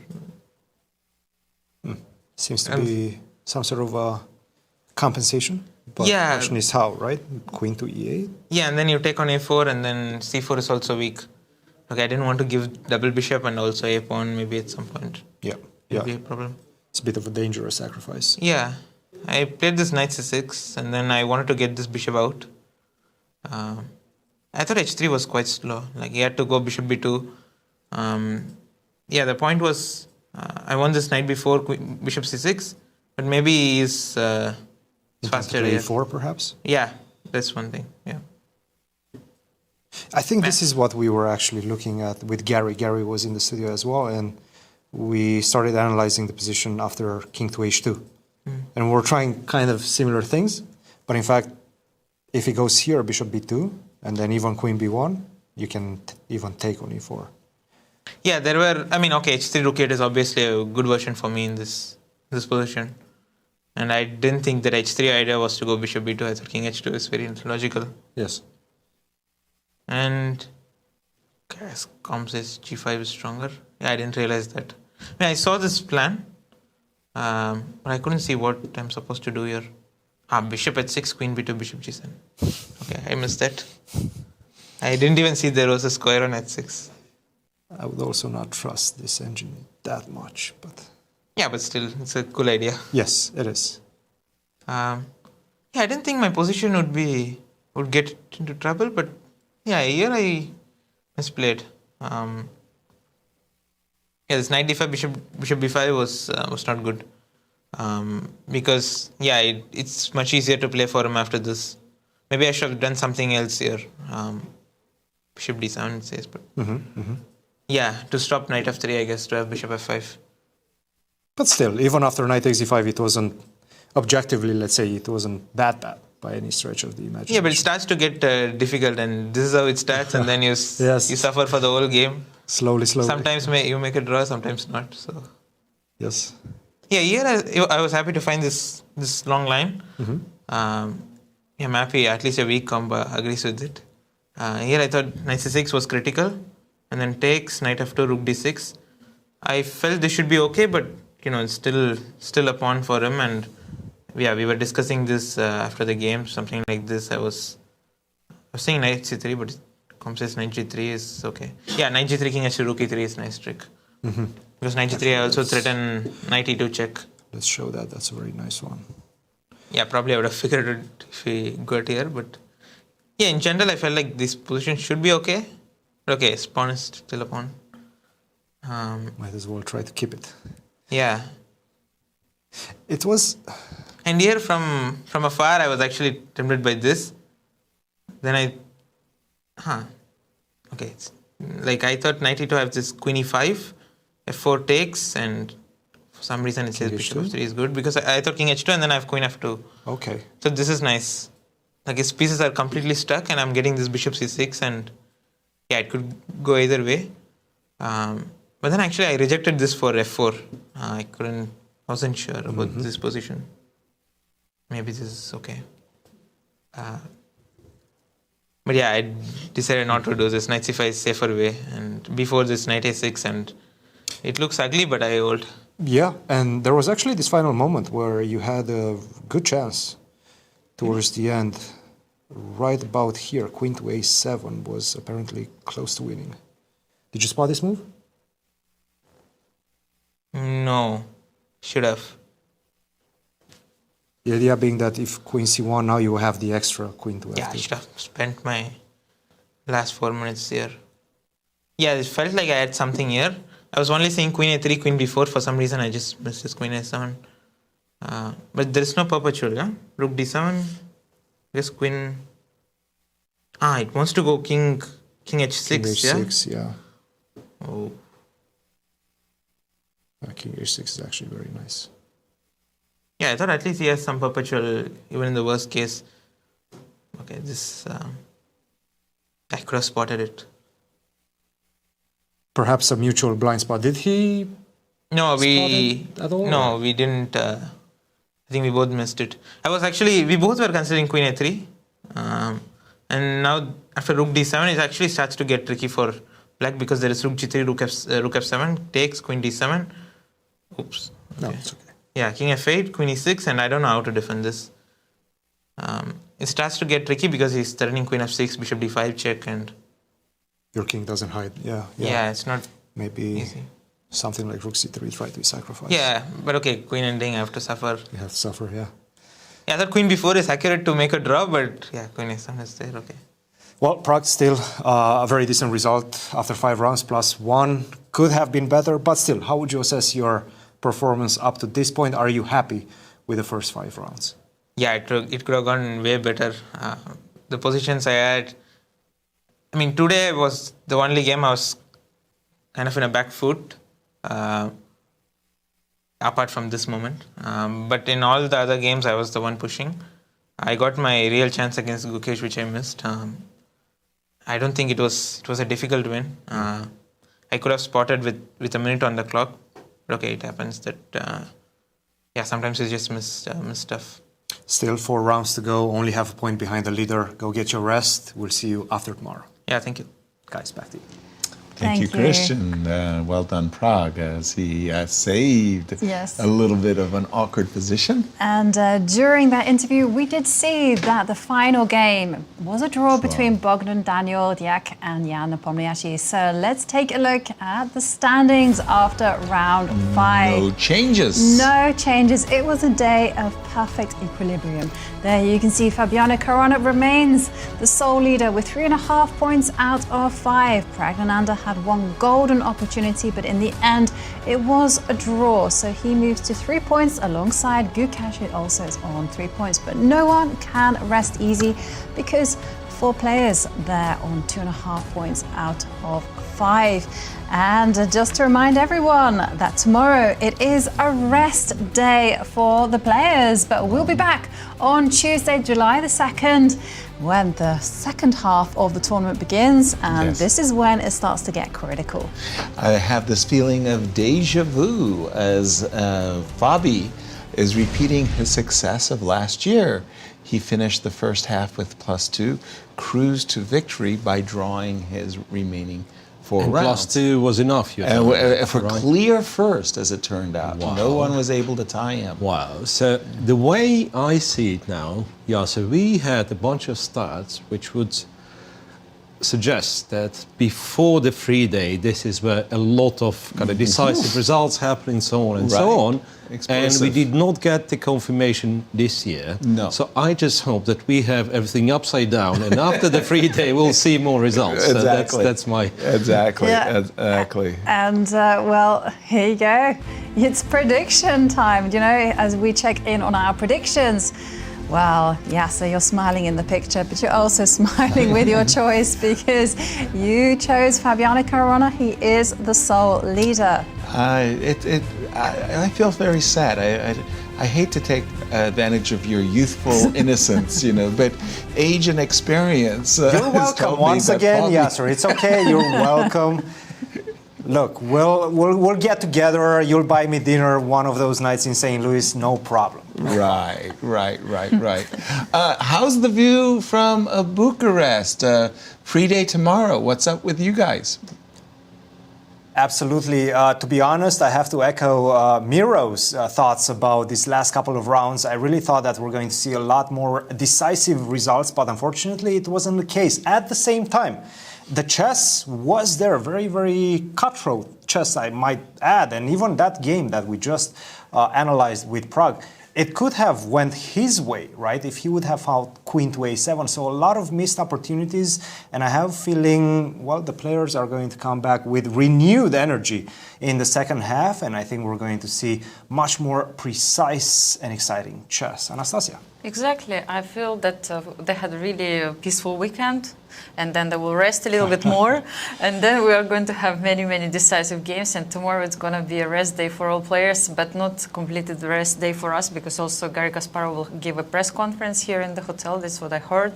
So again, we will come back to the playing venue and we'll check it out, what's going on, what's happening here. So no rest days for us. Absolutely surprising chess so far.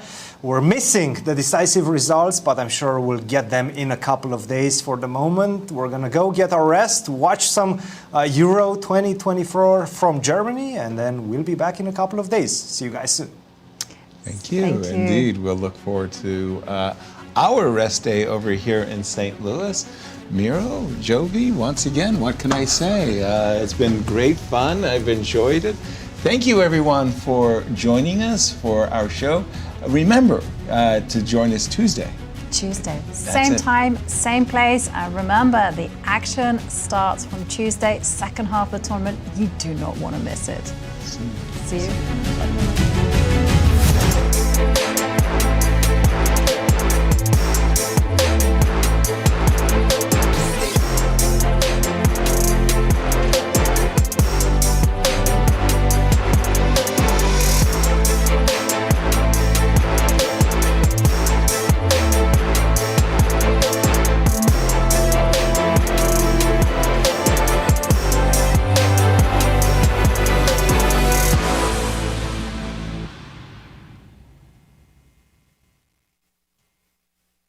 This has been a presentation of the St. Louis Chess Club.